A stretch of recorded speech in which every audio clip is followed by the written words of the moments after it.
my voice is lifted. Gifted, I foresaw it and I ripped it. The whole enchilada with a side of avocado. I came down from my fences, desperados. My flow should be sold at low. Next to the 2x4s, an electric range stove. The bolts and screws, home and approved. Gentiles and Jews, penning on views. Broken for you, my moment approaching. The coaching, the ocean is waving. The money I'm saving, the arrest I'm evading. The models I'm dating, this cup of mine keep cascading. God has engraved me into the palm of his hand. I'm in the best hands. I be washing Jeezy's dishes, pots and pans. I peep the law, the land. I speak because I can. Legalize blacks, legislate that. Hurry up, please, because a brother can't breathe. Kaepernick kneel, the world stood still. The level of hate was so unreal. I foresaw the end right before the hook. Hating is not a good look. I took from the good book. I feel like a tree planted by a river brook. Let me cook them surgically with this sword. Will put my vocal cord itching to release the source of my peace.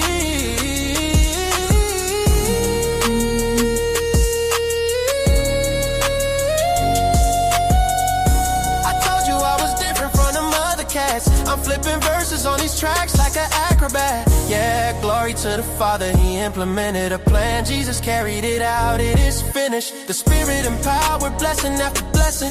We win this, we win this. My spirit's mine. We win this, we win this, we win this. My spirit's mine.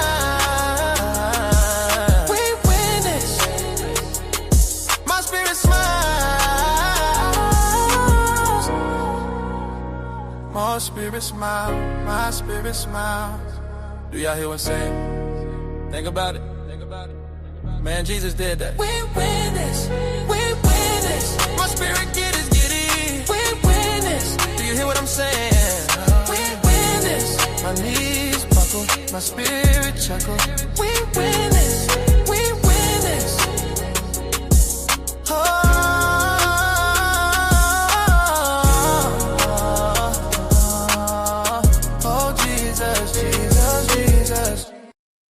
What up, chat? What it do? What's going on? Shout out to everybody that's gonna pull up on the stream. I appreciate y'all. Listen, make sure you like the stream. Make sure you share the stream. We going up tonight. We're about to get it in. All right. So I'm just waiting for Ali to pull up. He's gonna redirect. We're gonna have a great conversation tonight. When I say great conversation, a great conversation. So just give us a few minutes. I'm going to play another song. All right. I'm going to play another song, but I need y'all to be patient. We got some people pulling up. I need to do one more thing. I just need to do one more thing. But like I said, just be patient. I got to play one more song while I'm sitting up here doing some administrative stuff in the back. So stay tuned. It's not going to be long. All right. Yeah. Going way up, no way down. Still solid when they not around.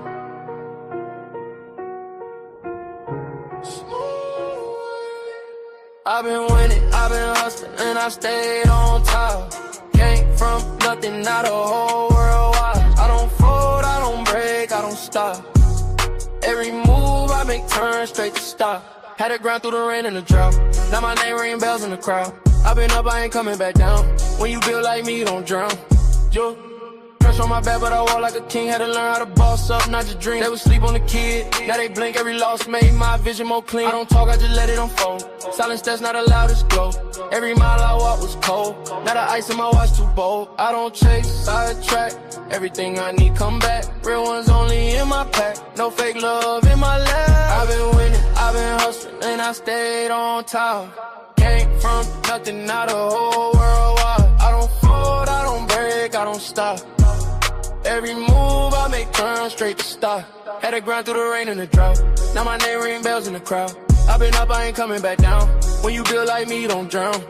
Yo, they respect how I move, I'm precise. I ain't gamble with life, I roll dice. On myself every time, that's right.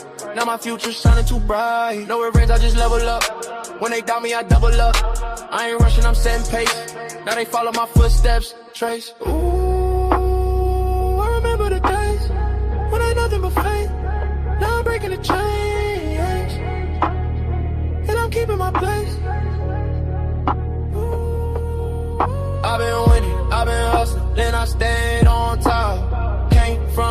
nothing, now the whole world wild. I don't fold, I don't break, I don't stop.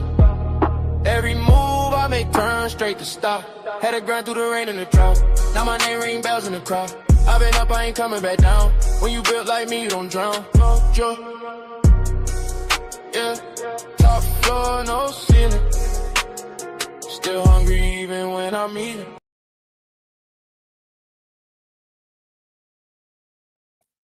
Hey, Big A, when they say I'm still hungry even when I'm eating, you feel me? Word up, word up. We don't bend, we don't fold, man. Never. Hey, Monopoly Ron in the chat, man. Hey, that's my brother in real life, man. What up, Ron? Shout out to everybody that's gonna pull up, man. I know Ali said he gonna redirect over here. And man, appreciate you for Aaron pulling up, man. Like I say, we're gonna have a productive, great conversation, man. I see they was kind of going down over there on Ali channel, but we're gonna turn that thing back up, man. Got a great conversation. Got a great conversation piece for everybody. I do have a regular squad that usually be up, but okay, Monopoly Run. Okay, that's what we're doing. Hey, listen, matter of fact, hold on. This is a celebration today. Hold on, I gotta say something real quick. Hold on. I need to text Ali real quick. Hold on. I forgot to tell Ali this. Hold on. Monopoly Run, appreciate the 20 ball in the super chat, man. Hold up, man. Appreciate that. That's my brother, man. Supporting already, man. Hold on. Let me see. Hold on. I forgot. I need to hold on real quick. I need to do something real quick.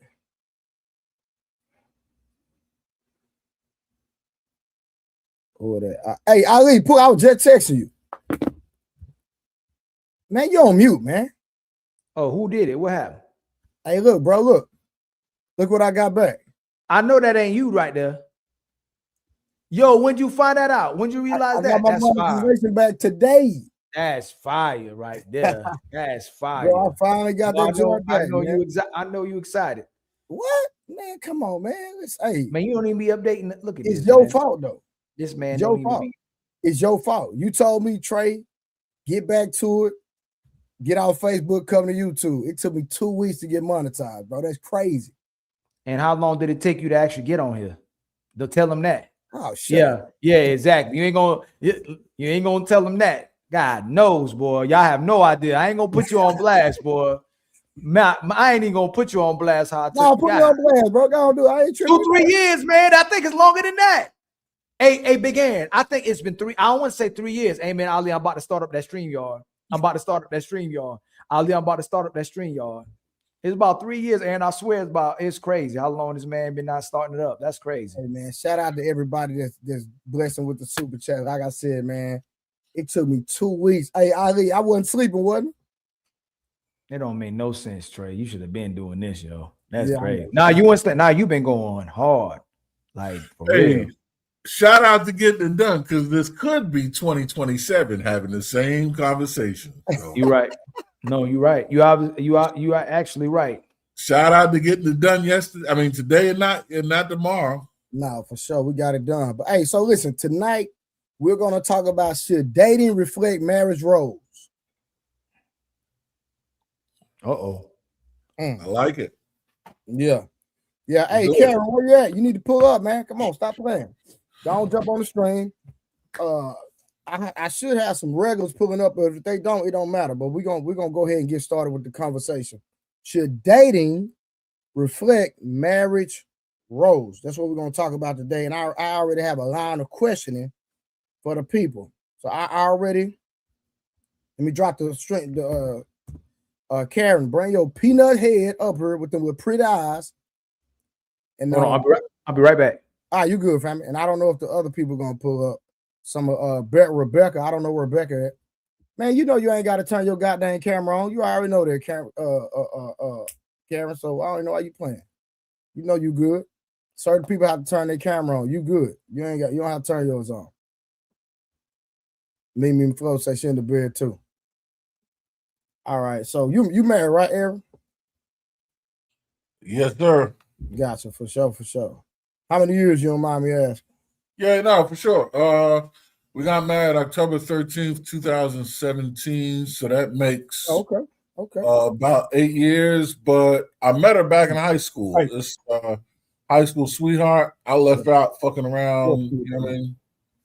And came back right, you know, I circled the block on her. But yeah, No, we for know sure. each other forever. We've been friends forever. Yeah, already. I've seen a lot of love stories come full circle like that, brother. That's how it happens. Mhm. You already know. Taylor Made, how you doing in the comments? How you doing, Taylor Made?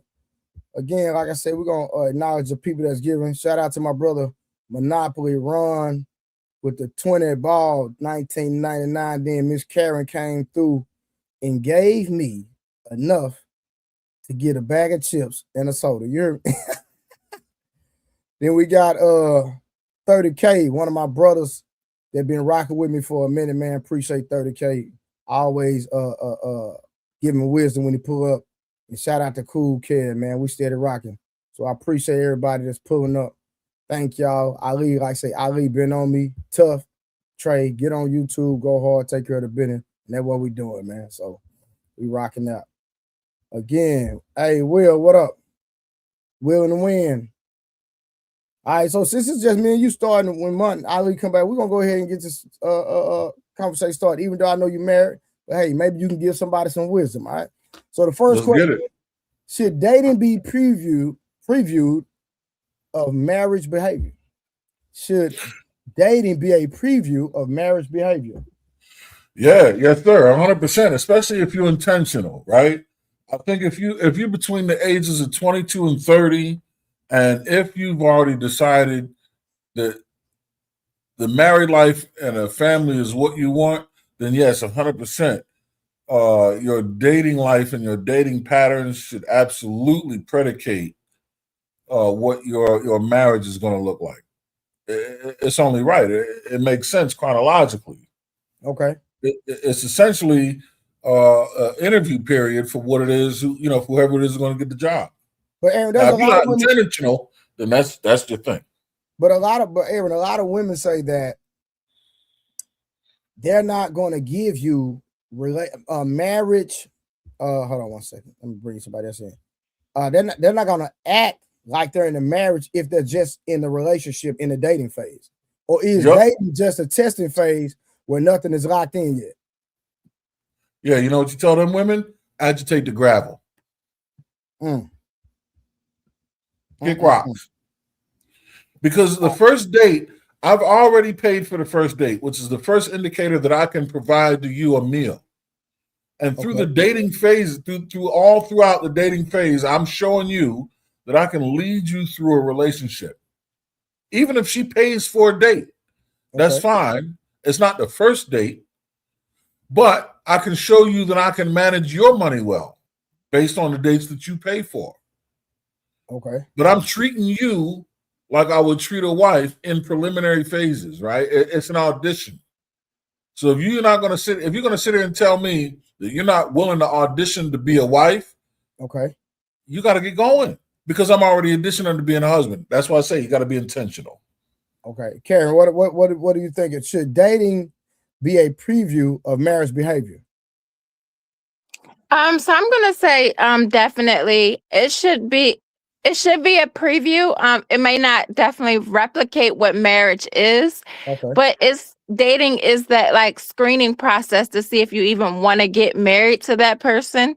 So like Big Aaron said, you do have to be intentional, and being intentional, you have to put your best foot forward, show who you really are. Because if not, why should he marry you? Or why would you want to be with this guy who isn't showing you husband qualities? But so Karen, why do women hold back? Because you're the only woman on the platform at the moment. Why do women hold back in the dating phase when they say I'm not cooking? There's certain things that I'm not gonna do. You hear women say it all the time across social media. Because they don't really like men. They don't want to be a wife. They want to get chosen. So the women that hold back the domesticated attributes of themselves, they're not serious about that guy. Or you saying that this is across the board? No, I mean, that's how I personally feel, like, because like when people are like, oh, I'm not going to cook for him. It's like, why not? You already cooking for yourself.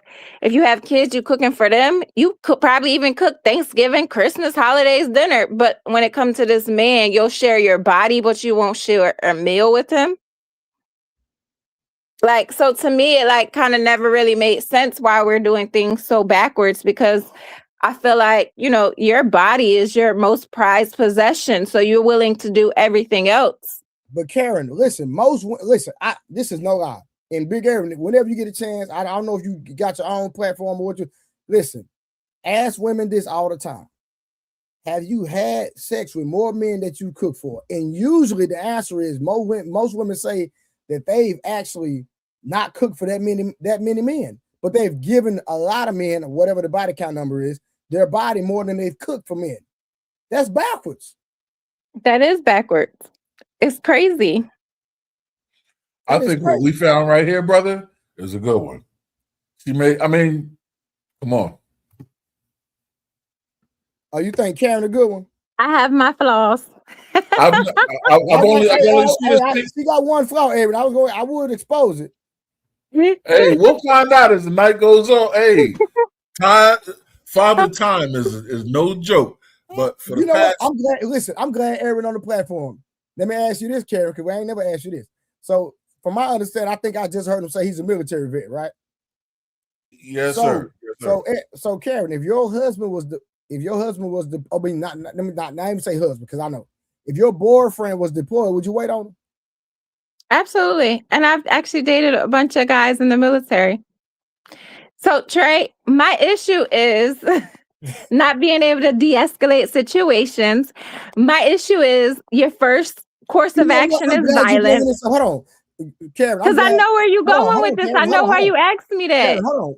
Listen, we got a married man up here. I want you to ask a married man. So I was married. I'm divorced. But hey, since he's currently married, ask the married man on the panel to bring up the scenario and ask him how he's going to respond.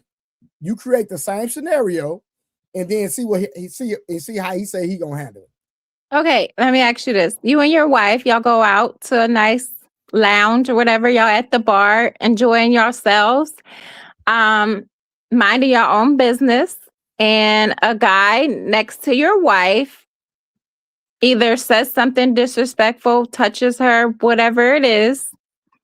And then what was next? Oh, and then, you check the situation and what was it? He attacked some or something? Well, he matches your energy. Like he wants confrontation now, even though he's the one led with the disrespect. How do you handle the situation?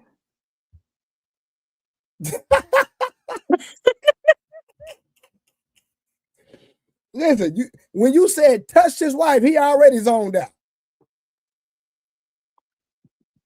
The fuck? Hey, just entertain it. Okay, all right. Decapitation, perforation of the cranial structure, using projectiles discharged from firearms. I don't know. Sharp edges across the. All right, so Aaron, watch this. Now, this is I would say a well-trained brother because he's documented. You say you were a Marine, right? Yeah, I was a special operator in the Marines. Yeah. Okay, special operator. So this is a man that's proficient in weaponry. Not only that, he has self-control because you have to have a certain level of discipline to operate at that level. So, but this brother that's married, he automatically said he's going to meet that brother with force. Now, Karen, what is your response to him? I told you this was something I was thinking on, Trey. No, but tell me your initial response. Okay, so initially, so it was like, would you hold a guy down who got locked up? And it was like, well, why did he get locked up? Because like, I don't want the kind of protection that's going to remove a man from his family where he isn't around. Like, I don't want that kind of protection. I don't want somebody dead or incarcerated or anything of that nature based off of how they react to situations. I can appreciate that. I'm sorry, I'm not cutting you off. Were you done? Oh no, I was saying. Okay, okay, good. So I can appreciate now. First of all, that's very wifely of you, and I can appreciate the fact that you would want to protect your man from himself. However, when it comes to facing an assailant, you don't get to determine what kind of violence is used to combat violence. Because at the end of the day, the only violence that beats violence is the violence that's darker than the violence that you combat it with. Which means I'm not a good fighter. I don't know how to fight. I'm not interested in fist fighting anyone. Because if I engage with you, someone must die or someone's going to stop the situation. But I don't know how to fist fight someone from the street. I have to be able to make sure I can walk away from the situation slowly and confidently so that you don't get up, pick up a weapon, and do the unthinkable to me and my family. That's the protective mindset. I have to protect you today, even if it means risking my life. Now, will I talk myself out of the situation? Will I do everything necessary to walk away? Yes, absolutely. But with this scenario, you've already been jeopardized. You've already been your safety's been compromised, right. Which means I have to jump into action. If someone says to me, "You bitch ass nigga," and I apologize for cussing on your platform, I have to walk away from that because if I don't, I'm going to kill you.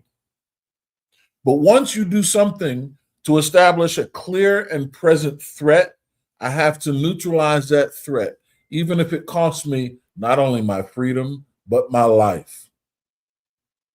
Without doing so, how am I protecting you?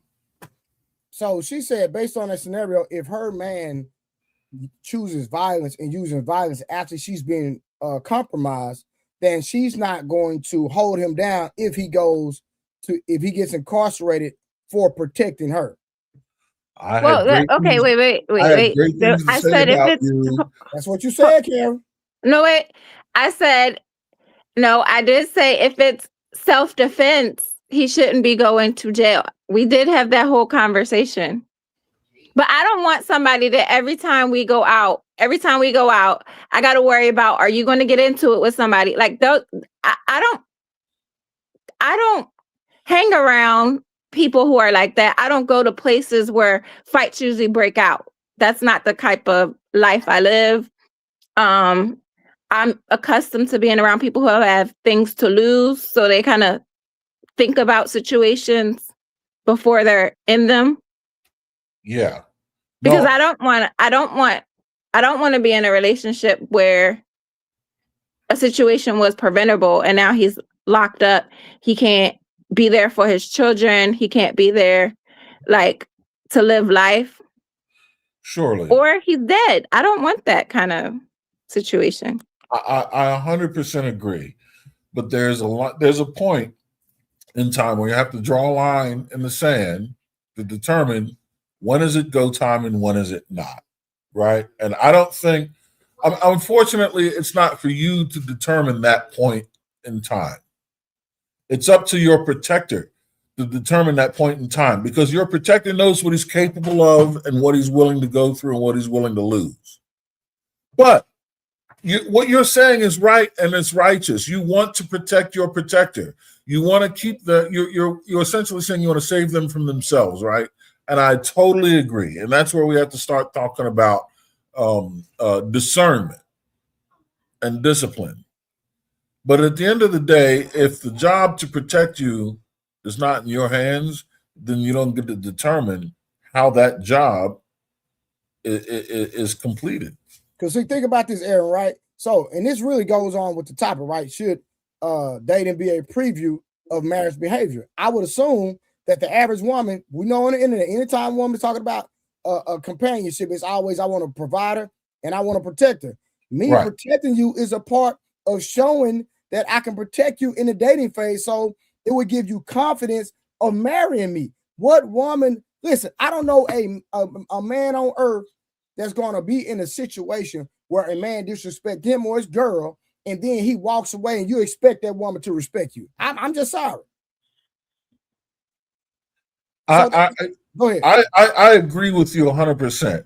But I see a soft spot in my heart exists because I really do believe that Miss Karen Marsh is trying to protect her man in cases where it's just not necessary, right? Gotcha. But at the end of the day, right, what you're saying, Trey, as men, how can we determine what's necessary and what it's go time? And No, I just know. In the scenario, he physically touched her. Oh, it's a wrap. Baby girl, go to the car, get it running. That's it. Call the cops to come clean this up. Tell them bring a spatula. They're gonna need it. Yeah, forget about it. Baby girl, somebody touches you. Okay, call Stephen King. His next novel's forthcoming. So before 30K chimes in, so Karen, you tell me, and we gonna say and we ain't gonna harp on this a long time because I got a lot of questions. So you're telling me if a man physically touches you and you're dating someone and he touched you in a disrespectful manner and he just say, hey, my bad, okay, don't touch my girl, and y'all walk away. Why you gotta make him sound all soft? Why he can't say it all manly like, yo, chill out? Bless her heart. Who gonna say chill out if a man touches you, Karen? I don't know, Trey. I'm a woman. I'm not a man. But what But I know some women were okay with putting their men in situations where it's gonna escalate. Well, Karen, that's different when somebody puts you in a situation versus it being an accident or someone being blatantly disrespectful. There's two different scenarios. Two totally different scenarios. No, yeah, I understand. I'm just saying, like, some people don't even care. Okay, so let's say the man handles it with just words and y'all walk away. You're telling me you're going to respect that man and you're going to be confident that that man would protect you if imminent danger was to present itself.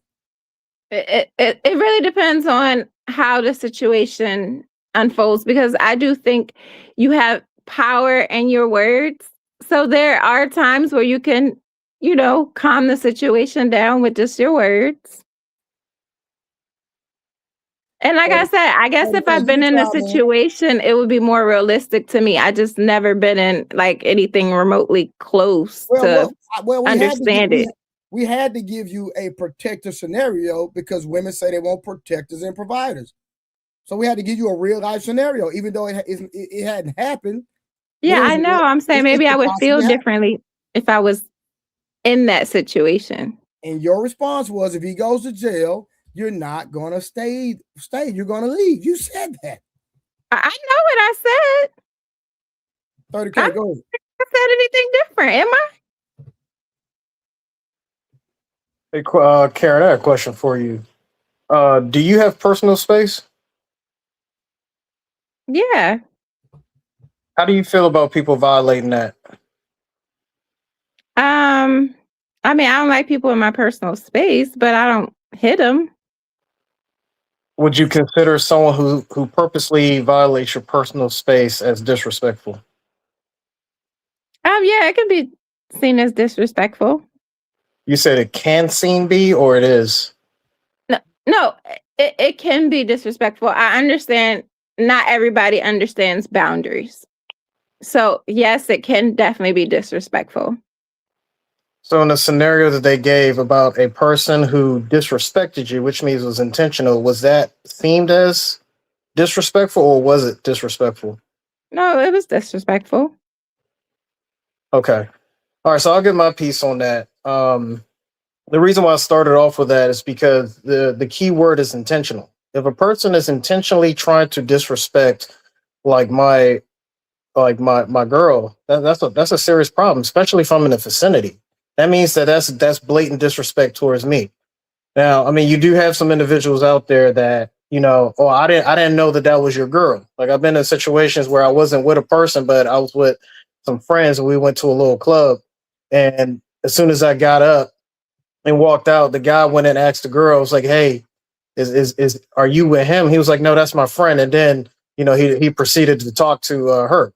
And I was like, okay, I came back and I was like, okay, cool. He was like, hey, is this your seat? I was like, nah, you good, you got it. I'll just go outside. I mean, it's like that right there is being respectful and saying, hey, I'm not trying to cause any type of confrontation. But if a person sees me and I'm talking to a person and they come in and smack the girl in the butt, you know, I might have to put my career at risk in that because he intentionally did that. Does that make sense? No, yeah, I understand. Now, of course, I get it. You know, you're going to have that conversation with that person. It's like, hey, I know how you are. You know, you're a combat vet. And, you know, even though you went to therapy, XYZ, I get it. There's certain things that will trigger you. And a person, you know, disrespecting my boundaries, you will see that as an intimate threat that needs to be eliminated.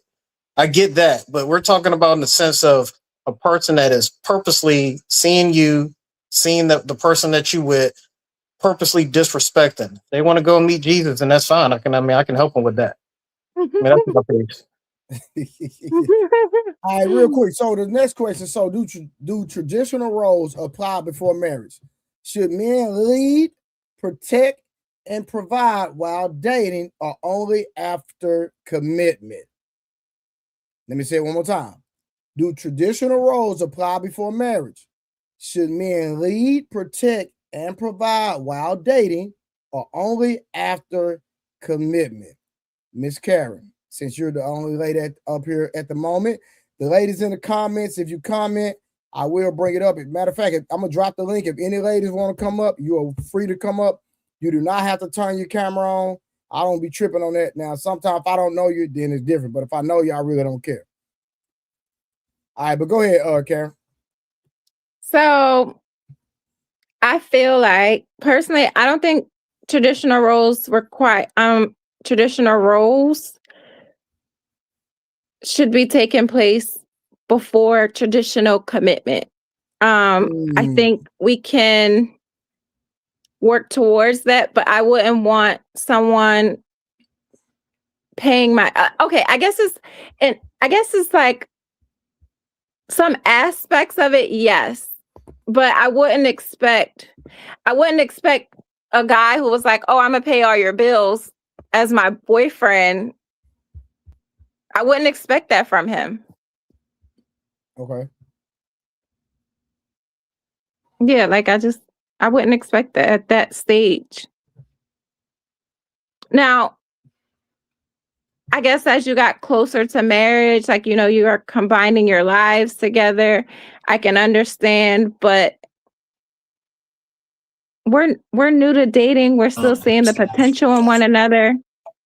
I just can't see it. Not then. Okay, Aaron, real quick, before I move to Chair. Hey, how you doing, Chair? So were you exhibiting traditional roles before you actually got married, Big Aaron? Were you leading? Were you protecting and providing while you were in the dating phase? Yes, sir. I'm trying to figure out why I was everybody's leading, protected, and provided anything and everything that was within my immediate space.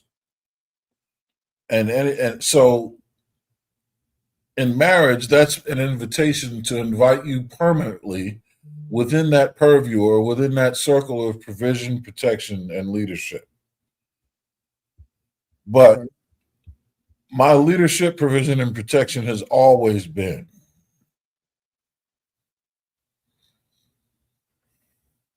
Okay. All right, 30K, you got something on that? Well, I've courted a few ladies showing exactly who I am and my intentions, and I'm extremely direct about where I want to go with it. And I do extend some form of traditional, I'll say tradition towards them. I don't go all the way because I'm not a husband. So certain things I won't do because I'm not going to, like, let's say, for example, if it's that time of the month and I'm at work and she was like, hey, can you just stay with me? I mean, where I work at, I can't just call off for that because that person is not a wife. Yeah, okay, so based off the work criteria, if you were legally married, then your job gives you leeway. I would assume that's what you're trying to say. Yeah, it's like, hey, the wife is sick and I need to attend to her, and if I need to take her to the hospital, I need to take her to the hospital. They were like, Yeah. "Oh, okay, cool. Yeah, you got to go ahead and handle home," and then they'll allow me to do that. What about the leading and protecting and providing? Like there like it's partial, you going all in, or it just depends on the seriousness of the relationship. Well, in the courting phase, I'm gonna try to go as far as I can. But if that person is, let's say that person is still with their parents, then I can only go but so far. 100%. For sure. Okay. So Karen, but you do expect the man to lead and protect. You just not, they don't have to provide.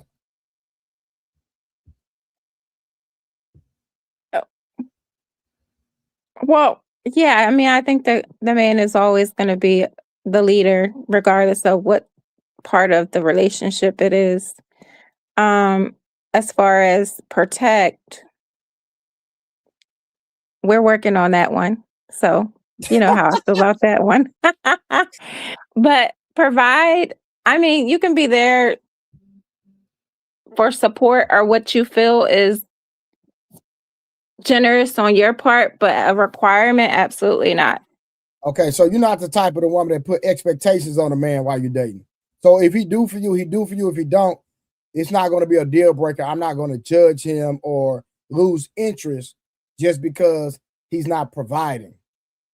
Correct, because I'm more so judging his character. Are we in alignment? I'm not looking for someone to take care of me. I am almost 40. I've been taking care of myself. So I'm more concerned about the man himself and not what he can offer me when it comes to provision. So what do you see amongst most women though? Like when it comes to that? Oh, Like, they all about that bag. What you gonna do for me? How many people gonna take me out to eat on a date? So do you believe that's So they're really, more looking for that provider. do you believe that's changing the dating pool or really changing men's perspective on a lot of women? And that's why there's a lot of the rhetoric and conversations that's happening on the internet right now. Oh, absolutely. Absolutely. So I think that's part of the problem because one, you have a lot of men leading with their wallet. So they're actually getting women who are only interested in their wallet and not really them. And then it's like, oh, all women are gold digger. And it was like, well, I mean, when you dangle the bag of gold in front of her face, if that's what she's all about, she's gonna come with you. I got a little pushback on that one, on that statement. Hey, King, hold on real quick. Hey, King Porter, pull up if you can. I dropped the link. I think I remember you from Ali channel. Go ahead, 30K. Now, like I said, respectfully, I say this: there's ladies out there that said that they will only date a guy that has X resources, right? So let's say that if you ask, depending on the lady, right, especially in these spaces, it's like, well, how low would you go on what a guy earns? Well, I won't go below 50. So what if the guy earns 30, but he has a full package plan where his life insurance is being paid by the job, he's working towards a pension, um, health insurance is included. So that 30,000 is what his take home is. So it's like, all right, well, if the ladies are not going to date a guy depending on how much he makes, is that what's really being shown, or are they dating a guy depending on what he makes? And at that point, is the guy leading with his wallet? So, I mean, my thing with that is women say a lot of stuff. You have to look at their actions because a lot of women will say, "Oh, I'm not dating a man who don't make six figures." And they got 3 different baby daddies and none of them make six figures. So, what are they doing with these men? Well, that's a little So, bit that's a little bit different because they're just dating these men. We're talking about after they're done dating and they have those 3 babies with the 3 baby daddies, and now they're ready to settle down. Now they're actually looking for marriage, and now they're looking for a guy that makes X amount. I'm not trying to put it on 6 figures, but they're looking for a certain amount from the guy.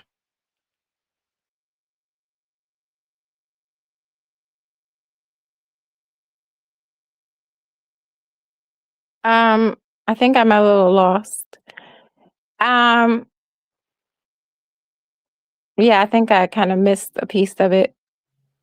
So what I'm saying is, you said, okay, they have 3 baby daddies, right? That's them dating, right? Now that, they found Jesus, they, baptized, holy, sanctified, everything like that, and now they're ready to find a husband, right? And now, depending on how much that person that they're talking to or dating makes, they're going to use that as a disqualifier. They're not going to just date anybody after they had their fun, had the 3 kids, all that.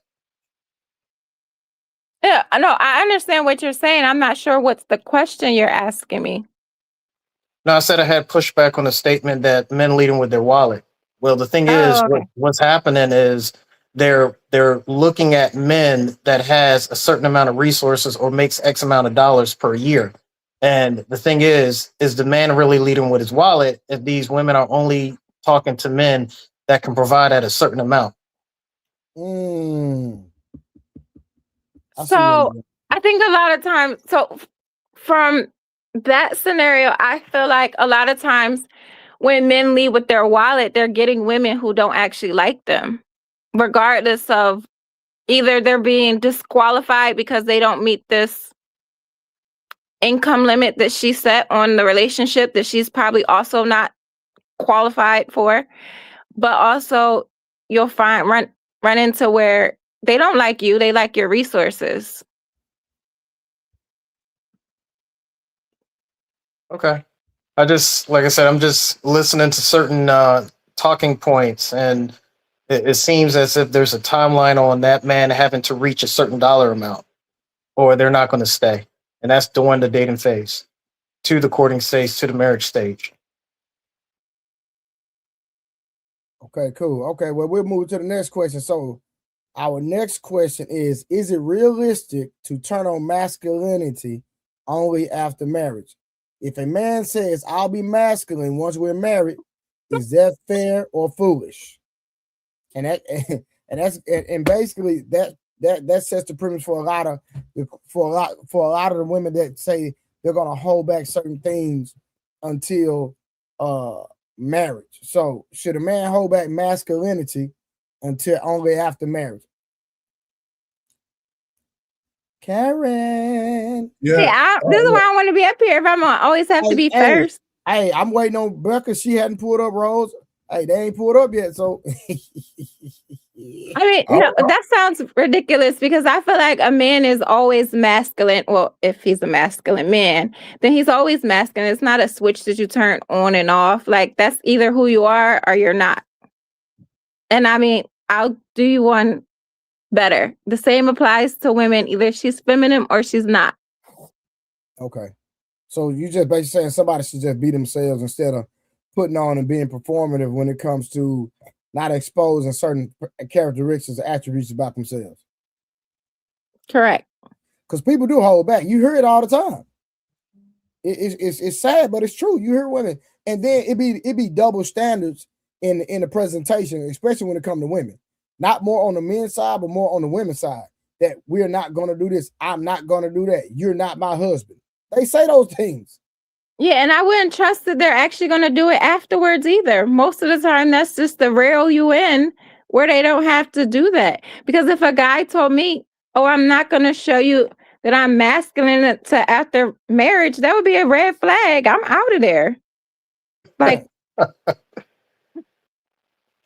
because the marriage isn't going to create that masculinity. Yeah, I agree. I agree 100%. But you understand what I'm saying, though, right? Oh, I understand. So you hear it all the time from these different. Hold on, I think King Porter. Before we move on, I think King Porter had he said something a few minutes ago that go ahead, King Porter. He probably hadn't set up yet. King Porter. Can you hear me? You're very low. Oh, okay. All right, well now. All right, there you go. Good. Okay. Now you said that she wouldn't be ready for marriage. Well, because she was saying that she's not looking for a man to take care of her or anything because she's been taking care of herself. I understand what she means, but in that sense, then what's the need for marriage? That's all I was saying about that. The need for the whole point of marriage is that cooperation that comes from the agreement that I'm going to be taking care of you. And in turn, you're going to take care of me in the home sense.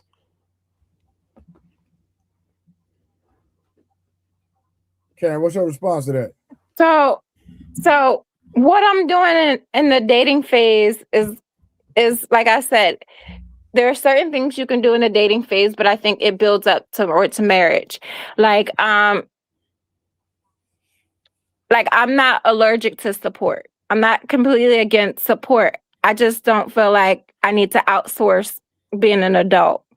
Prior to us being in a committed marriage, like if he wanted to do something, would I allow it? Yes. But is that my expectations? Absolutely not.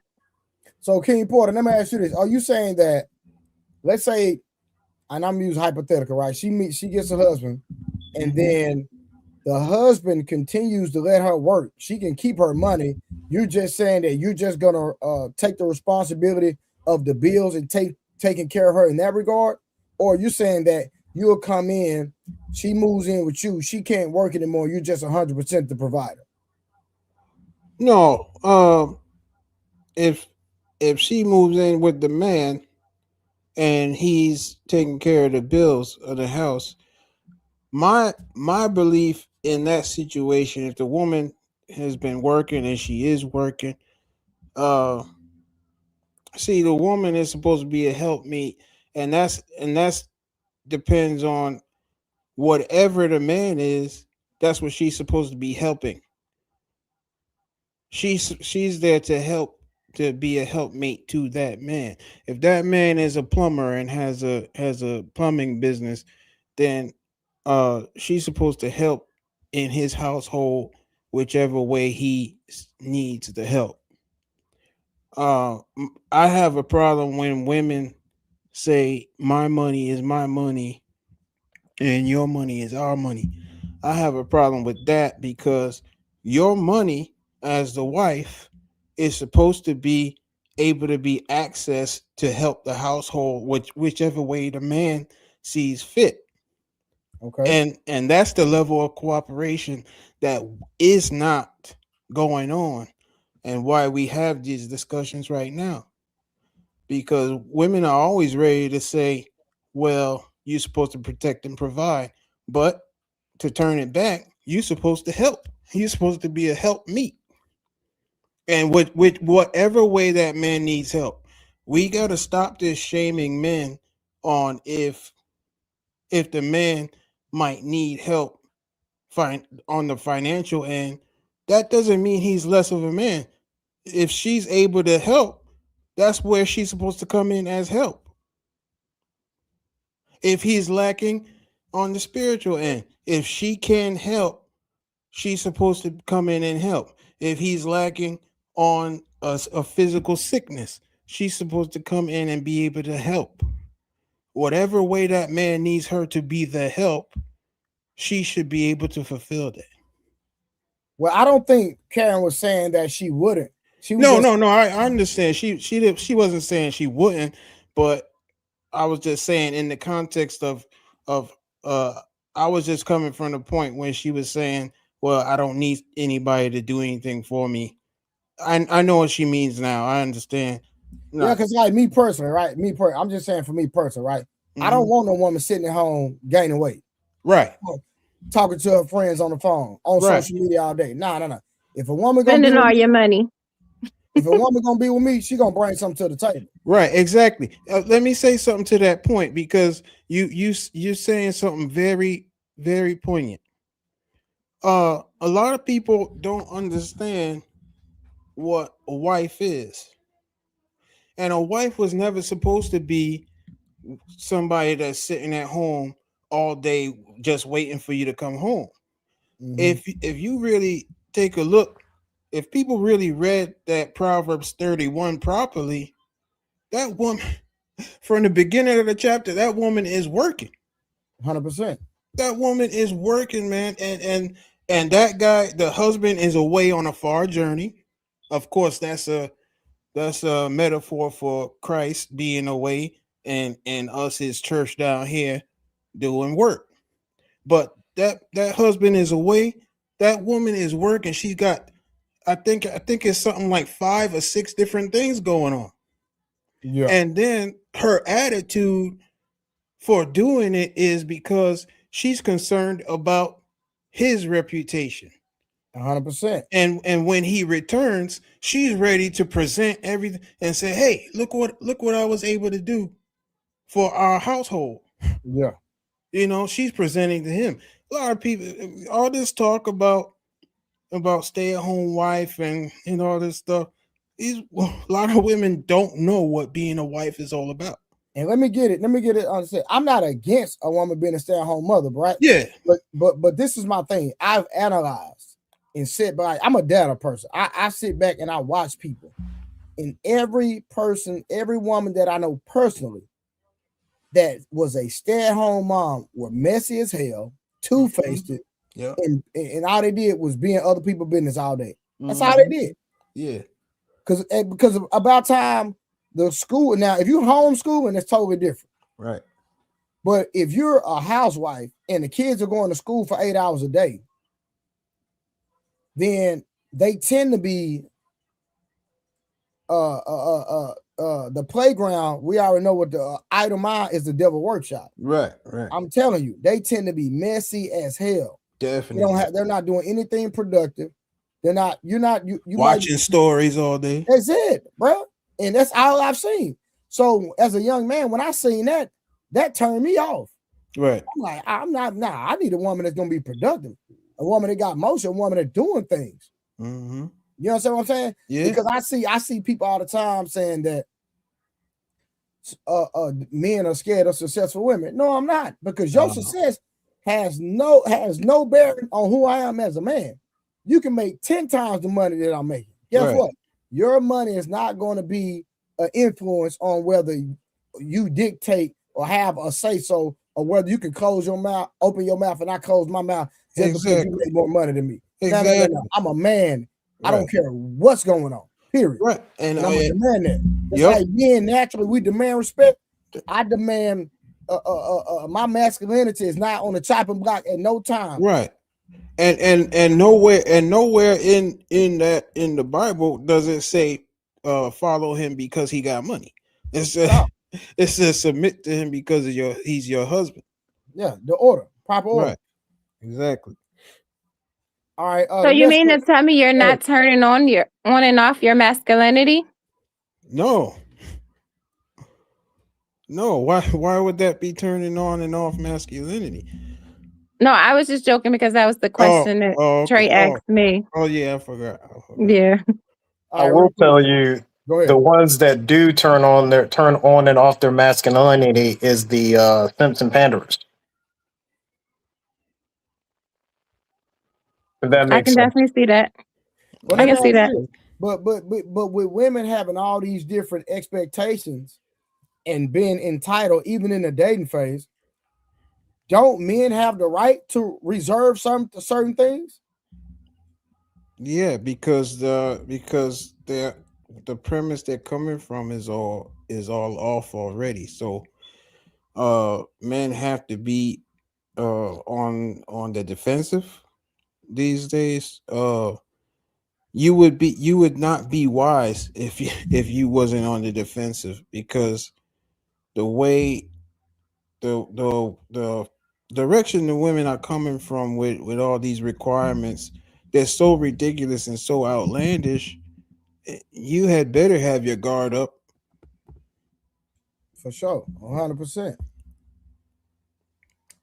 All right, so real quick, we're gonna go to the next question. So the next question is, can you demand marriage benefits without marriage commitment? And we know a lot of women do that. Let's just put it out there. In the dating phase, men usually have to show some type of benefit when a woman is scouting them out, if I can say that, right? Mm-hmm. So should women expect provision and protection from a man who isn't her husband yet? And we kind of already went over that. But if Karen, if you want to touch on that, or not, we're gonna go to the next question. I mean, I feel like you can't demand marriage benefits without marriage. Like you can request certain things, but the benefit comes with that agreement. Gotcha. Yeah. Gotcha. Yeah. All right. So we'll just keep moving in. So our roles fixed or negotiable before marriage? Should couples define their own roles or follow traditional expectations? Aaron, let me ask you, since you married, how did you and your wife schedule? I want to say schedule. What's the word I'm looking for? Configure y'all marriage versus traditional versus, you know what? We're gonna move out. We're gonna move our own tune.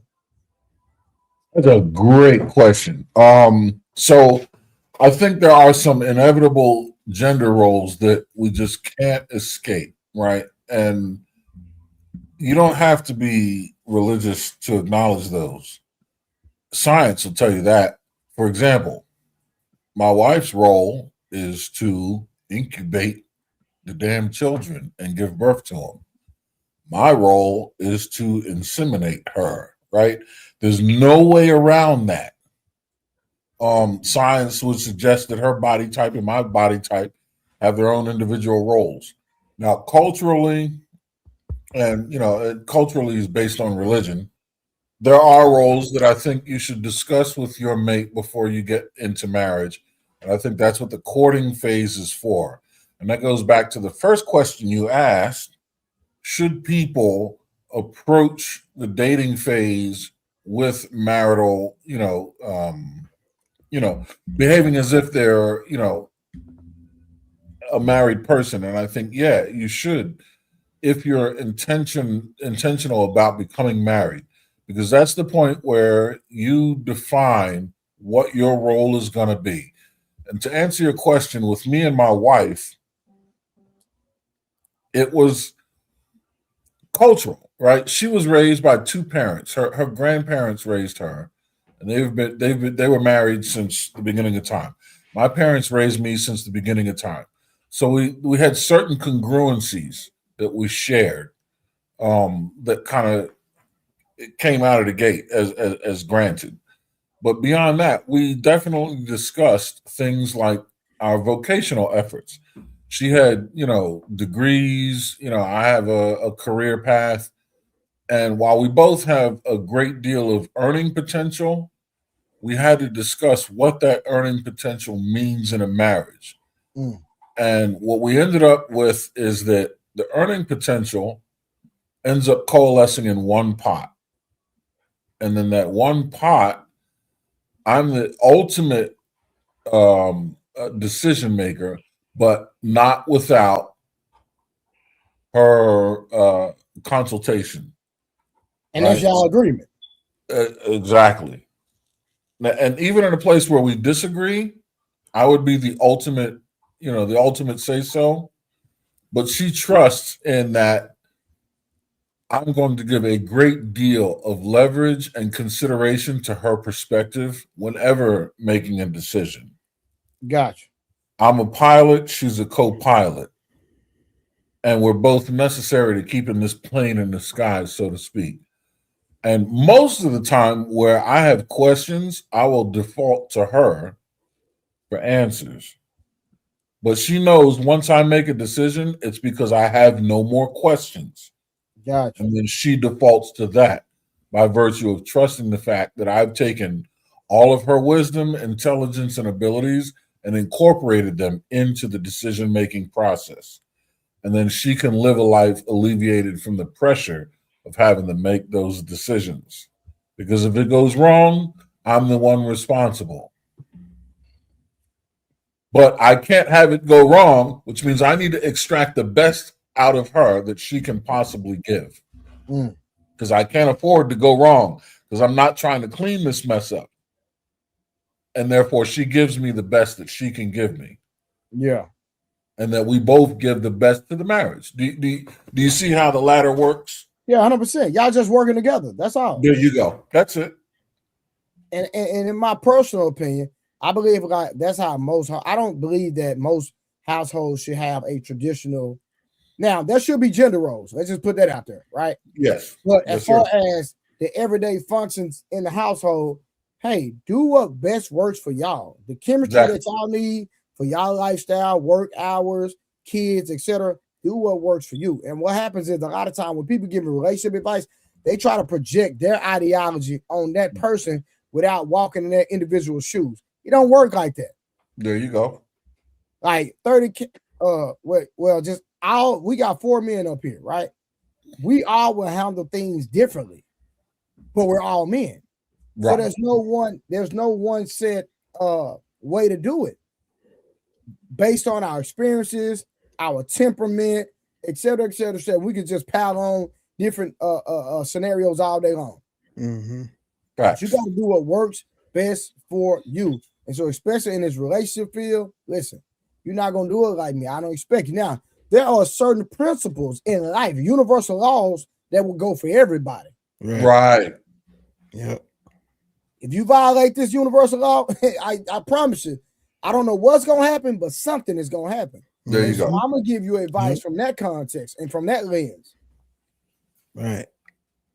Yeah, I think traditional roles are like the reference point, but the couple has to define what the roles look like themselves because one person may be good at something that the other one isn't outside of, what our biology says for man and woman.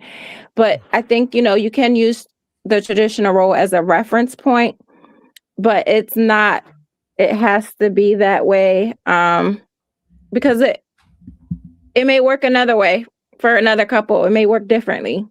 Yeah. And I think we have to just take that into consideration. But, I am a firm believer of, the man is the leader. So I will always go with that framework no matter. Yeah, it always comes down to that good cooperation, which really submission just means that. That's all it really means is willful cooperation. A good example of that, my dad, he always now this is how he explained it to me when I was about 16. Because I asked him, why you let mom handle all your money? And he was like, well, that's just how I personally decided it would be for my household. And she would run things by him, and if he decided that, hey, no, I don't want to do that, I'd rather put the money here, or she would come in and inquire to him before she did anything. He just liked it better like that. But he was saying you might grow up and might not want to run it that way. And then also it also matters where the woman's head is at. He knew my mom could handle that. But if it was a different woman, maybe she wasn't, maybe her capabilities didn't lie with the finances. You see what I'm saying? So comes back to, if it works for you, that's between the husband and the wife. 100%. Because hey, watch this, Green Porter. Because my grandfather wouldn't give my grandmother $2. Exactly. My grandfather either. My grandfather wouldn't do it either. My grandfather was a great provider, but he would not give my grandmother any money to manage because she was bad with money. She spent everything, brother, and it was crazy. You understand what I'm saying? Yeah. So she had bad money management skills. So he just made sure he did everything. Yep, and that brings up there's a verse that says deal with your wife according to knowledge. That means that means you know things about her. So However you're going to deal with her according to what you know about her. Particularly, you may know her strengths are here, maybe, but her weaknesses are here. So that's how you got to deal with her. No, 100% for sure. Let me see real quick. Yeah, I'm trying to do something real quick. 30K, you got anything on that, brother? Well, I'll say the person that I choose to marry, then yeah, we'll definitely have that conversation on responsibilities. I guess my understanding is there are traditional gender roles and then there's responsibilities, and we'll have to discuss who's responsible for what. Now, of course, if I slack in certain things just because of sickness and health, then hopefully I choose the right one where she understands that she needs to pick up till I get up. And the same thing for her. Like if she slacks in something, then I can pick up so that we can be that team, right? But it shouldn't be a thing or I'm not going to be expecting her to be given some form of expectation that I have to read her mind to understand that should have been done. If that makes sense. Yeah. Yeah. Could I just say, as long as two people commit, as long as the both of you all commit to your duty, a lot of this ground will be covered automatically. You commit to your duty and she commits to her duty. Hey, a lot of this ground will be covered without any real problem.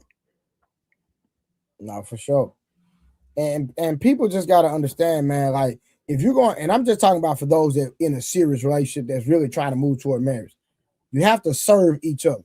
Oh yeah, definitely. That's the whole key. You have to serve each other, right? Yeah. And so every day, I heard one of my homeboys told me one time, he said, bro, me and my wife, we wake up every day and try to outgive each other. Mm-hmm. He said, every day I wake up and I try to outgive her and she tries to outgive me. And that's what keeps the relationship fresh because I'm divorced, right? But complacency is the inevitable. And one thing people have to understand that people will evolve. You will evolve for the better or you will evolve for the worse. I know the vows say for better or for worse, but I'm telling you, you're going to evolve for the better or for the worse. Right. And so you have to continue. I like to say have board meetings. Yeah. That's facts. We got to come to the table. Yeah. Yeah. And we have to see where we are in this thing. Yep. Because I, as a man who been through it in my marriage, I was silent about some of the things that were bothering me. Mm-hmm. Yeah. I just didn't say nothing. Right. And instead of me communicating effectively, I would release my frustration in negative ways. Right. And then I started investing more time outside of the house than in the house because I didn't want to be at home. Yeah. Because I didn't feel like I was heard. Right. And that's a whole other conversation. You know what I'm saying? I don't want to get same here, bro. I want to go off on a tangent, but shout out to the accountability, brother. You on one tonight. Just think about it, right? If I invest more time in the house than out the house, I will see the result of the investment. You already know. Yep. Right. There you go. It's just like me putting time and working out. I see the benefits as long as I keep going. Business. Yeah. But I was going outside the house trying to think that in the house was going to fix itself. It don't work. Right. No. Yeah. Or I would just blame. It's like somebody not working out, but then blaming they not getting the results. Right. Well, what you think? That ain't make sense. Yeah. No add up. Yeah. But as you grow older and you sit back and you look from afar, you be like, dang. Okay. Now I can see. I can see then because I was in it. Yeah. Yeah. And then not only that, all my partners I call, hey, let's go to the club. I ain't bet. Right. You know what I'm saying? I'm keeping it gangster. Yeah. Keeping it 100. We going to the club. We turned up. Now you really out the door. And then all my married partners, they in the streets. They not faithful. So right. Yeah. I'm right there with all of them. You know what I'm saying? So you live and you learn, brother. That's facts, man. No, Yeah, you got to birds be of the same accountable. feather flock Man, together. No, I was just saying birds of the same feather flock together. So you got to be careful of the people that you surround yourself with. So yeah, I agree with you 100%. Yeah, 100%. Yeah, you know, I'm not ashamed of it. I tell the truth. I keep it real. Ain't no cap in my rap. I don't feel no type of way. I gotta be honest about it. But I could give like and this is my perspective. I feel like when it comes to relationships, I have a broader perspective than married men because I'm on the side of the street that a married man never want to be on. Right. See, I know what That's it is to start over. unfortunate, but it's true. Yeah. Listen, I had to start over. That's a whole nother. That's another game. Yeah. Man, I'm telling you, being on this side of the street, man, you see everything. Right. You know what I mean? So Yeah. man, you know, I just giving that little old spiel real quick, man. But you know, no, that's facts, man. That's wisdom. Because a lot of time, you know, and like I say, shout out to all the married men that's still going hard. They got successful, thriving marriages. I support that all day long. Yeah. But I gotta tell somebody, bro, I can see the thing that a married man can't see. Right. Yeah. That's true, man. Because when you in that marriage, you know, just like you were saying, it's real easy to get complacent. It's 100%. very easy to take things for granted, and next, you know, you get in routine, right? You in routine. You in a daily rhythm, a weekly rhythm. You just going, and before you know it, you're like, oh man, dang, I'm neglecting over here, you know, because you're taking it for granted. That happened to most of us, but yeah, those the perspective of single men and married men are completely just so far apart, man. But see, as a married man, right? I'm listening to you because, like you said, you're in a position where I have not been, but you've been in my position, right? Yeah, and it would behoove me to listen to the wisdom and the game that you're kicking, so I don't end up in that position unless I intend to. Yeah, 100% for sure. Yeah, you know what I mean? And it would be a smack in the face to your accountability if I didn't listen, because you already were accountable and you gave me the game. It's up to me to apply. You know what I'm saying? It's a gift. You know, when you go on these different platforms, you hear these women say, first I say, you married? I'll be like, no, but they don't. And if they don't know me, I'm like, baby, listen, I got the PhD. Once you get a divorce, you got the PhD. Disqualified. Right. Right. The PhD now. Right. Exactly. Let me take it back now. Only an accountable man got the PhD. Let me put it in context to that. There you go. Yeah. An accountable man has a PhD. And for somebody that's going to be authentic and genuine in their conversation about marriage. Because you'll never hear me bashing marriage. Never. I never do. There you go. If that's what you want to do, God bless you. But hey, let me tell you this. If you're not going to be in it all the way, don't even play with it. Right. Avoid these things if you want to be successful. Right. Exactly. Yeah, 100%. Right. Yeah, I'm going to tell you the truth. I'm not even going to play with it. I can dig it. Hey, man.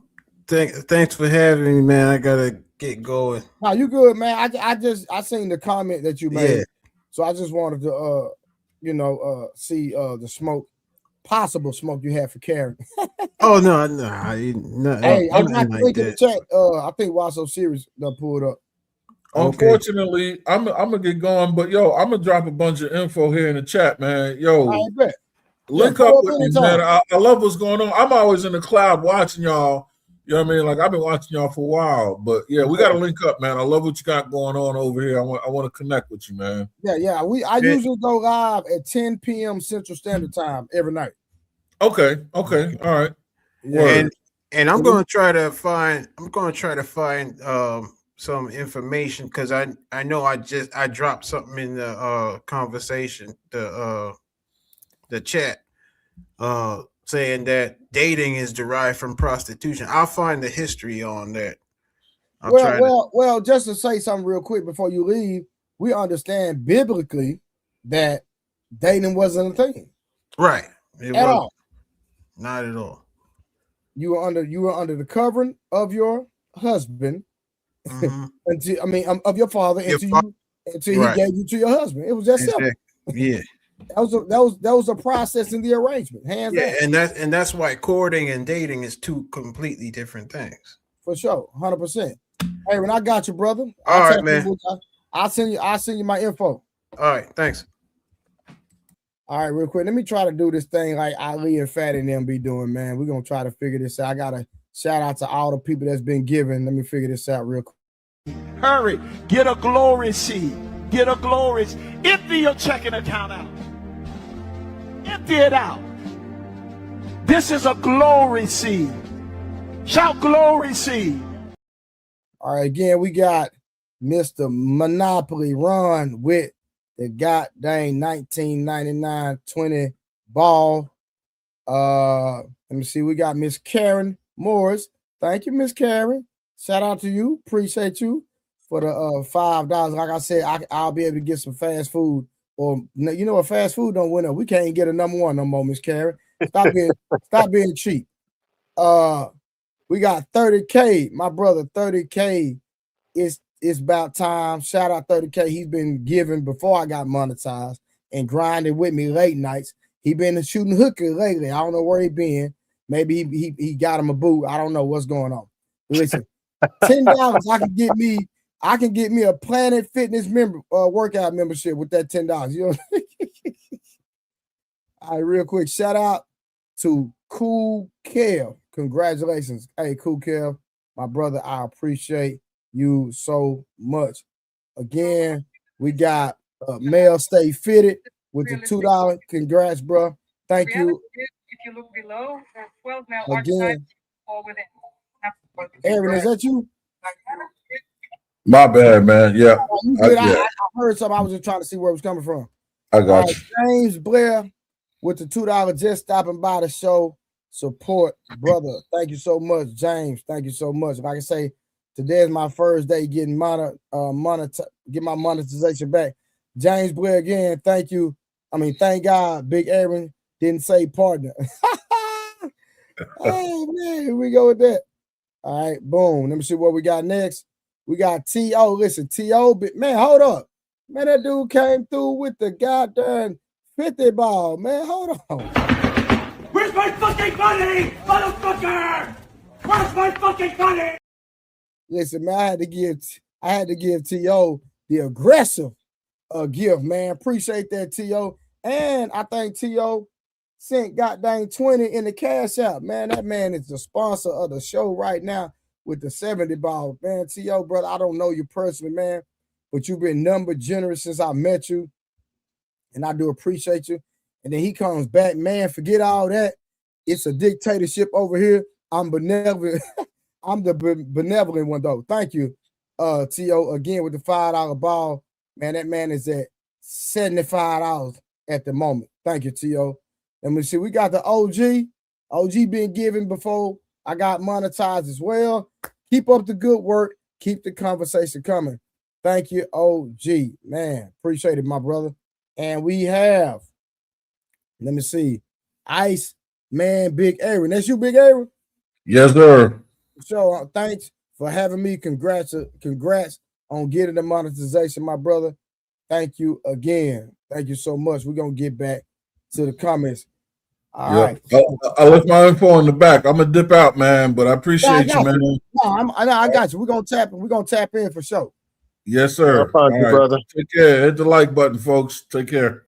Yeah, hit the like button, hit the share button. I know right. Rose gonna be pulling up in a minute. So we waiting on Rose to pull up. I think Rebecca gonna pull up. I'm not sure. But we just waiting right now. We're gonna keep the conversation going real quick. Hold on, y'all. Give me a second. Wait, let me explain myself. Since you go ahead, kind of this man called me out, man. Love you like a brother, Joe. Who called you out, man? Nah, you were saying where have I been? Nah, I had some stuff I had to do at work, and like this morning, we had to do like a little simulation test, so it was kind of nerve-wracking and getting ready for that. I was just passing out. And then I'll wake up and I'm like, oh crap. But then when I wake up, I'm like, dang, they still going at it. Freaking 5 a.m. Man, but hey, it was all worth it, right? Because now you monetize. Bro, I was grinding to get that monetization back, bro. I was on my grind. You hear me?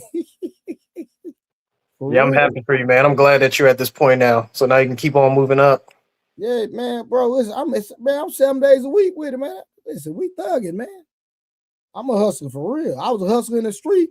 Now I'm grinding over here. You know what I'm talking about? Why so serious? What to do? We're gonna get back to the questions in a minute. Why so serious? What's going on, man? Man, what's up, man? I'm happy for you, man. Man, appreciate it, man. We on the grind. Hey, I be saying it, especially that other night where y'all had the cherry blossom, whatever she was. I said that I got off because I felt like it was starting to go left. Oh, for real? I saw it in your face when they brought the two African dudes on right after Wolfman tried to holler at B. I felt it going left, and I was like, man, I got off. But I say it all the time. I ain't been on no platform or been a part of a platform or looking at a platform where you got heat every night. It's some every night that you can actually relate to, laugh at. If I go back on the videos, I probably could react to every last one of your lives, bro. I promise you I can. Well, I don't understand why you ain't in the algorithm yet. That's crazy. Well, we hey man, bro. I'm 7 days a week, man. I'm taking over the night. I'm taking over the nightlife, man. You know what I'm saying? 7 days a week. I got conversation for y'all. Tell everybody, man, trade the truth. I'm pulling up every night, 7 days a week. If I'm at crib, if I'm at home, we going in. I ain't get on with you last night, but I did. Taylor Made, hold on real quick. Taylor Made, I just dropped the link. You was on earlier. You popped up. You got on Taylor. I mean Tiara. You was on earlier. I ain't get on. I think last night was the first time. I ain't been a part of your life since I've been knowing you. But I watched though. I was in the comments trolling with August though, as always. But I was watching though. Yeah, she like that. She like that.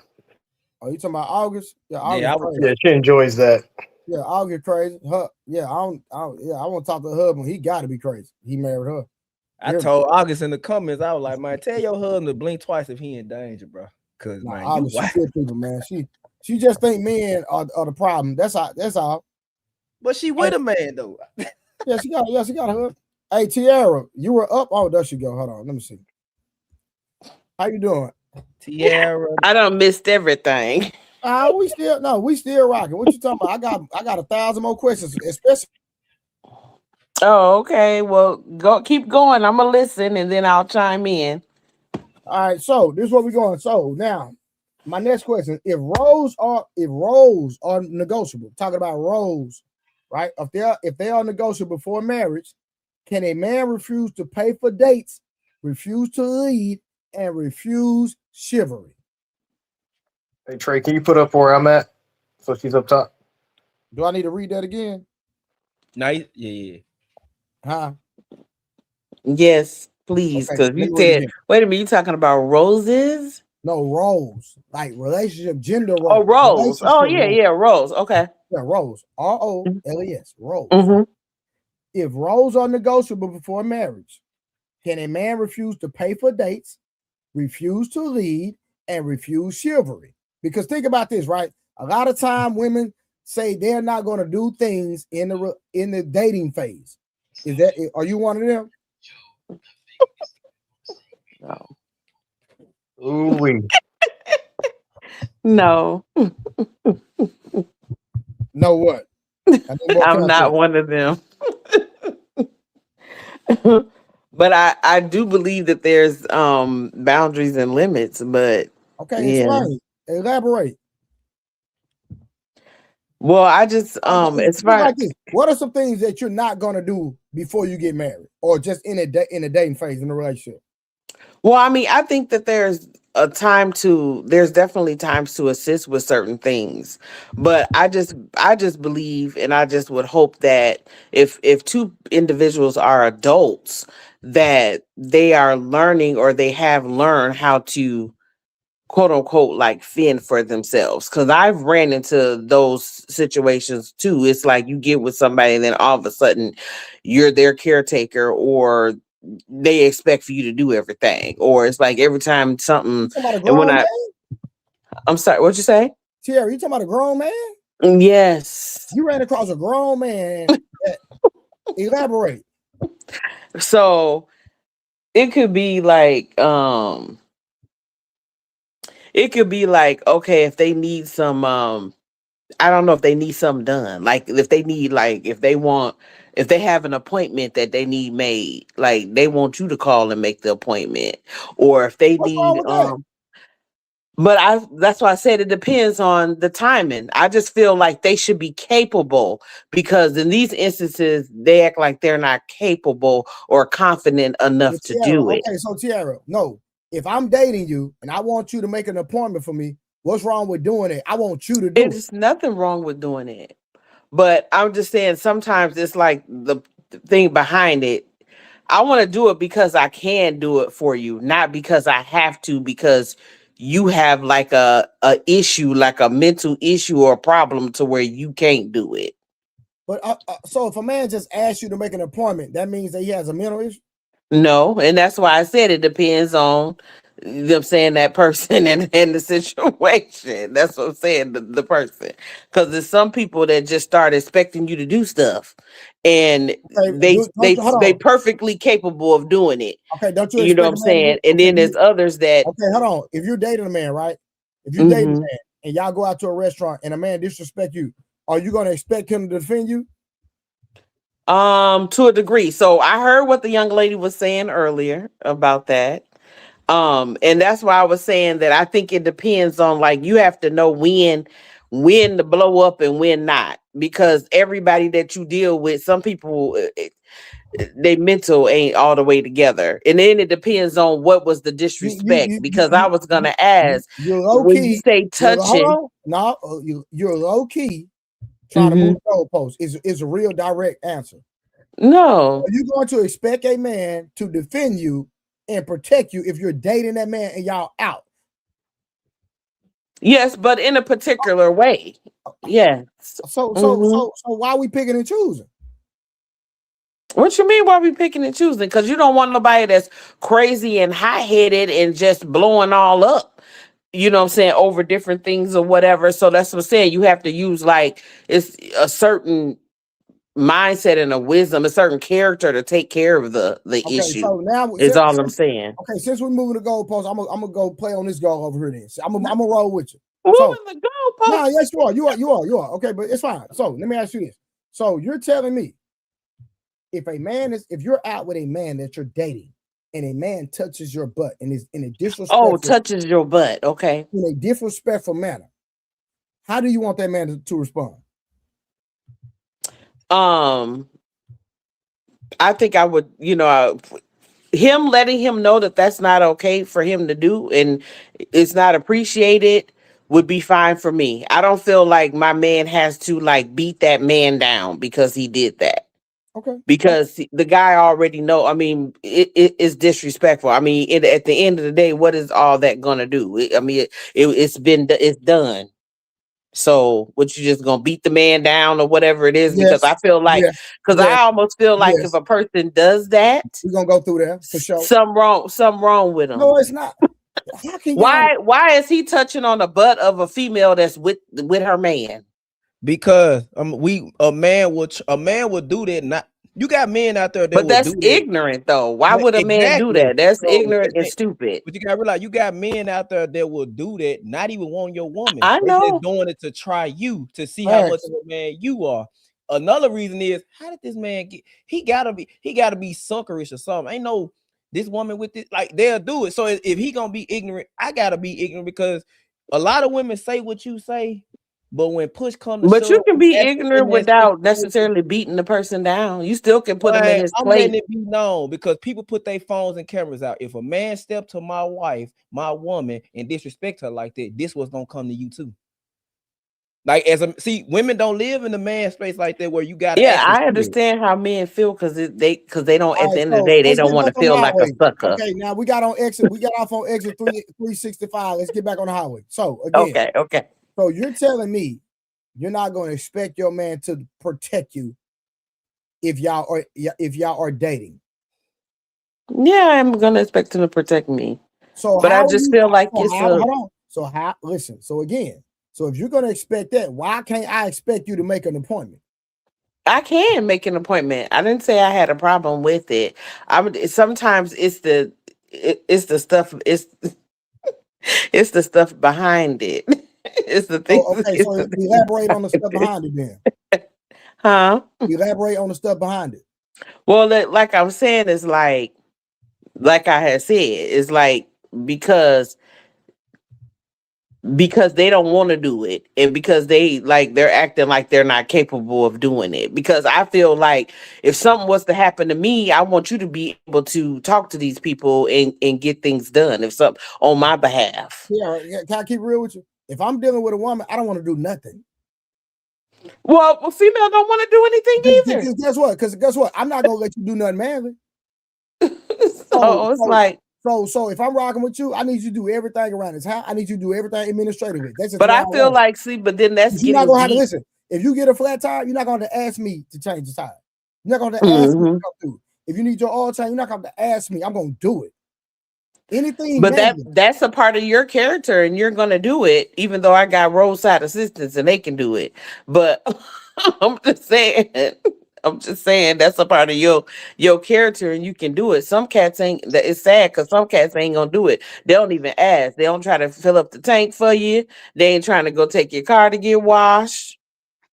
They ain't trying to. I'm just saying, it's like.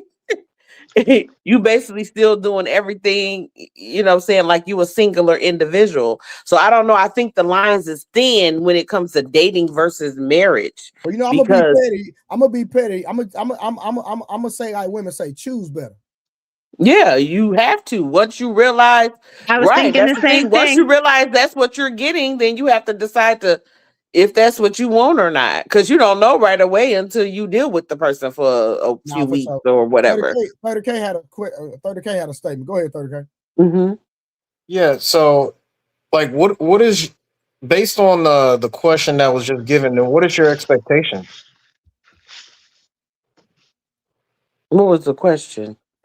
You talking to Trey or me? No, I'm talking to you. I'm talking to you because you're like it seems like you have certain expectations that should be handled. I just want to know, what are those expectations? I seem like I have expectations. Yeah, because he just went through a line of stuff. So let's say, for example, you're flat tire, you have a flat tire on the road, and you don't have to ask me to come out and do it. Is that like an expectation to you, or no? I don't even, I guess because at the age that I am and just life in general, I don't even think to call nobody to do that. I'm calling AAA or my roadside assistants to come and fix my tire. Okay, that's all I got. Go ahead, 30K. No, that's all I got. No, are you gonna at least let your man know that you had a flat? If I have a man, then yes. That's the whole Tiara. We talking about dating. Yeah, so it's about dating. Right. If I have a man, yes. And depending on the timing and all of that. So if if they gonna come faster, I'm gonna have them come and do it. Depending on what he at, what he doing or whatever. I'm not about to wait until he, you know what I'm saying? But yeah, I will tell him, of course. I'm gonna tell him that I have a flat tire. Okay. Rose, well, I was finna ask Rose something so she just took out of here. Came on and just took out. I'm here. All right, real quick. So the question is, if roles are negotiable before marriage, can a man refuse to pay for dates, refuse to lead, refuse chivalry, and still be considered a serious dating option? Do I need to read it again? Yeah. Okay. Hey, Rose. Said the shiny forehead. I need you to process this question, okay? Okay. I need to know that there's something educational, receptive behind that little glow in their forehead, okay, Rose? Yeah. Now listen. T.O. said, ooh-wee. Yeah. Again, if roles are negotiable before marriage, can a man refuse to pay for dates, refuse to lead, and refuse chivalry and still be considered a serious dating option? If he can refuse to pay for dates I'll accept that. He can refuse to lead only to a certain extent, though, because I'm not his wife. So where are you leading me to? Only in the dating stage. Now, I do see leadership qualities in the dating stage, but we're not. I didn't choose you to be my leader yet, so I'm not expecting certain things because we're still at a dating stage, a vetting stage to see if you're even able to lead me, or if I'm even able to submit to a leader like you. Okay. But the thing is that, so what are the non-negotiables when it comes to that are not negotiable for a man in dating you? In the dating stage, I'm sorry, Tierra. Nah, because if a man just in my phone taking up contact space and I get a flat tire or something wrong with my car, if I can't call him to come, ain't no need him even being in my phone. Yeah, I didn't say that I couldn't call him to come. I'm gonna let him know, but I'm just saying, like, if I get a flat tire, he could be at work. I'm not expecting him to leave work and come change the tire. I'm gonna call AAA or whoever it is to come change it. That's what I'm saying. I'm not saying he can't do it. If he's capable of doing it, that's good and fine. I would love to save $70 on the oil change if my man can change the oil. You know what I'm saying? Straight up. But he would probably be the first person that I call. If he can't, that's different, but he got to play some type of role into between me making a phone call and me getting back to the house with that new tire. All right, but can a man refuse to pay for dates? And this go for Rose, Tierra, and Karen. I need an answer from all three of y'all. He can. Those dates will probably. I don't mind going paying half on the date. He got to pay for mine. Absolutely. Say, swear to God. Yes. She can't. No, because for me, I believe in being realistic. And so if me and my man is being transparent, I'm going to find out this week he might not be able to pay for a date. And if I want to do something, then I'm going to be like, either I'm going to pay for the date or I'm going to be like, okay, well, I still want to go bowling. You pay for yourself, I pay for myself or whatever. I'm just saying being transparent about it because it just may be one of those things. He might not have it that week or this time or whatever the case is. You know what I'm saying? Yeah. So I'm just not expecting every single time we do something, he just always coming out the pocket like every single time. I'm just saying realistically. Now, if he's at that level to where he got it like that or whatever, and he don't care, you know what I'm saying, whatever, then I guess that's different. But I'm just saying realistically, so, whatever, everybody income, he might not have it that weekend. So what, I'm gonna be mad and be like, oh, I'm breaking up because you ain't got it this weekend and we can't do nothing. I mean, I don't know. All right, Karen, what about you? And then after Karen, well, I think Karen went to sleep. She did say we had about 5 minutes tonight. Hey, any of y'all fellas got any pushback or any questions? Hold on. Here comes Karen. She coming back.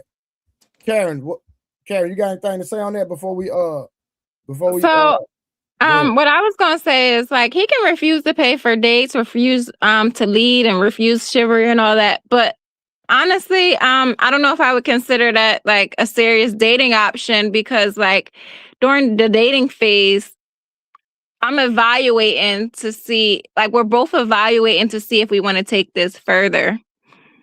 So these are all going to be indicators to me of what type of man he is. So Karen, so if you're in a dating phase, you're not going to pay for a single date, and you expect. You didn't let me you didn't even let me finish. Okay, I apologize. Yes. So what I was going with that. So what does he have man right here just keep raising his hand? I'm sorry, with the sweatshirt on. What is he got his thing on mute? So like, I'm evaluating his behavior as he should be doing mine. He has to pay for some dates. I don't mind paying for dates. I don't mind, taking him out as much as he takes me out. Like, I don't mind any of that, but he can't not pay for anything and say, oh, I'm saving my money for marriage. Like, that's not going to work. Okay, that's reasonable. But so you believe in just reciprocity in that context? Yeah, I'm okay with that. Oh, okay. Fellas, y'all got any pushback for any ladies? If not, I'm gonna go to the next question. I'm good. Nah, go ahead, Trey. Go ahead, bro. Go ahead, bro. You got it. I bet. So, do godly Christian? Hold on. I have some. I'm actually shocked by Rose's answer. That completely surprised me. Cause it's cap, but we ain't gonna acknowledge Hold on, it. y'all keep going real quick. I gotta go. I gotta go real quick. Hey, Rose, I got a question. I ain't want to be one of them. So I'm gonna be your little brother. I had to be because I don't believe her. You know, Rose. Get her. Get her. So you saying you okay with that? So how long would you be okay with it? How many times? I'm saying, and then on top of that, we talking about the first date. You're willing to come out your pocket on the first date? I don't mind. That's the thing. I don't mind going half if we went on the first date. I don't. I never had to, but I don't mind. No, I don't. Have you ever dealt with a man that said he don't mind going Dutch? Never. So why are you speaking about something? Okay. That has never been the case. I've never attracted that type. And when I tried to help pay for a date, his exact words was, "Don't ever do that again." I was so offended. That's emasculating when you do that. It emasculates a man when you do that. I've been in that situation. No, Right. it's how she does it. I'm gonna say this. No, Hold on, I'm gonna tell you why. It don't matter how you do it because I offer. Can I tell you why, so brother? Because come on, brother to brother, right? When I didn't have it, the lady that I was in love with years ago put the car under the table. Here, babe, I think you don't got it right now. You just paid your rent, you just paid your bills. Here, get that man the car and tip him 18%. When you get it back to me, you get it back. Why she couldn't just take you out? Why she couldn't take you out? Hold on, I got a problem. Hold on, Karen. I got a problem with that, Wolf. I'm be real with you. Let me tell you what.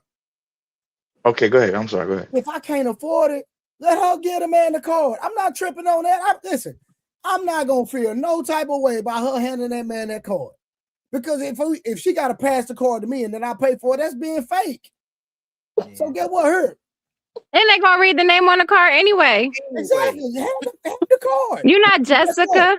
There's no name on the card, Miss Karen. It don't matter. Listen, Wolf. Look, What is it? A gift card? It's always a name on the card. Yo, you diabolical, Karen. You diabolical. You got on a credit card. It's gonna be on the receipt. Hello, Fred. Hello, Woody. Goodbye, Woody. Wolf Stacks, that's diabolical. It's always a name on the card. What are you talking about? No, this is her bank card that didn't have a name on it, but she did that because she knew I was pridey. But hold on. No, she's not a scammer. She actually has a good job working for a union. What it was is she know I'm hyper pridey. So what she did to not make me feel less of a man, she said, "I'm going to pay you the card on the table, and you get a man the card to pay for it. And when I got the money the next time, I paid for the bill and then some." You got my I ain't gonna lie. I would have had to my name on it. Oh, I got my name on Here it. we go. This is Trey. Come on, Trey. Come on, bro. Come on, She had a bro. prepaid card. What card you got that's gonna have a name on it? I'm curious. She had the prepaid card that you get from the drugstore. No, every bank card don't got your name on it. Because I got bank cards that don't got my name on it. I'm just saying, like, she knows how proud. Yeah, wait, don't do that. They might be stealing your numbers. Okay. And you know what? Hold on. Maybe I don't know what listen, hold on. Maybe I don't know what I'm talking about, but it must be a New York thing. Everybody in the chat. It is a New York thing. Hold on, 1 second. Everybody in the chat. Am I crazy? Are we crazy? The people that said we have names on all our cards. Real quick, there you can request to have a special card made where it doesn't have any information on it. Okay, well help me out because that's the first card you get. Matter of fact, that's the first card you get. It has no name on it. You got to request. When they first give you the starter card. That's a temporary card, Wolf Stacks. But that's if you don't change the name on the card. Remember, when they change the name on the card, they got actually change the whole card numbers on your card. Period. So some people want to keep their same numbers. Okay. Let me ask you this though. I have a question. So has a woman ever taken you out? Not passed you the card, she's taking you out. Yeah. No. Yes, to me, I still paid for it. She got mad at me. You're dating the wrong type of women. So she want to keep my pride intact, Miss Cameron. So I don't look like a No, whole somebody buster should be. or It sucker. has nothing to do with pride. Somebody should be able to take you out. Yeah, I will say this. I've had that, but it took me about like 10, 15. It took me actually having to put in work to get there. Man, what? Listen. My ex done took Y'all me. pick wrong. Ain't that what they say, Rose? My ex done took me to every steakhouse in this city. But how long was y'all dating, Trey, before she ended up spending money? It didn't take no time. But no, you right. I'm lying. Even in the dating stages. I'm talking about no time, no cap. Yeah, we had. I'm talking I about remember we went to Como Blue Print, Steakhouse. Ocean Prime, all that. Yeah, she surprised me with Como Steakhouse when we had a little snow. We had got snowed I'm in. confused. Feds got shut down. I remember that. Yeah. But was you dating. paying first on dates, Trey, before she started doing that? We just wasn't never no like that. We just rocked out. I have it. How And the see, cars landed. yeah, see, I think that's one of my problems because if I like you, then I'm gonna start spending money on you. I know that's right. Hold on. Say that again. I said if I like you, I'm gonna start spending money on you. Oh, they know where to get the PS5 from now. Yep. oh, I ain't doing nothing crazy like that. That's another thing. I don't know about people playing games, but baby, where your car keys at? I gotta go to the store. Hey, Tiara. This man right here said he like cougars.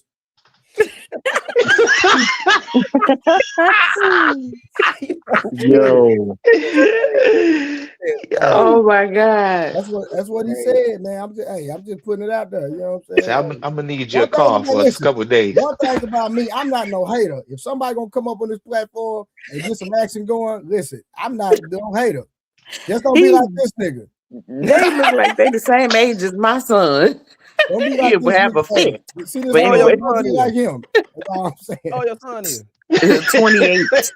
Jesus. I'm almost 40. Do not be like him. I'm trying to tell you. I'm almost 40. Listen, all right, real quick. So You said you almost 40? Oh, okay. I don't. Okay. I think that might have changed a little something. No, I just was asking. What's going on here? I'm just saying because you know how black folks we look young. Where we going to? All right, real quick. All right, listen. Do godly Christian women expect leadership and provision before marriage or only after vows? So for me, I know I can answer that. I think that it's about the fruit and how that person is operating, because obviously if you in a godly Christian situation, like you're not necessarily living with that person, or that person might not be quote unquote like already taking care of you or something. I think it's in the fruit of seeing how that person is handling their life and how they're living, you know what I'm saying? And if they're, stand up and if they have character and stuff like that, that's kind of how you can tell, because it's the fruits of their labor, whether or not they are going to be a person that, I guess that has those characteristics. But yeah, because I mean, how else would you be getting it from them? I mean, I don't know.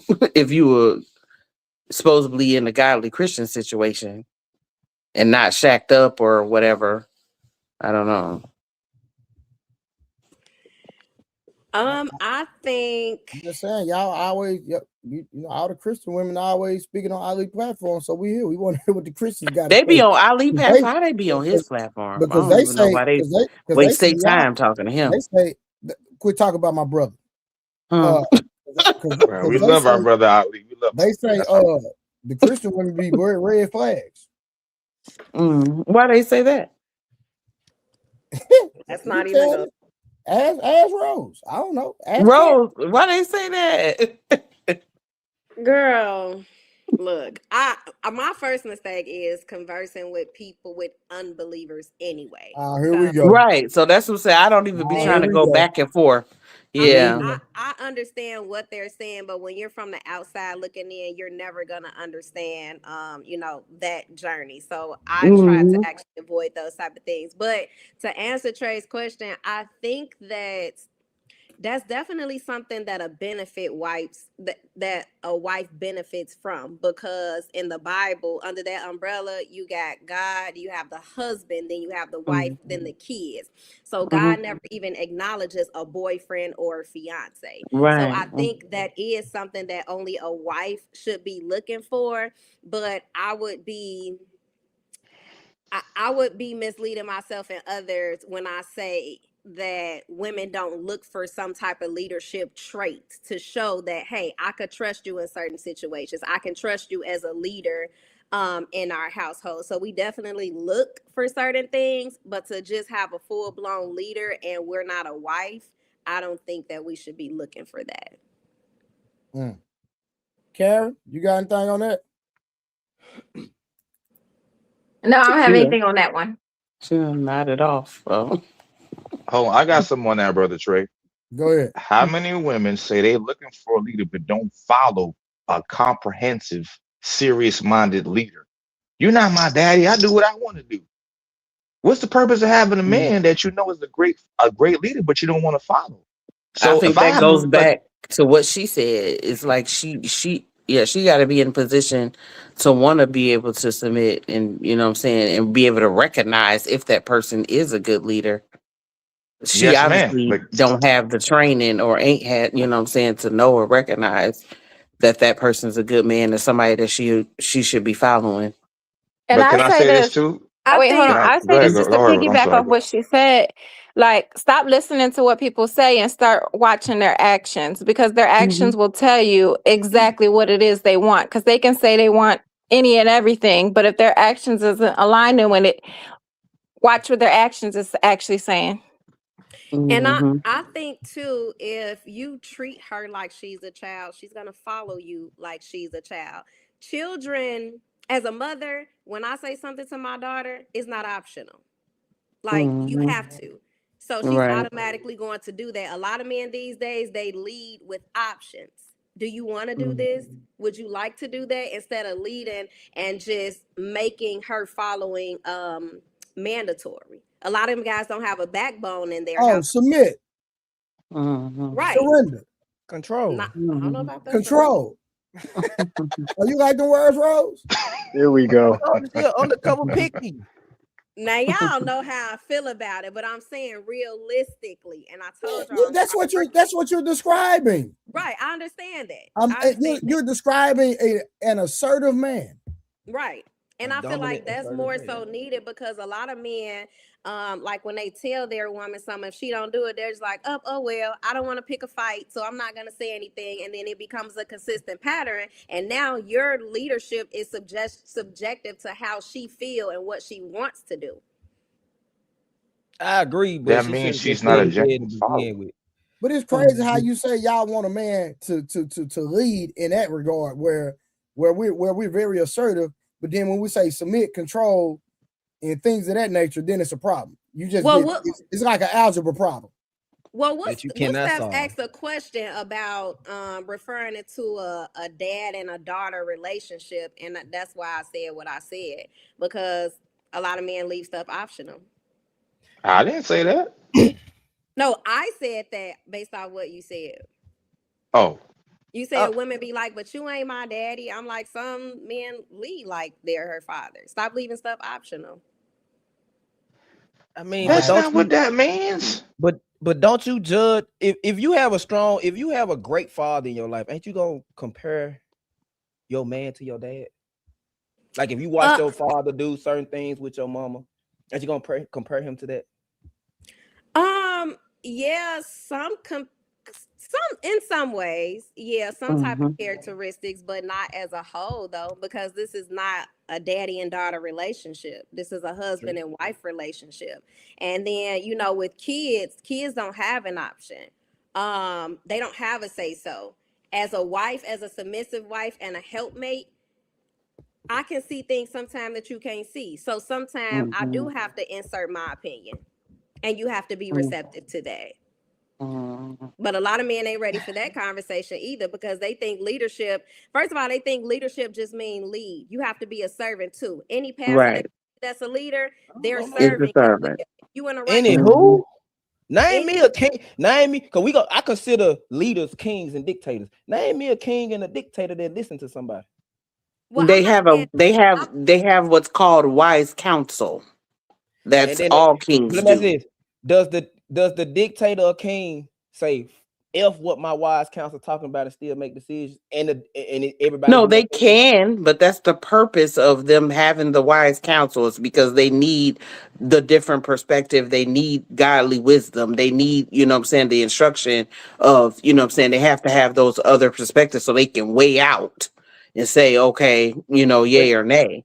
But just because I get your opinion and your outlook and your perspective don't mean I have to accept it and go along with it. No, it's true. You don't, but it's gonna put something else. And if you're leading like the godly way, you're gonna take it in consideration. If you're leading in a dictatorship, then that's different, you know. But yeah. I didn't want to say it out, but people even in 2026, people bring up the Bible, some people bring up the Quran, some people bring up the Torah.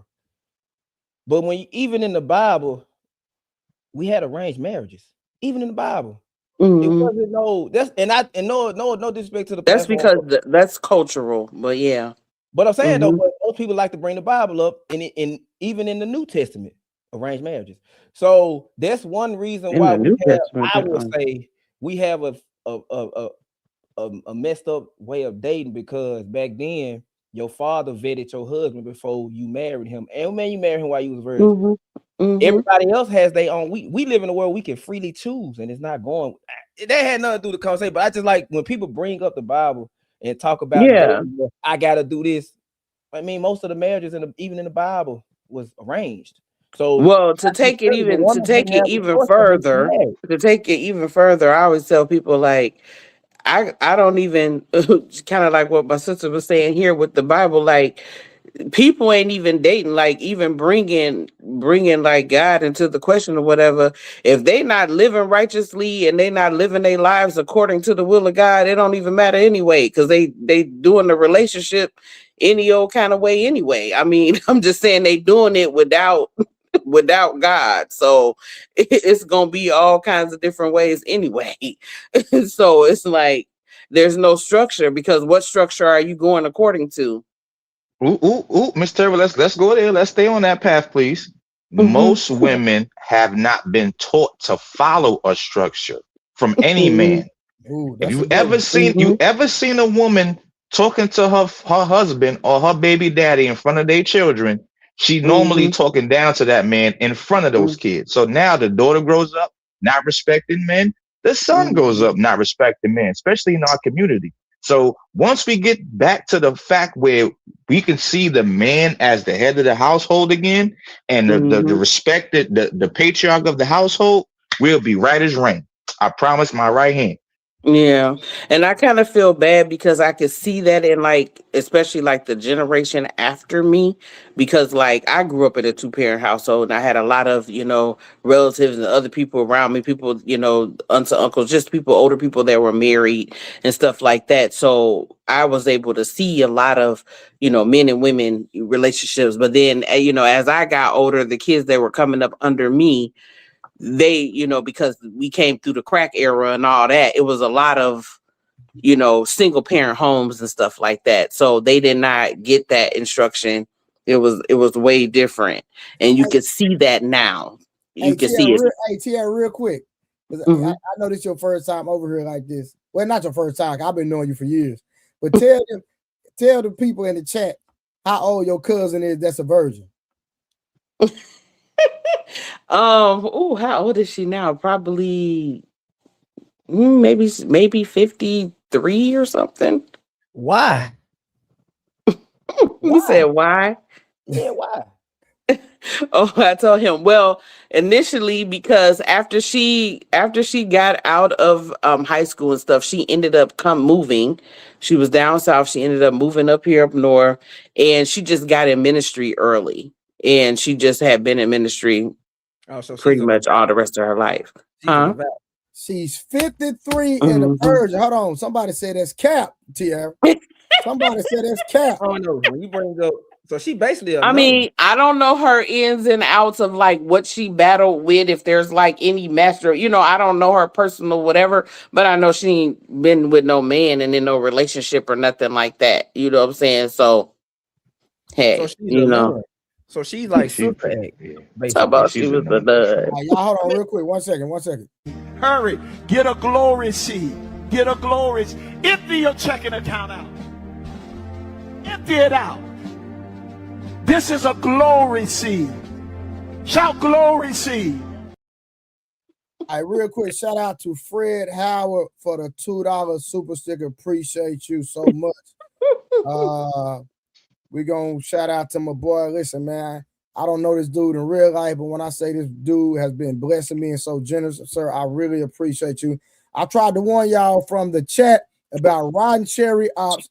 I mean, bum cherry. So y'all would get Bum cherry. You don't want to know. You don't want to know. She was on here the other day. It was something different. All right, shout out to Paul. Look like the Euro money, Arab money, out the country money. What of the man is not religious but want a family? Okay, cool. We gonna appreciate you for the $2. Then we got T.O. back. He is the sponsor of the show. He is over $100 by himself. Well, I know one thing, he can't be atheist, but disclaimer. And the opinions shared here by me, T.O., are my own and do not reflect the views of the channel Trader Truth Teller and his panelists. Hey, T.O., man, listen. Hey, you one of them ones. Keep telling the people the truth. When we leave, $5 by T.O. again. When we leave, we too controlling. When we try to be considerate and we don't have a backbone, man, that's what y'all say. Ain't that right, Rose? No, that is not right, Trey. Cap, stop the cap, you're lying. T.O. again with another $5. Trey, ask them, do women today prefer to deal with with the men of today or the men of the 1950s? That's a real question. I need y'all to answer that. I don't know too much about the men of the 1950s. Right. What I do know is that it seemed like they got a lot away with stuff because it wasn't cell phones, social media, and all of that. So, nah. Why you gotta go to the negative? Hold on, real quick. Wow. Let me read this last super chat. All right, shout yeah, out they to had 2 or 3 families back then. But go ahead. EL5528. Much love with the $20. Thank you, my brother. Appreciate you so much. Appreciate you. All right, now listen. Why y'all got to default to that? That's what I'm saying. It wasn't every man. But it happened a lot. Tierra, right? No, it didn't. They had them 2-3 families. You knew nothing about it to the funeral, and every child's mother and the kids came to the funeral. Everybody crying. They didn't know who had rights to what because everybody swore that they was the main chick. I don't want to go through all of it. What's the definition? What's your definition of a lot? Because I like to speak in majority or minority. So was it a majority of the time or a minority of the time? I'm not sure, but I just heard about it a lot. So I would assume So you can talk to every person that lived in the 50s, every woman, whoever was married with kids in the 50s. Not That's that passed down trauma. That's what that is. The grandkids talk about it. The sister of the husband talk about it. Mm-mm. Don't do that. Like we will look, come on, man. Yes, men did it back then. We didn't have social media, of course. Men do it now. We ain't got social media. Men are still getting away with it. It don't matter. But it is not the majority. What I'm saying, like, come on, don't do that. Don't do that. Don't disrespect your grandma and granddad like that, bro. I mean, hey, I'm not equipped to deal with what they was dealing with back in the day. I'm equipped to deal with what I'm dealing with today, and so that's why I prefer that. And I'm barely equipped. I'm barely equipped to deal with that. That's why I've been single for so long. You hear me? Is the upbringing of kids?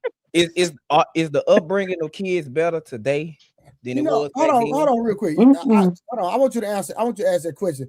It's funny how women forget that how a lot of them women were sleeping with the milkman, the mailman. That one. No. Don't run from this smoke. Don't The pool boy. Go ahead. What you say? 30K? I said the Iceman, the pool boy, the lawn care people. When the men go off to war and then they have to hide the fact that that's not their kid. So it don't sound like anything much has changed. Except for technology. Well, you know what's crazy? Even though that was going on, because I've seen families where the mama, well, you have to realize now that I'm older, the mama stepped out on the granddaddy. It's a child that granddaddy take care of. He don't spend no time with. He don't really show no affection to, but he buy him shoes and clothes. That's not his child. He just doing what he's supposed to do as a man, because he probably did the same thing and stepped out too. But regardless of what you saying, Black families stayed together. The Black dollar circulated within the Black community. We had a village back then. So regardless of what grandma did and Big Mom did, what granddaddy did and what grandma did, we were more together back then than we was now. I mean, and that could be the case. But what I'm saying is what Big Mama and them dealt with back then, I'm not equipped to deal with that. She was. You're right though, and which is why women, like, not saying you, but women are waiting until they mid 30s and 40s to settle down. Yeah, because guess what? That same guy that you gave your prime to in your 20s, he was in his whole phase. So what am I marrying? Yeah, but you know what though? Big Mom got arranged marriages. Y'all just picking and choosing who y'all want. So now you got to deal with the accountability, saying that your coochie pick wrong. Hold on. Let me get you right now, Rose. A lot of those men work 16-hour days. They got up, didn't see their kids in the morning, and didn't see their kids till that night. So they didn't have no energy to be sleeping with nobody else. They was at the factory. I'm telling you, put the camera on little Malcolm. Let me see him. Jesus. But go ahead. Look. But go ahead. Look, most of those men didn't have much time to do anything else besides work and bring home the bacon. They wasn't even paying the rent and the bills. They was giving his wife the money and the check. So every man couldn't cheat like that. They couldn't cheat at all sometimes. Please. They wouldn't have had 3 and 4 families at the funeral. But you speaking of anomalies, you're speaking of exceptions, and exceptions don't make the rule, Rose. So when Facts. you use it, why do women deflect when it's something like that? Why do y'all deflect to the negative when bringing up something like that? Well, she asked me why I didn't want to deal with that back in the day, and like I said, that's the part I'm not equipped to deal with. I can't. Have you sat back and listened to older women that lived back in the day talk about the way the days was back then? Only thing they really complained about was slavery, or not slavery, but segregation. They didn't complain about nothing else. Let me ask you this. Y'all do know DNA testing didn't come out to 1982. Y'all do know that, right? Yeah. I know I educated y'all. I know Trey educated y'all. Now, how many people you think, how many kids do you think men had kids that thought they was their kids, but it wasn't their kids, but we would have never known? In my family. I'm sure. It's crazy. Damn. Pineapples. I don't like y'all this. Forget about that though. Y'all forget about that. Y'all forget about that. And then Rose just literally said, in my family. Can you give us some details, Rose, if you don't mind? You ain't got to say who. I mean, so this young lady had 3 kids by this man. And he only know that one for sure is his. But of course, he never got a DNA test. He raised them like, they were his own. And we just noticed like the kids look different. One of them looked like another man, but they had similarities of the mother. So people just never questioned it too much because they didn't want to make a big deal out of it because they like this person still gonna be who they are to the family, and that's that. Yeah. Wow. You think that's why they banned mandatory DNA testing? Because it used to be you can get it in the hospitals. You think that's why they banned it and made it to where you got to pay for it now? Knowing most men, they still don't do that when you have a baby. No. They've been stopped that. Like it's not mandatory. I think they only do that if you on welfare. They'll let you do it because they gotta know who to put the child support on. Yeah. But otherwise, you gotta pay outside because either way it go. If I go down to juvenile court to get a DNA test, if the baby mine, I gotta pay for it. Or what they do now is you gotta pay for it and send it off $400, some $100. Men not finna do that. Yeah, I'm with Becca. It depends on the state because I think it's different here in Illinois. But just to know that exists anywhere, that's crazy. In New York, though, you have 7 days before the baby and the mother leaves the hospital to get a free paternity test. Because I live in New York and I got 5 kids. That's You was telling us you got restraining orders with no proof in New York. I don't know. What? You don't need to have proof. All what I gotta did say is some you did research, something. but I ain't gonna talk about it. On it, man. Jesus. I'm sorry. I'm bringing up receipts because stuff y'all be saying be out of pocket. You can say, Rose, it's the internet. You can say whatever you want. Apparently. I got a question. Is it considered offensive if the man wants a DNA test? Yes. I think so. Why? I think it should be mandatory at birth.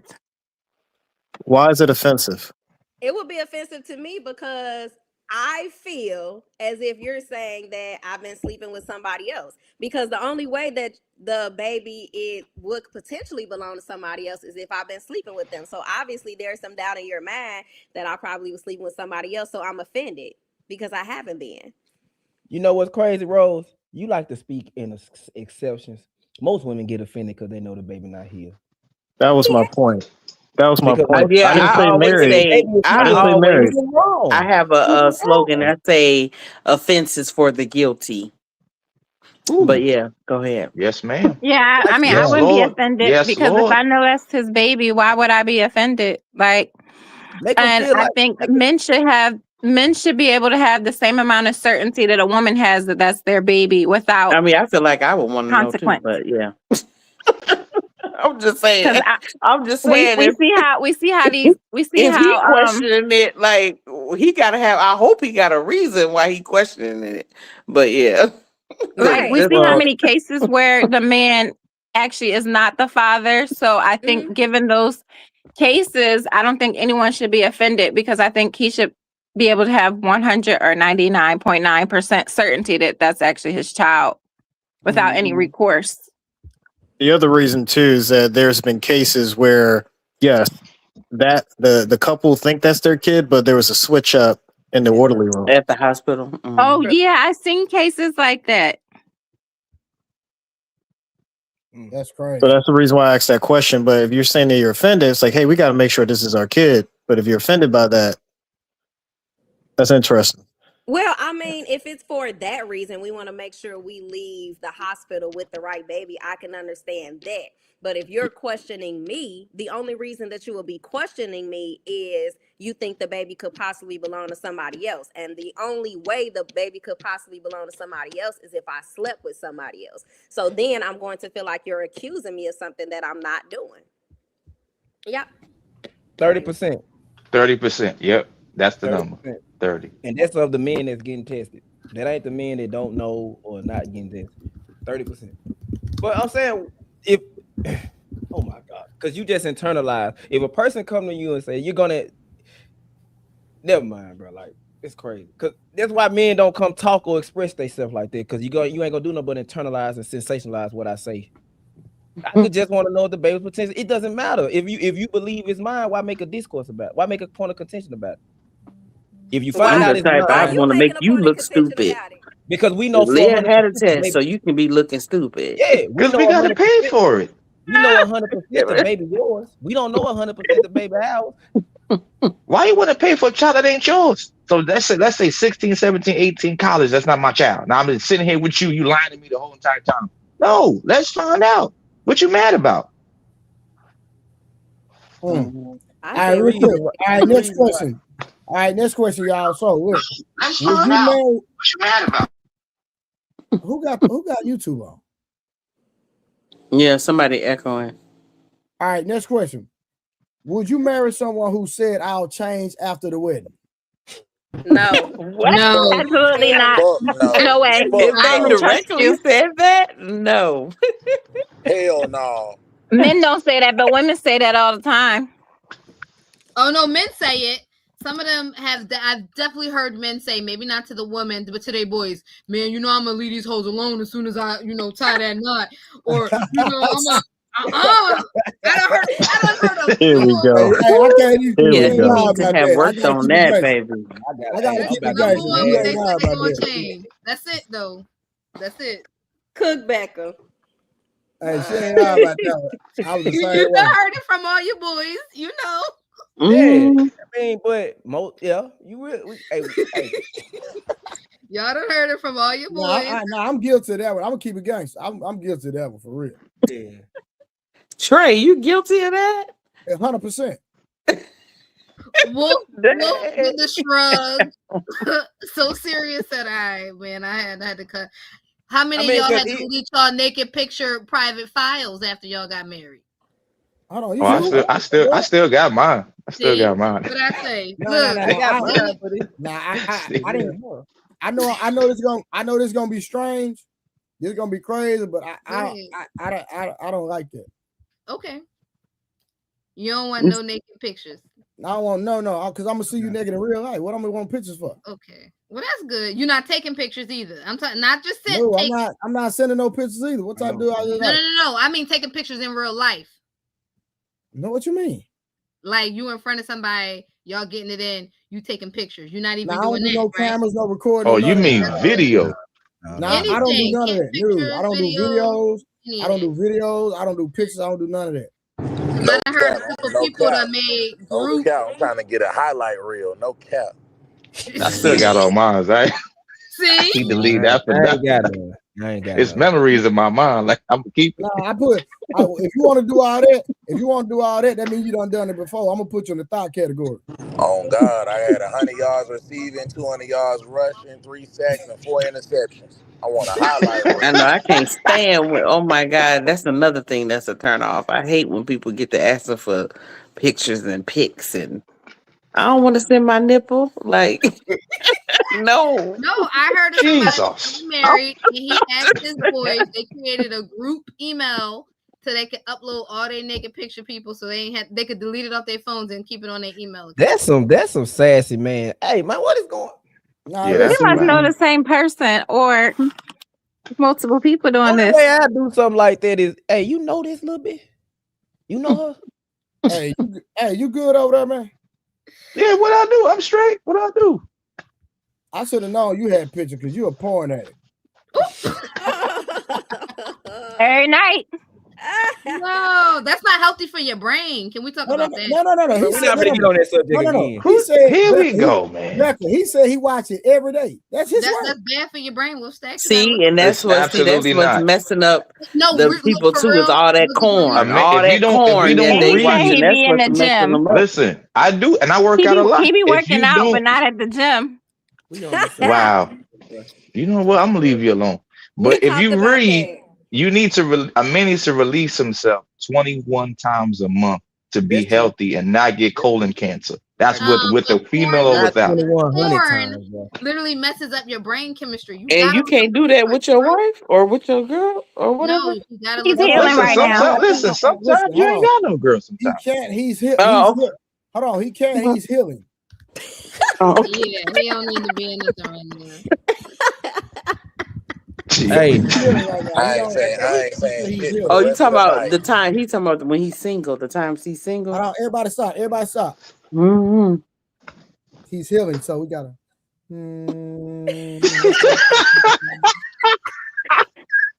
What happened? I missed it. What happened to him? Meditate. Listen, everybody meditate.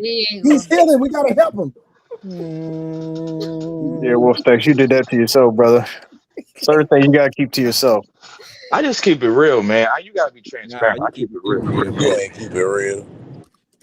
No, for real though. Y'all really gotta look at the damn sense. He don't keep it real, sense. All right, next question, y'all. Should dating reflect how you plan to behave in marriage? Yes. Yeah. Somewhat. Well, at least the Should foundation. dating reflect how you plan to behave in marriage? Mm-hmm. Yes. It should be like a I level think two. it's a training. Yeah. Y'all don't say training. Y'all might get triggered. Hey, bro. Yes. Yeah, for the most part, it's like the free trial. Yeah, because if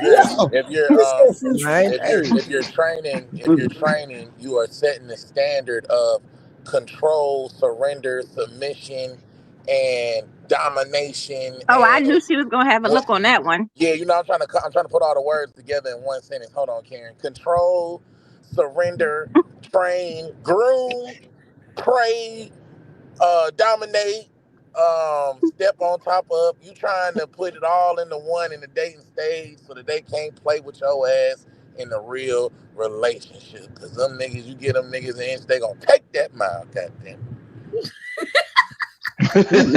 You gonna be lit, bro. Stinson, are you okay? Hey, YN say he gonna keep his girl in the headlock. Yo, Poppy. Y'all didn't answer the goddamn question. What is wrong with y'all? Y'all 4 women up here. Yes, And a porn at it. Yes, it should absolutely reflect. Yes, I think so. Yes. No, okay.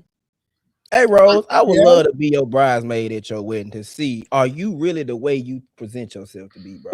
Hell no. That's your bridesmaid. I would love to be your bridesmaid. You could have said usher. How you gonna be a bridesmaid? I want to get an up close understanding, like, because she be giving us so much pushback, but then when you ask her a question that's direct, she give a answer that men would like to hear. Cause she cap. She's trying to find her man in the chat. It's cap. It's all cap. Dang, what I do to you? I guess the Samson date didn't go too well. The way he coming at Rose. Yeah, what happened on that date? Jesus. I ain't gonna lie, Karen. I got a story, but I'm gonna wait. Dang. But yeah, I didn't mean to interrupt the question. My fault, Trey. No, you good. I'll wait on her to give an answer. Can I get my answer? Go ahead, Beth.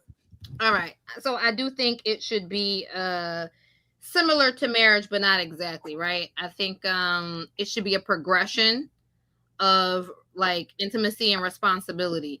So, you should start off general, getting to know people for who they are, not, putting too much expectations on them and all of that. And then progress to responsibilities and expectations as it moves closer to engagement. And then I think engagement should actually be the time where you're trying out quote unquote marriage. So I think that's when the full-fledged, responsibilities thing can kind of kick in. So let me ask you this question. Mm-hmm. Are you turning on and off your femininity? No.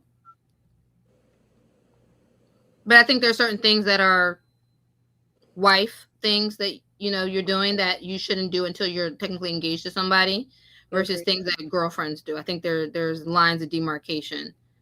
Can you give some examples, please? Yes. I would say, okay, here's a good example, like picking up someone's dry cleaning or straightening up their apartment, or if they have kids. They told me I got to make appointments. Or helping out with their kids and things like that. That's stuff that I wouldn't do until an engagement. Absolutely. Living with them. I'm not living with nobody until an engagement.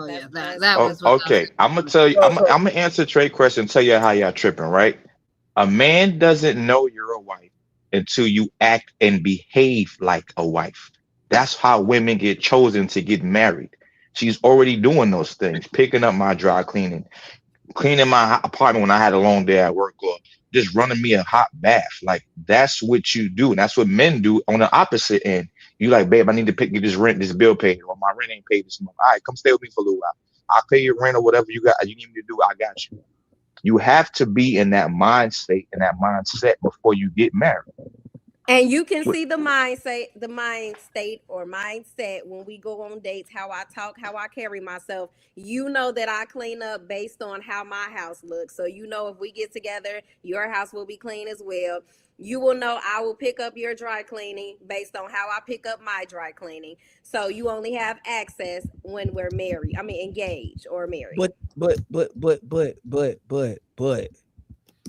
the thing is, I'm gonna say it, and I say it all the time. Women still give up too much before the marriage. Well, that wasn't the question. No, it isn't the question, but it just went with his point. Like, y'all, you know what? So are you helping my point?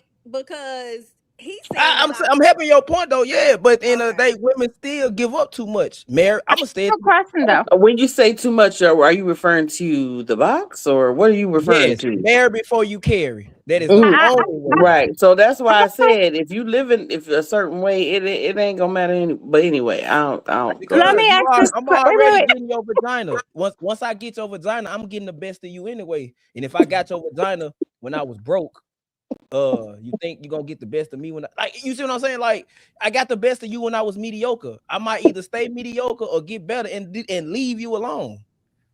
Okay, question. If you already taking your dry cleaning and picking up your dry cleaning, what's the harm in taking or picking up his on the same run that you're doing yours? I can do that occasionally if it's convenient for me, but I'm not making it a consistent thing. No. And I guess the thing is that's an assumption that y'all live within the same area where y'all going to the same dry cleaner, right? So if that's the case, I'm not going to you know what I mean? That's something of matter of convenience. How y'all listen? How y'all plan to get mad? Listen, let me tell you something. If I'm dating a woman, I expect. We know Trey. We already know. She can't even come. She can't even come say hi to you without her cleaning up first. You petty. Because I just feel like if you doing all this stuff while you dating, then what's the point of getting married? Again, this is I don't know. No. See, this is what y'all gotta understand. It's okay to be you. If you're a woman if you're a woman that like to clean, it's okay to clean. If you're a woman that like to wash dishes, it's okay to wash dishes. It's not that you're giving a man too much. If that's who you are innately, you're a domesticated person, then guess what? When you come visit me, it's okay to be domesticated. It's not that you're performing. Be you. No. Okay. Oh yeah, I've done that. I went over my boyfriend's house and a little OCD. It was some dishes. I washed them because I didn't want to sit there with them dishes in the sink. That's what I'm saying. So some of y'all have the wrong mindset when it comes to it. But I mean, and we can do those things, but I think those things at a dating stage comes at our y'all the stream yard tripping. So if it drop, you just come back up. I don't know what he's doing, but go ahead. Yeah, I think at a dating stage, those things come at our discretion, right? If I have if we're just dating, I'm not expecting him to pay all the bills in my house. That comes when I'm with him and we're together. Or if he just wants to pay the bills at my house and we're engaged, but we live in two separate things. So when you have a wife, she's obligated to do those things. Until then, you will just see the potential of what I can do. For sure.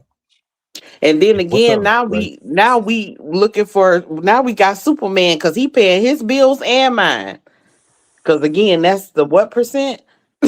Because he can pay all his bills and then he paying mine, and whatever I got going on over here, that's already a what percentage of that? Because you already, you're not finding too many people that's doing all that, taking care of two separate households. That's the top 10% of men that can do that. Only 10% of men can do that. Exactly. But to Rose, what's up, Blue? So I'm always get on Rose. Hold on, but to Rose point though, what you like? A lot of women do that. It's off-putting because y'all are withholding this. You're not gonna do this. You're not gonna do this while still letting me break your back in half. It don't make sense to me.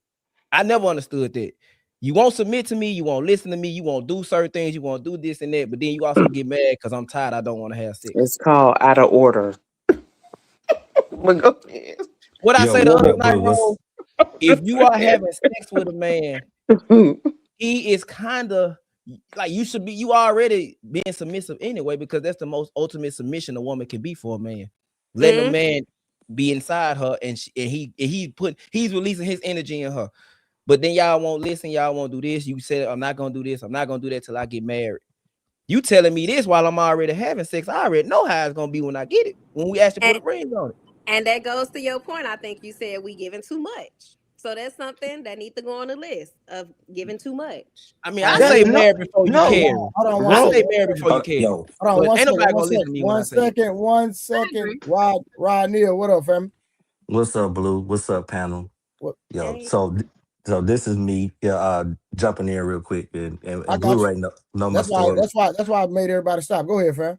All right. So this is just me talking about this, 17 years in the game. So I say this, I definitely got to know what you own for real before I would have even thought about buying the ring and getting on the knee. And I know a lot of y'all like y'all talking about a lot of surface level stuff. I got to see how you gonna show up for me, particularly when things ain't going well. So, like I know this is just an anecdotal experience, but like for me, like when I remember like when me and my wife was dating and my sister passed.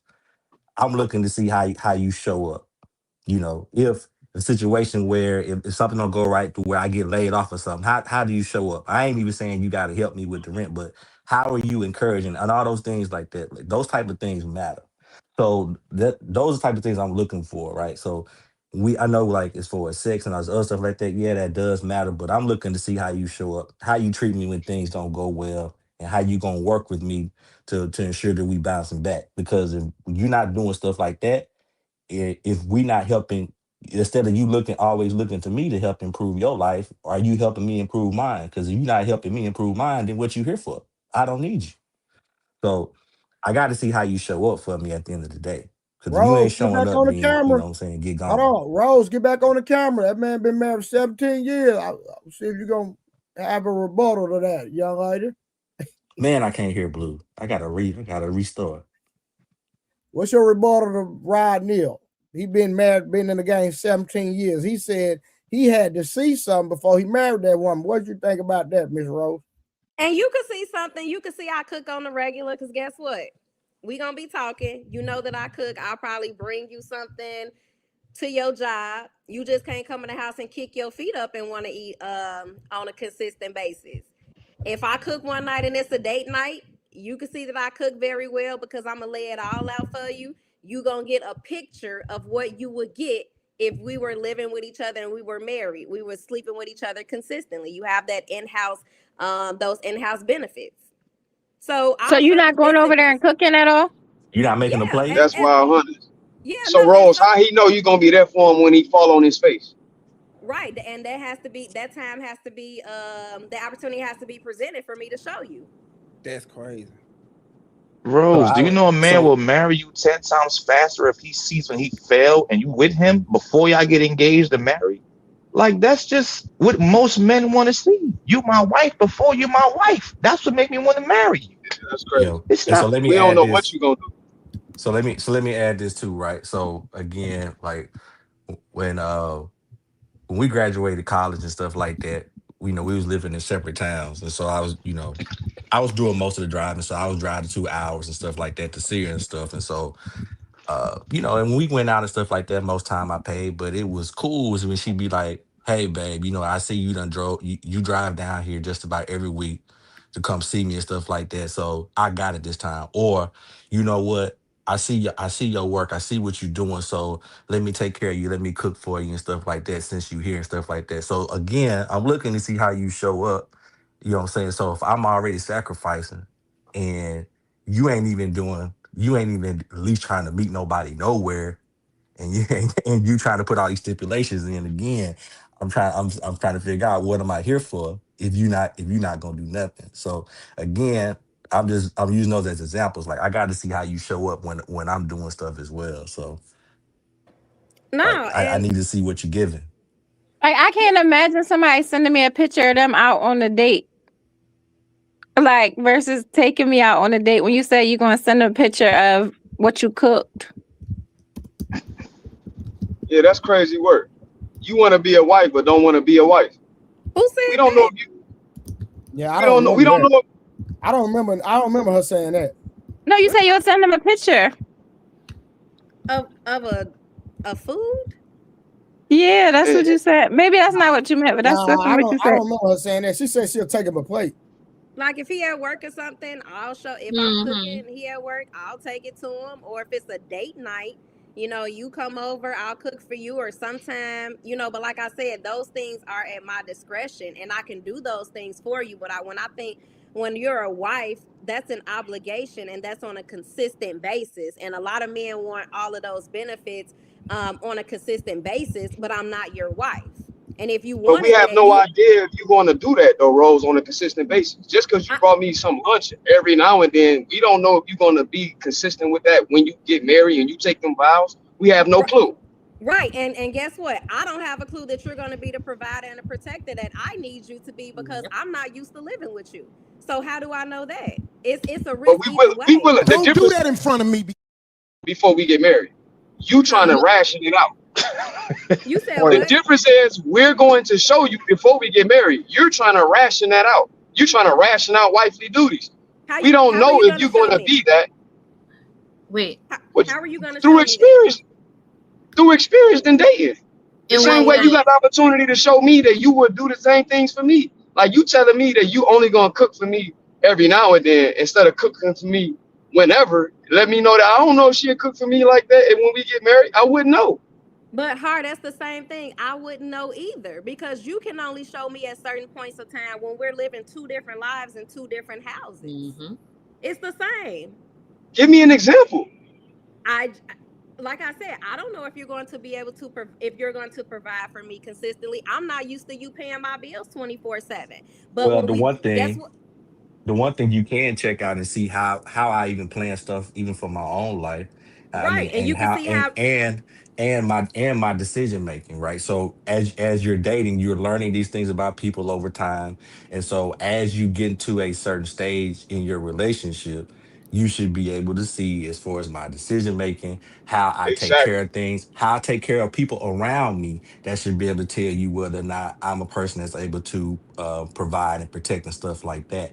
But And why so wouldn't the you same apply to her though? Exactly, If everything you just said could apply to what Rose is saying. And that's what I was about to Without say. you just name things that don't have to do with her, right? And when she just said that she named things that don't have to do with y'all, literally you Look, you know what the problem is? there A lot of y'all, a value lot of on y'all. cooking a meal than your body, giving your body to someone? Wait.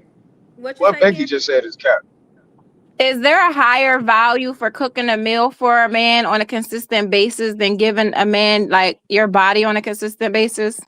No, and that's why I said to Waso's point, like that's something that should be withheld until that given point in time as well. But do I think that cooking for a man, depending on how he feel about you cooking him a meal, that can be looked at as a more intimate moment than intimacy itself sometimes, because a lot of men really value that, like they're speaking their love language, and that's why when they get them chicks that they just mess with on the side, they sleeping with you at the house, but they'll go to her house just to sit there and eat and talk to her in peace and probably won't even think about smashing. Why you always using the worst possible? Okay, so maybe we should ration out how we protect y'all. Maybe when we go out on a date, we shouldn't. If a man was to slap the shit out you, excuse my language. If a man was to slap the taste out your mouth while you with me, maybe I should ration out if I'm willing to go to jail for you or not, since we ain't married. Yeah, and then you ration Hold yourself on. out. Hold on. Hey, hold on. I'm telling you right now, Karen gonna leave you. So I'm just letting you know. Definitely said she out. You go to jail for protecting Karen. She's going to leave you. I'm gonna let you know that right now. Okay, so we know I'm not gonna marry her because it says through sickness and health, do best to us part, for better for worse. So we know I ain't gonna marry Karen. You just said. Hold on, real quick. Hold on, y'all. You literally just said y'all not married yet. No, I'm saying based upon what she's saying, we should do the same thing. So if we hypothetically was to go out and somebody was to slap the taste out of her mouth and I'm standing next to her, maybe I should ration out if I'm willing to protect her because I don't know if I'm gonna be her. We ain't married yet. Well, hold on. Well, Tiara said, hold on. Tiara, hold on, Rick. You can ask a question. Tiara and Karen said she don't want you to get violent, sir. So they just want you to. Oh, well, they cool with getting slapped then. No. Listen, no. They want you to articulate to de-escalate the situation. Go ahead, Karen. Mm-hmm. Oh, no, Karen, how do I de-escalate somebody slapping the taste out your mouth in front of my face? No, but let's be okay. Wait, this is not the topic at hand. I already had this discussion for 4 days. I am not doing it. Y'all can have that conversation with somebody else. That's a real question. Why you want to woman to get slapped so bad? Is that we're talking about a rare incident, like for real. Let's be honest, right? Oh my God. That's not rare. Okay, of all, somebody getting disrespectful when you go outside, Becky. Have had to when a man walk outside with his woman on his arm, somebody bound to get disrespectful. Somebody bound to try you. It happens every day. I'm sorry. How many of you have actually been in a fight over a woman because of another man? Me. I walked up to 5 dudes. Okay, hold on. Okay. Now, how many of the women have actually had a man have to fight over them because of another man? Not I, and I used to be once. Me never. Out Tiara. on dates a lot. Look at Rose looking all smiley when she said that. I think Rose Never, likes right? This is crazy. So honestly, no offense. Honestly, she asked me an example though, and I'm giving an example. It's not our fault that's what a man. She said protection. That's protection. So what you want me to do? Want me to ration out my protections? Want me to do it? Okay, well this we rationing out protection then. The need to protect a grown woman in today's society is a minimal event, right? That's what we're saying. This Now, is crazy work. It is a minimal. This is it's crazy a minimal work. event. Literally, right? Think Oh about my God. It's a minimal work, right? Becca, you date men, right? Yes. Have you ever been out? Have you ever been out with your man and another man tried to holler at you? Yes, and I told him no, thank you. I'm with my man, and kept walking. What did the man do? He stopped. He was like, "Oh, all right." And Let that me was ask you this conversation disingenuous. It's disingenuous. Rose. It's not. Have you ever been out with? It is because you just minimalize somebody walking up to you and slapping the taste out your mouth. No, but Why I'm they saying keep it's a using rare this? event. No, she just answered his question. She said she's never experienced it, but it happened. But what if you did? No, but what I'm saying is, I go out by myself way more, right, than having been out with a man. This hypothetical, At this age, no, I'm talking about reality, right? At this age, She can take it real literal. On this panel, have been out more by themselves, right, and have to defend themselves more than when with a man. All these women on the panel, only one person, one time, has had to be defended, right, while with a man. So what I'm saying is that while it is still something that men do, right, they're usually defensive against other men, and it is a rarity. I'm not saying that. Should we ration it out or not, Becky? Should we ration it out or not until we get married? Yes or no? I'm just gonna say, I'm actually more on Karen with the, you ain't going to jail on my behalf, right? Should we ration it out? Yes or no? I'm just saying. No, I don't think anything should be rationed out. What I'm saying is that. But that's what Rose is saying. No, I she's think talking people about need to something make that wise is. decisions. Rose You need to all make for a you wise blacking blue eyes and decision. pussing his face up. Man, somebody slap this shit out. Hold on. If I'm with a friend, Nobody not gotta even just get an intimate woman. If I'm with a friend that's a woman and somebody try to harm her, not even slap her, if they attempt to harm her, it's finna go up. And if any man with you don't do nothing for you, you don't need to be with that dude. Y'all tweaking. You ain't Listen, hold on. I'm gonna I'm glad see I was this, never right? in those situations. I heard something that Rose said, and Rose thinks like many women think. You're not willing to put in 100% for that man before you get married, and then wonder why I can't get married to nobody. Because a man, wait, Rose, I love you too, Rose. Listen, as a man, shut up, Billy. Please leave me alone. Don't be mean, y'all. Don't be mean.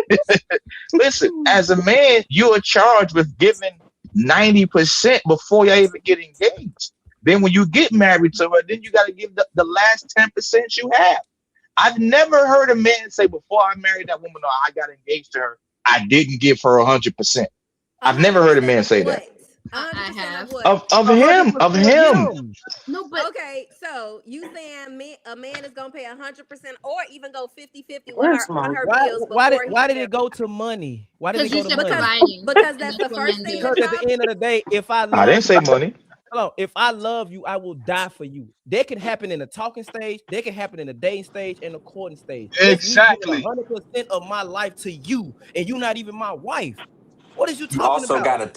You also gotta think bigger than money, because you should be thinking more about the provision, not so much just the money. I know y'all get hung up on the money and stuff, but I actually agree with Buddy when he said about y'all expectation, because in a lot of situations y'all expect a whole lot but want to give very little, and then expect it to work out, and it's not gonna work out that way. You heard it in Rose's voice. I hate to break it to you, it's not gonna work out that way. And I can understand that, but that still stands. No, you're not getting certain things if you're not my husband. Can I be on your insurance when I need to go to the hospital if I'm not your wife? Can you have any say so if I'm sick and in a hospital and they need to know if you need to pull the Wait, plug we on can't before we can we we can't Wait, put you on our insurance if you ain't our family members. We can't You do can't that. even. You You can't. Domestic can't put partner. somebody on your insurance that ain't your Domestic family. Hold partner. on. Yes, Hold on. Give 30K Yes. the flow. 30K, go ahead. I got two questions. The first question is, it seems like we're going to extremes just to say that it's the majority. Now, my question is why? Why are we picking extremes? Ask him All right. 30K. And that's why he brought up the provision. I get it. I get it. Right, because it's all extremes about, oh well, now can I be on your insurance, when in most cases, unless y'all living together for real like that, you're not legally doing that. You can't, you're not legally doing that. So we jumping off the ledge, because if we first talking Yeah, that's about getting to ridiculous. know it, if we first talking about getting to know each other and building up to a certain stage, why we jumping and shacking up and doing all this other stuff in the first place I before waste you even water. got married? So if you already talking about that, you already doing it wrong. But I digress. Well, that That's was why. my point, is that it should be in stages, right? There's the we're talking stage, which is it affords you some things. Then there's the we're dating stage, which affords you more, right? Then there's the we're engaged stage, which affords you even more. And then there's marriage, which affords you the most. Y'all had a problem with the fact that y'all don't get 100% before the engagement / marriage. And that's where this No. Don't say I don't. y'all, because I well, didn't say some that. people, you're right. I don't I'm have a sorry. I problem. said But I it said doesn't say even both sound of like them. they were getting something equivalent for They what got they mad were at me because asking I in didn't want to make return. an appointment. So Hey, Becca, So that quick brings me question. to my second question, right? And I'm glad that was brought back up. So the second question is it the reason why the 100% is not given because there's multiple people involved? Like you're dating like 3 guys at the same time or 3 girls at the same time? No, it could just be one, in my opinion. It could just be one. You're still not getting who husband got treatment. that much? I ain't So got that much it's not energy. divided in any way, shape, or form. No. Okay. But this is the thing. If y'all love this man, he's a good, great man. Why not show him a window into which y'all could be when y'all do get married? He can What's the get the problem? window. Oh, That's wait, no. I'm just asking. What is the problem with showing the best of yourself and keeping that until y'all get married? I can show him that. What he will I see believe is you, me Rose. I picking up believe my dry We cleaners know. consistently. Now you know that I'll take a trip to the dry cleaners consistently when your things are there, when you are my husband. You can see We didn't know that. that you do that You can consistently. We see didn't know that I cook consistently. every day when we're on FaceTime and you see me in the kitchen cooking for my house. Now you know if we live together, I will still be cooking Hold on, consistently. y'all. Hold on, y'all. So That's wait, Now hold on. that Before you go, goes. can I say something wise? So because Yeah, I can feel go ahead. like I understand what Rose is saying, but I feel like this is why a lot of times people are in a situation where they like, well, she don't do this. She don't, not saying Rose, but like, after they get married, it's like, she don't do any of the things I thought she was going to do. Well, it's like, you don't know what she really was doing prior to y'all getting married. You don't know what she was doing. Like, she might not even been cooking every night for herself. Facts. So like, if they're not doing That's it my point. beforehand, there's definitely no guarantee that they're going to do it after. That's my point, Karen. There's no guarantee. Rose making up like, oh, well, you know I'm gonna do it for you. No, you might do it for you. Don't mean you gonna do it for me. It's the No, same for you. You might do it though. for It your work mom. both Don't mean you gonna do it for me. ways. But no, but I Well, think Karen's That's point was cool, but that I'm willing to show it at a point. I'm willing to show it. If we go out together, I don't care if it's the first date. Rose, somebody get disrespectful with you and they get too crazy, it's finna go up. Yeah, and and I'm and willing to show it at a Off pure principle. No, not even just for you. Off pure principle, because how I was raised. Off principalities. Show me how you was raised by your mother how to be a wife before you get married. and you can see that. But what I'm saying is you will not get full That ain't access if I'm not your wife. That's Rose, crazy as what you hell to name me. a man like? Look, I asked this question the other night, and this is bringing it up because I say it's off-putting. Women should be withholding certain things. If you taking vagina off the table, what are you gonna put on the table that's of equal or more value to make a man stay? Respect, his peace, Let me I ask you feel this. like that's more valuable because, like I said, But another woman can give Bro, you you that. can't articulate none of that. Listen, Rose. Okay, now And he gonna be hungry. All that abstract shit she just said. let me break it down. Rose, what you just named, Abstract. another woman Oh, said another woman will say, I can Yeah, give you that. abstract. So let me ask you this. What can you give a man that he can't go find in another woman or that he can't go outsource and buy? and it works the same way for you. Answer Anything my that you can give question. me, another man can give me Bro, as you well. gotta The answer only the thing question. Hold on, I he feel asked the like, question. hold This on, is You the answer my question. deflection. You This answer is my the question. deflection. You gotta answer It's my never a question. direct answer. You answer my question, I'm gonna answer yours. I feel like one of the things you can get, you can probably get that, but the intent behind it when I give it is very genuine. And it's because I really want to give it to you. I really have your best interest at And heart. what's that? Another chick can do it, but she'll have ill intentions and ill motives. So But what that's I'm different. saying is, just answer my question. I'm gonna answer yours. I'm That gonna was the answer. But you never said nothing. You just said what I can give, another woman can give, but it won't be intentional. What is it?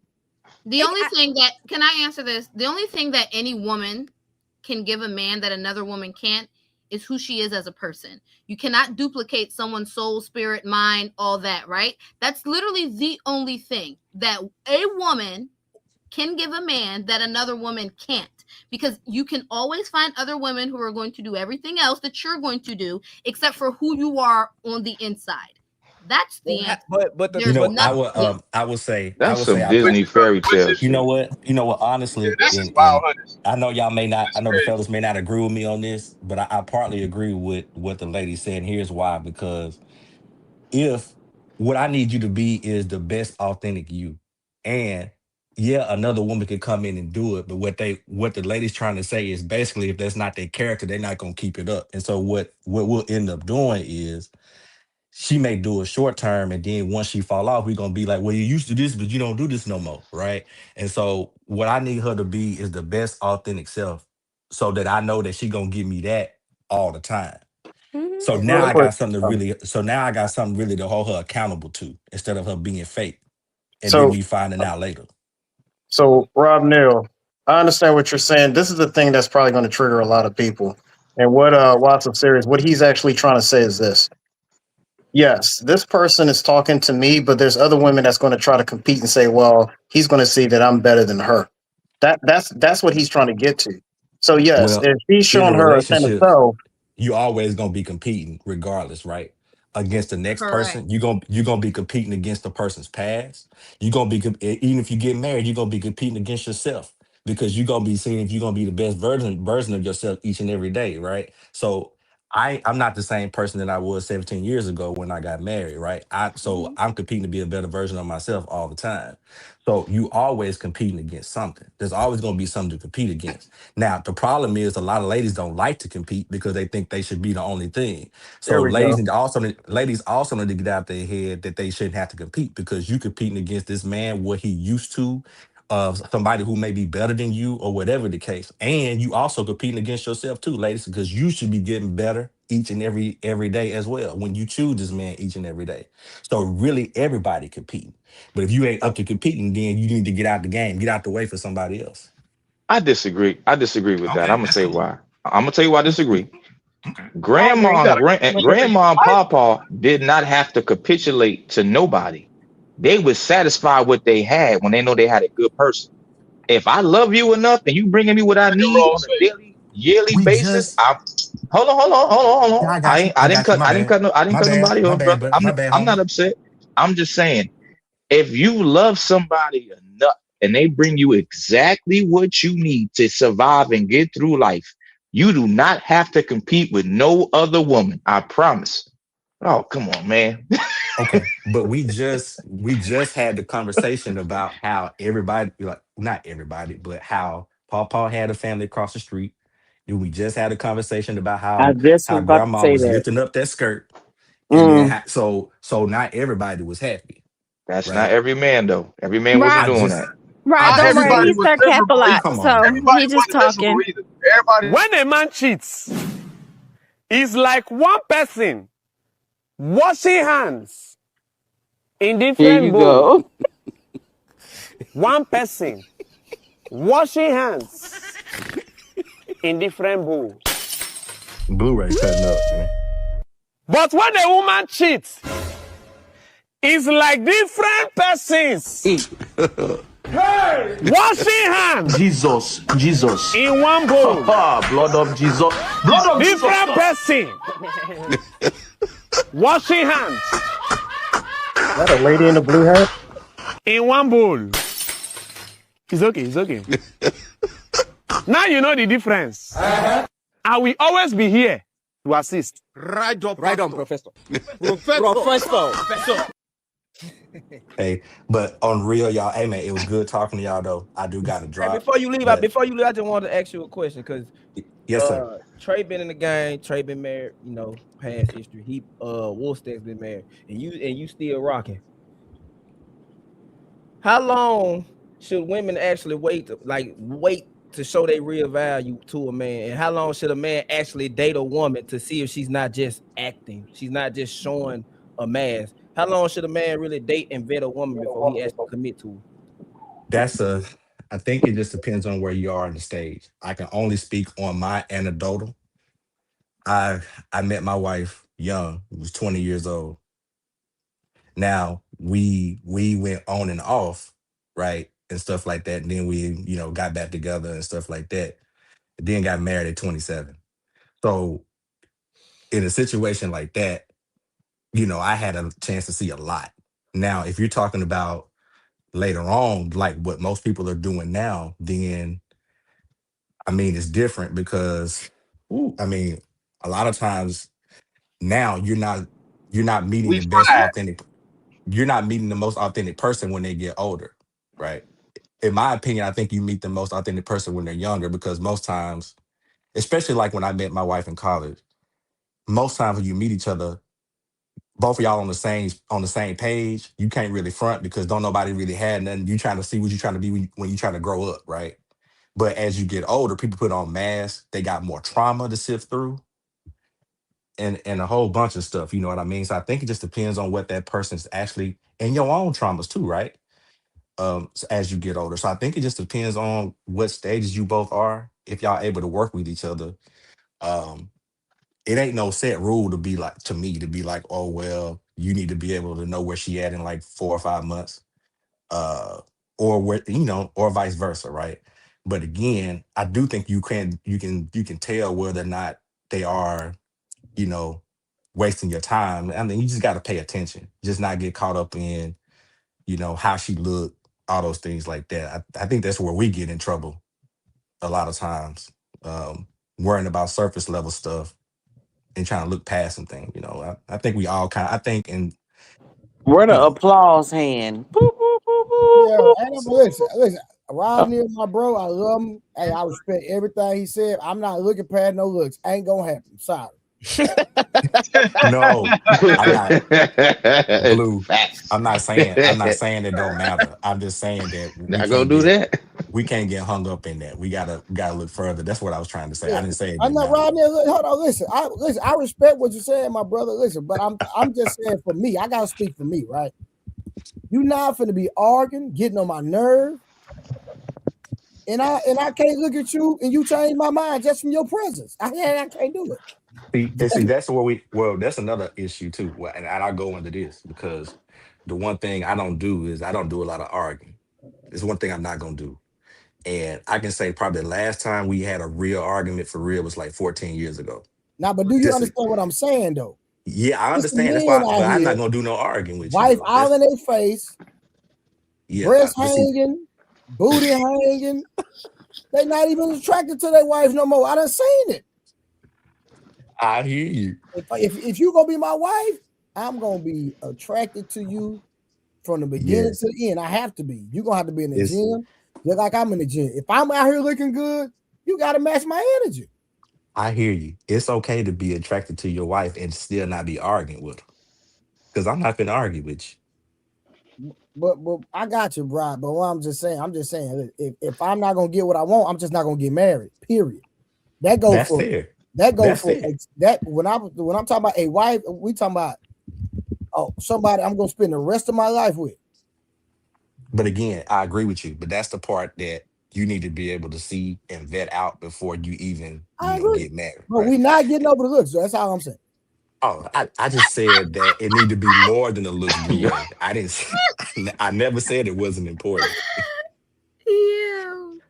I never So we're said gonna it have this wasn't important. conversation about what happens if her looks go bad. Listen, I'm vain and I know it, and I'm not afraid to admit it.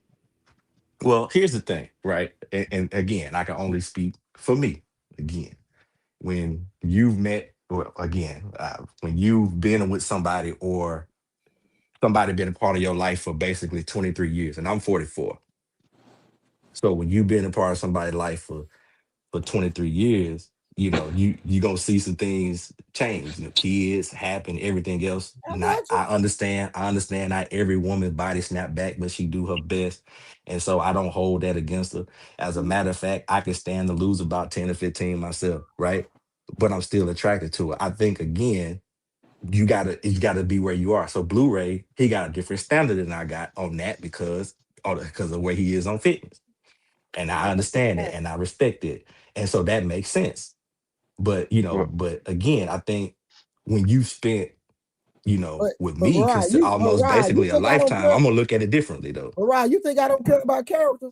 I am very judgmental. I didn't say you did. I Why just you say would- you know. Nigga, listen, I'm judgmental. Do you understand me? It's ridiculous how Very. judgmental. Very judgmental. So I need the looks with the character. I need it all. If I can't They handle go together. I'm just gonna be dolo. I'm cool with that. Okay, Ray, I have a question. This conversation lets me know Yes, more and more we're I'm gonna back, be dolo. This is beyond me. Okay, looks wise, you stated that they have to be fit, right? Are there any other requirements that you have for looks, or do you have a type that you seem to date the same woman looks wise? I got all type of type. It just depends. I just have to see her. That's all that is. Do anybody got any more questions before I dip off Sometimes this? people don't I be. will make sure I address in. Let me No. shut No. up. Thank you, Ray. All right. Yeah. Well, it's Nah, I good. appreciate It's you, good chatting Ryan. with y'all, man. All right, Y'all Ryan, peace appreciate out. it, family. Good talking to you, brother. Yeah, Peace. hey, yeah, Appreciate Ryan, it, you brother. know what? I holler at you later because I don't want to contaminate you. You know what I'm saying? Yeah. You gonna live your good life. Please. I'm good, fam. Y'all Nah, I be just good. messing with you, fam. I appreciate it, bro. Look, I want to answer Waso's question, right? Hold on, real I quick. was 1 second. Hurry, get a glory seed. Get a glory. Empty your checking account out. Empty it out. This is a glory seed. Shout glory seed. Hey, Rod Neal had gave the $9.99, $10. They love saying the men were cheating back in the day, but act like grandma wasn't lifting up that dress too. Pawpaw knew that wasn't his son, and he still took care of him. Oh, y'all didn't like that. Oh, look at Rose's face. That forehead glistening. All right, my boy T.O. said, in France, paternity tests are illegal unless it's approved by a judge. Man, listen. That ain't right. That means it's a lot of people taking care of somebody's son that's not his. All right. There's nothing. Frederick Howard with the $5 said, there's nothing new under the sun. 1950s had hyenas and hoes. Yet women today are Jezebel's great granddaughters. Oh my God. For sharing. That was different. All right. And Frederick Howard came back with another $5 say Queen, aka Queen, and implunded. Bros hate all real comments. Sir, do you hear me read, sir? Or ill-behaved girl / woman. All right, let's get back to it. Anybody got any comment before I change the subject? Because I do have another question. Yeah, Rose hate all real comments. Look, I was gonna say this, Trey, to Waso's question. I mean, Like, go ahead, shoot that. Damn it. Look, you're never gonna know, bro. You're never gonna know. Even if you're doing everything right, coming home from work, asking how she feel, helping her wash dishes and cook the food and help her with the kids. When a woman turn that switch off in her mind, bro, she's leaving. Even if you did nothing wrong, bro. There's just Wait, certain hold on. women. What was the question? Because I'm trying to understand The what you question was answered. he asked, how do you know? How did you last 17 years and how did you know it's gonna last that long? Okay. So my answer to that is you don't know. Most of the time, most men are satisfied with the woman that we with. I don't want to meet nobody new. I like you. I know your body. You know my body. I'm cool with that. She might gain 10 pounds, lose 10 pounds. We cool. But a woman, when she has her mind made up and she's ready to go, she gonna go. Vows or no vows? Anybody got Which is rare because everybody I know they won't leave these niggas, and I know. Right. That's because they like them. That's why they actually like them. They won't leave. Mm-hmm. All right, next question, y'all. Who usually has more power in modern relationships? The person who cares more or the person who cares less? In modern relationships, I would almost say the person who cares less. Because like we just said, people be staying with folks, doing all this extra stuff with people. They think that they care and the person like them or whatever the case is, but they be delusional. Anybody else? I would say care less. I mean, that's the reason why individuals have friend zones and rosters, benches, and starting five and so on. Is that shade? I felt it got cooler. I felt like it was A whole shade lot of masculinity on here. because I know somebody on the panel who fit that. A whole lot of masculine energy up there. That's cool. I take that. Is a hit dog holler? Like this T-Mobile back in the day, like this MySpace, and you got top friends. I'll take that 30K. But yeah, I think the person that cares less, absolutely. Okay. All right, is leadership So about wait, hold on. I feel like the person who cares less definitely has more leverage because the person who cares less can they can just walk away at any time. Mm-hmm. See, they preparing to walk away. They ain't preparing to say I do. We talking about getting married. Yeah. The one that cares more seems like they I don't know, they trying to make excuses. They be making excuses of why they should stick and hold on. I'm like, all right, watch this. Is leadership about decision making or responsibility? it's actually a mix of both, I think. Ask that question again. Is leadership about responsibility or decision making? I'll say decision making. Are you saying which one is it more of? No, which one is You say either or. Is leadership about decision making or responsibility? If I could pick, I would say definitely responsibility. Yeah, I kind of. Yeah, because either way, if it's a bad decision or a good decision, it falls on you. Okay. But then it goes back most people in the comments saying both, but I can understand I why see you, Rose. I said both, but I like how you put that, Rose. But then it also with Rose answer, it goes back to what 30K said when it comes to decision making, because you got to make great decisions so you won't have that bad decision. That's I kind of say both though. You can't, separate them. It's definitely both, but Rose made a hard case for responsibility because you got to be responsible for them good or bad decisions. As a leader, you got to take it with your chin up. Thanks. And I think it goes beyond just decision making in some cases, right? Like if you think about, I'm always reference the Bible. If you think about the Bible and the first thing that God told Adam to do, it was about responsibility first, and then he gave him the decision making to name all the animals. So I would say responsibility comes first, and then decision making can come after. And that's what you learn growing up, right? Is that men or boys are typically given responsibility, and then they're given the freedom to do decision making as they grow and get older. That's true. That's a good point. I like that, Beck. I actually like it. Look at you. All right, real quick. How long is too long to date without commitment? Ooh. When we say commitment, are you referring to like exclusivity? Exclusivity or yes. Oh. That's basically settling down. I feel like shit. As soon as I start having if I decide to start having sex with a person, it better be exclusive. Sure. It better be. So yes, otherwise then I don't want to be bothered. So if that's what I'm gonna decide to do, I'm not about to be. It ain't about to be multiple people. But that's a conversation, though. You just can't expect it if you don't have. Yeah, and it is gonna be a conversation. It is. Wait, what's the question you said? How long in dating before?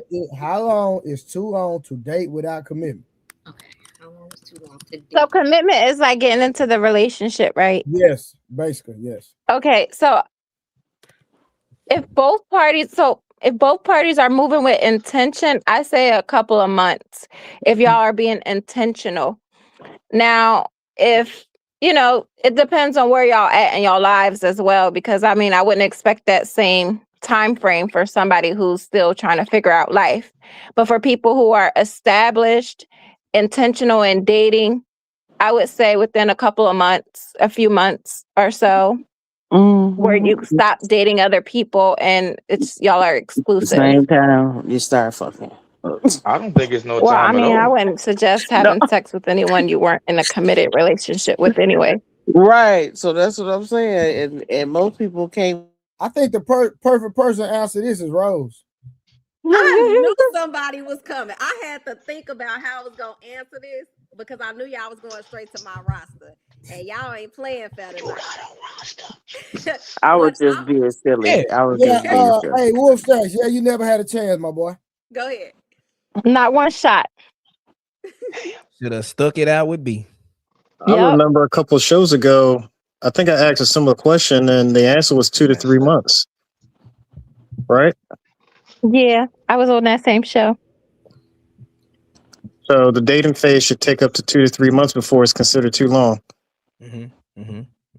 Is that still the consensus, or? So I think we were talking about being exclusive before we exclude. Read that comment, Rose. Read that comment. Rose a Rastafarian.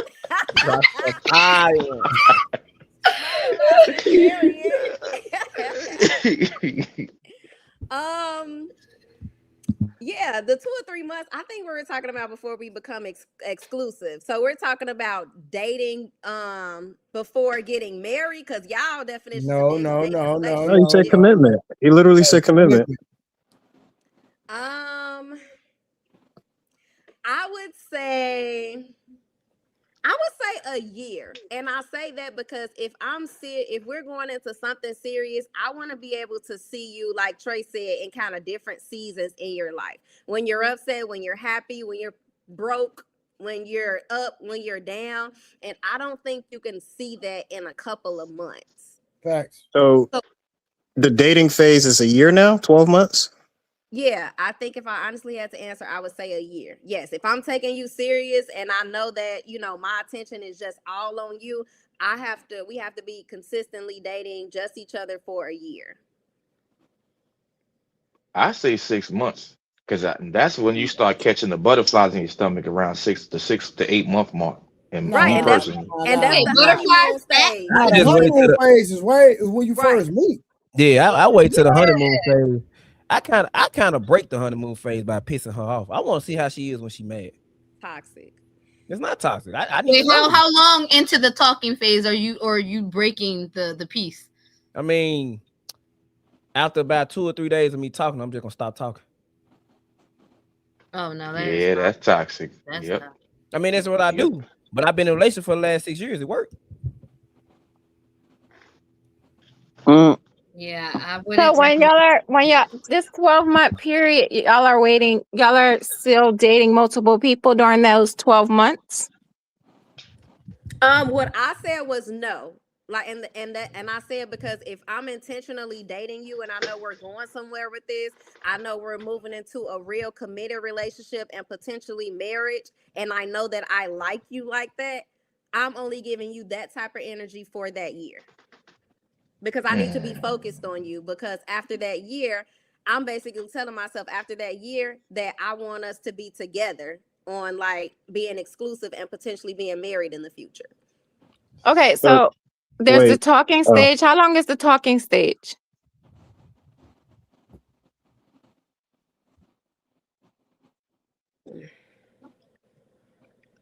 I would say just the talking stage, maybe a couple months. Because I feel like Okay, and then y'all move to dating. That's a year. And so now after that year, I guess we're looking at about 15 months now.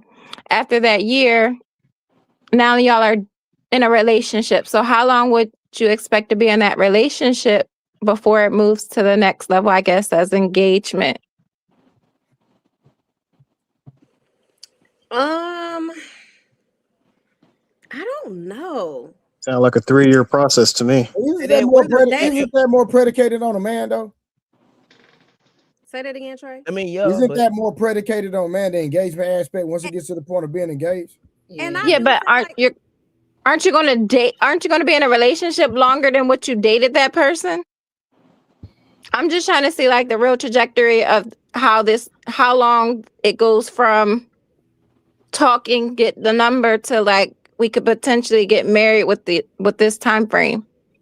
Shoot, Was if it like it's- a 5-year if it's- process? Shoot, if it's God, it could be 6 months. It could be a year. It could be 15 Not if they months. dating for a year. That's not even No. a relationship part yet. Because at the end of the day, No, I'm talking about the marriage. But go ahead. because if you at the end of the day, we just said let's just go with the number 15 months. How do you plan to keep a man's mind tied to you for 15 months?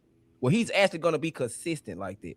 Look, at the end of the and then when is the sex going to come in? Is it going to come in during the talking stage, or the year, or the 377 days of leading up to the 15 months? Because like when are you gonna, and then when are you going to start applying real pressure of when? Because I say it's talking stages, dating, then courting, and courting being a committed relationship. That's how I look at relationships. So what Talking, does that dating, timeline courting. look like to you? I mean, it just depends. Now that's something you got to peel back layers. I know some people who got married within 30 days of knowing each other. They've been together. They died, like they've been together and still together. I know people who waited 10 years and then got married and they together. It depends on the situation. But if we talking realistically, I don't know, man. I tell men, bro, you got to vet a woman longest. How long did it take you, Why So Serious, to get married? Almost 18 months. That's it. Yep. I knew what I had. I knew what I had when I got her. I trapped her with my son so she wouldn't leave. I knew what I had. Oh, toxic on toxic. Oh, God. Okay. That boy said he trapped her. God damn. He wanted. Well, no, With I've the heard. young Jeezy. Okay, can I answer the question? Because I think 3 months in general, right? I think 3 months of talking, you getting to know people, you seeing what it is, right? Exclusivity comes after that of dating, 6 months to a year, depending on age, of course. After that, engagement, a year, and then marriage. So that's like 2 years and 3 months. Or no, that's about 2 years in total. Okay. I got another question real quick. Is boredom a relationship problem or a maturity issue? Maturity issue. Maturity issue. Maturity issue. But yeah. Being bored? Come on, Rose. Get it out. Get it out, Rose. Nah, it could be a relationship problem. And I say this because when people have dated for an extended period of time, especially guys, I feel like guys get a bit too comfortable with their girl. They stop dating her. They set a certain tone that they can't maintain. So now she gets bored because she was used to you doing things that you no longer do. Because you got comfortable and you forgot other guys still look at her. She go to work, go to the gas station. You got comfortable and you got complacent. I don't disagree with y'all that it can't be a maturity issue because most women will be like, oh, I got a good man. He come home. You know, we go on dates. He work hard and they're bored because there's no thrill. There's no edge. There's no arguing. So it can be that. But I think the majority of the time, it's a relationship issue. Wait, hold on. You said the last word you said was there's no arguing, so there has to be arguing. Because some women think that if they don't have any like arguments or they're not putting up any type of fights, they like that thrill. They like that edge. They like a guy that's a little rough around the edges. I've seen it. I'm not talking about me personally. I'm saying what I've seen a lot. So if he's not the type that I don't sound like a wife. Oh, that's resistant. it could be looked at as well, Tierra. Yes, That but that's a woman that raised that rebels in chaos, bro. She ain't a Because wife. women that are actual wives, they are okay with y'all routine. Getting up every day, you go to work, he go to work. You make breakfast, he make breakfast. Y'all do the same thing over and over and over. Y'all probably go out maybe 3 or 4 times a month on Fridays. You know, grandma watching the babies up, babysitter watch the kids. That's what longevity is. It's literally the same thing over and over and over. And you have to be okay with that if that's what you want.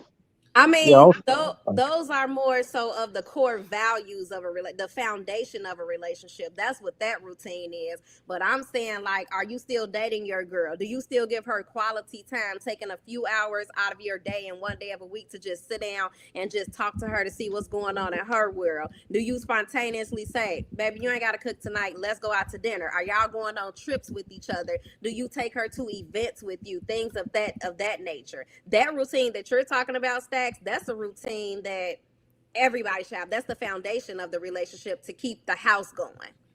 Rose, can you explain the reverse of that? Like what a woman should be doing for the man in order to keep it interesting and thrilling? Yeah, she should be definitely maintaining the house, whatever support he needs while he's out, especially if she's a stay-at-home wife and mom. She should definitely be making sure that when he comes home, everything is perfect and the house is at peace. When he leaves, she should be making sure dinner, if he prefers dinner, breakfast, lunch, and dinner, that stays at a routine. She should be making sure, if she know that what he likes intimacy wise, that she's doing that, and she keeps that spontaneous and a little bit of edge as well. And then sprinkle in a little bit of arguing and bickering here and there too. Oh Lord, no, that's not what I'm saying. I'm just saying that's why some women state they get bored, because when a man is just too good and he's just too peaceful, some women don't like that. That's why they start arguments over crazy stuff, and he be looking like, play that African video. Play the African video. He be looking like, what's going on? To keep a man happy, play it. That's perfect time. To make a man happy, respect him. Bam. To make a woman happy, respect her. Buy her flowers. Okay. Wash her clothes. Take her shopping. Give her money. Surprise her. Assist her in the kitchen. Pray with her. Be her therapist. Jesus. Be her playmate. Quarrel with her once in a while. Finally, when you can no longer make her happy, introduce her to a man that will make her happy.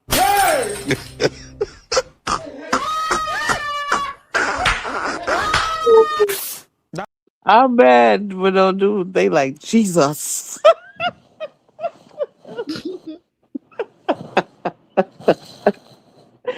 Too funny. Trey, you're muted. Yeah, I see it. Yeah, next question. So should problems be handled privately or publicly? Should what? Problems be handled privately. Privately. Oh.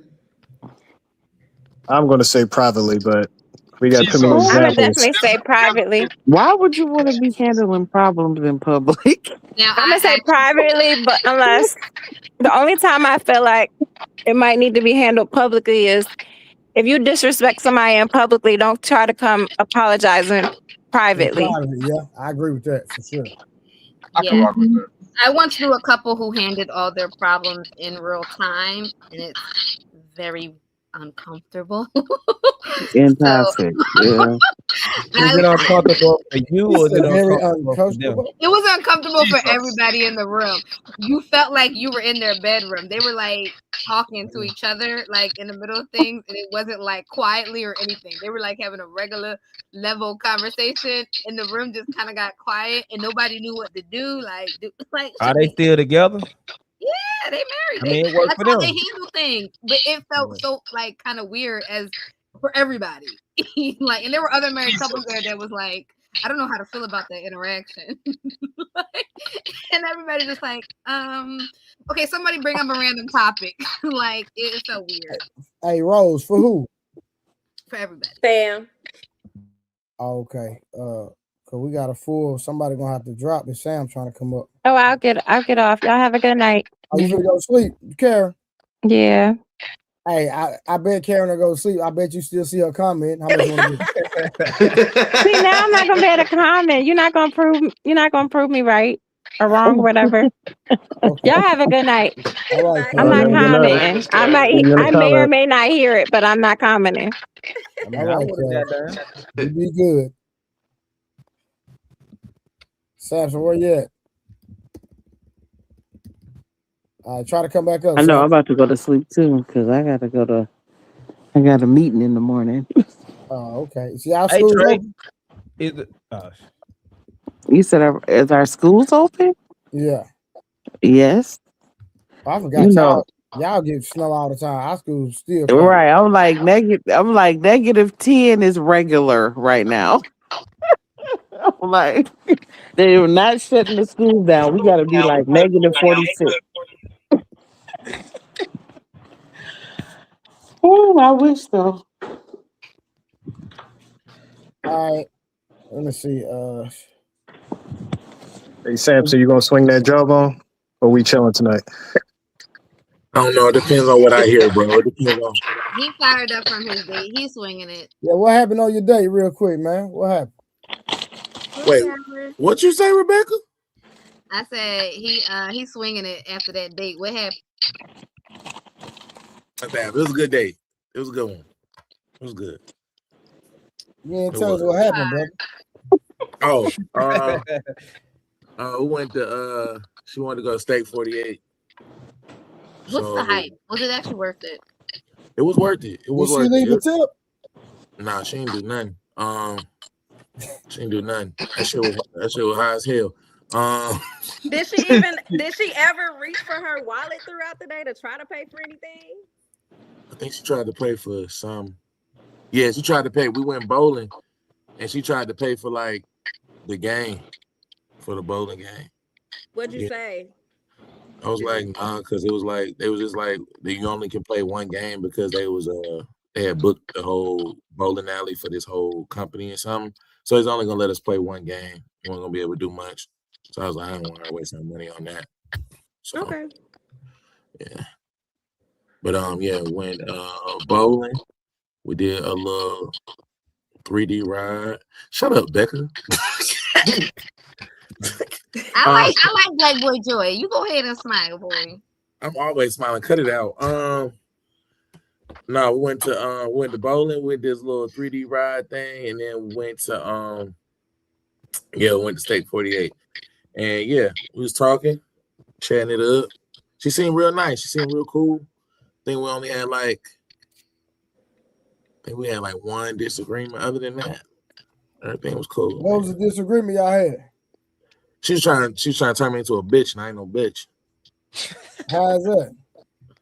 No, she was just like, I forgot what the topic was, like how we got there. No, I do remember the topic. So, she was bringing up a hypothetical, basically saying, forward thinking, if she got pregnant, and we both different distances and all that kind of stuff with different it's hypothetical. Wolf Stacks, chill. Was like we long distance. She lived far away. She don't live in Florida, so she lived far away, and she was just like, if this were to happen, because she has a child, I want a child, but we live far away. We have long distance, so she was like, if this was happening, and if I got pregnant before marriage or anything like that, how would you want to go about handling it? So she was asking, trying to figure out my thought process, basically. And I'm gonna tell y'all the truth. Y'all know there ain't no cap in my rap. This is what I said. I was like, well, we're not married, and I want children. That's my primary reason for wanting to get married anyways, because I want to have kids a certain way. I want to be present in my children's lives. I want to be a present father. I can't necessarily do that when you got other niggas around my kids or in the house or anything like that. So my only pathway to do that is to be married. So I was like, well, I would have to definitely, make an honest woman out of you eventually. But then at the same time, she has a kid of her own. So it was like, okay, she got a kid of her own. She got her own life. She got her own situation where she lives. And, you know, me, I don't have no kids or nothing like that where I live. So I was like, all right, separate situation. So I was like, to alleviate stress off of you, and because I want the kid, I would take the kid. I would take the kid while you figure that whole situation out, where you want to live, where you want to stay, you know, where you want your daughter to go, all that stuff. While you figure all that stuff out, so it's not that stressful on you, I would take the kid. She ain't like that. She was like, you don't think a mother would want to be attached to her kid? You know, it's my child. Like, I just got the child. You don't think I would feel a way about you taking the child? I'm like, yeah, but I think you would be more stressed out if I let you keep the kid with you. The person that has the most flexible schedule in life right now would be me. And I actively want to be with my kid. So that was like a point of contention. She want to hear that. And the reason I say she tried to turn me into a bitch is, you know what I'm saying? Stop. I don't like that shit. For sure, bro. I don't like that shit. Straight up. Well, what does she want? What happened? It just blacked out. Can y'all hear me? Yeah, we hear you. Okay. Yeah, we can hear you. Nah, so the reason I said what I said was because we was going back and forth about that, and then she was like, you need to take that bass out your voice when you talk to me. And I was like, huh? And then she was like, you know, when you talk to me, like, you know, she was trying, you know, basically trying to check me, basically. She's trying to check me. And she didn't like how I said it. She didn't like how I said it. Hold on, because I'm about to forget. I'm about to forget because it just happened. So she was like, damn shit. She was talking to me about it, and then she said, no, she said, I'm remembering it wrong. Hold on, I gotta back up. So she was like, no. That's what she said. After I said all of that, she was like, no, I don't agree. I'm not doing it. No. And I was like, well, you're not understanding what I'm saying. I'm talking about looking at it from the bigger picture. You're going to be going through all of this. You're going to be going through all of that. I'm looking at the bigger picture, trying to take stress off of you. She want to try and hear that. I was like, all right, cool. The reason I said she was trying to bitch me out was because then she wanted me to respond the way she wanted me to respond to her. And I was like, I'm not going to respond the way you want me to respond. I'm trying to be honest with you. I'm not going to respond the way you want me to respond. And she was like, okay. I said no. You should try to shut it down. So know he for the start. Trash. That. So why did she say take some of that bass out your voice? Was you yelling at her? Did you raise your voice? Like, was it get heated? What happened? I mean, yeah, but I wasn't like if I was yelling, the whole restaurant would have stopped. But like she said her piece, I said my piece. I wasn't like over the top of her, banging on her head. But yeah, voices was raised, but I wasn't like on her like that.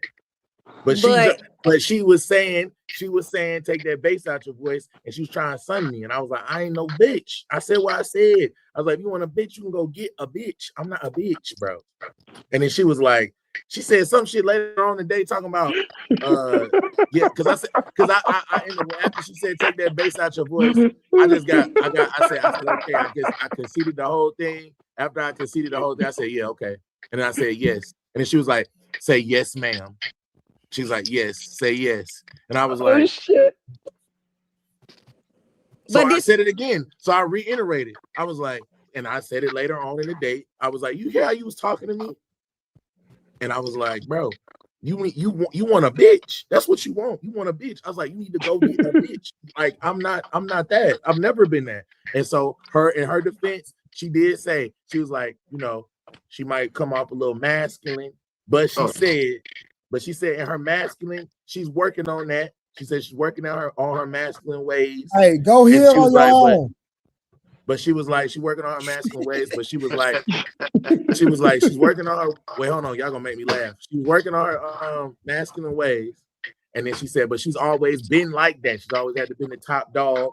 So that's why she's moving the way she was moving, masculine ways. So I said, okay. I was like, but you got to understand something. I've always been a masculine man. I ain't never been no bitch, though, ever. So you talking about changing something, but I'm talking about not changing that because I'm never going to be no bitch. Like, that's never going to happen, like, ever. So you talking about changing something you need to change because ain't no nigga going to be with another nigga. That's gay. Well, did she apologize at all? Yeah, she apologized. Okay. That Yeah, don't mean Samson. She said she's gonna probably change that masculinity that she's working on when she gets married. Right. She'll do it when she get married type shit. let me Well, tell you. Go ahead, Rose.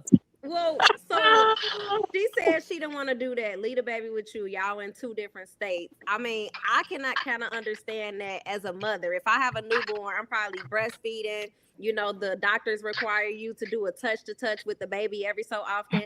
So I can understand her not wanting to leave you, the baby with you full time while she goes to another state. So what was her? Well, she had a rebuttal, of course. So what was she saying that she would What rather was her plan? Yeah.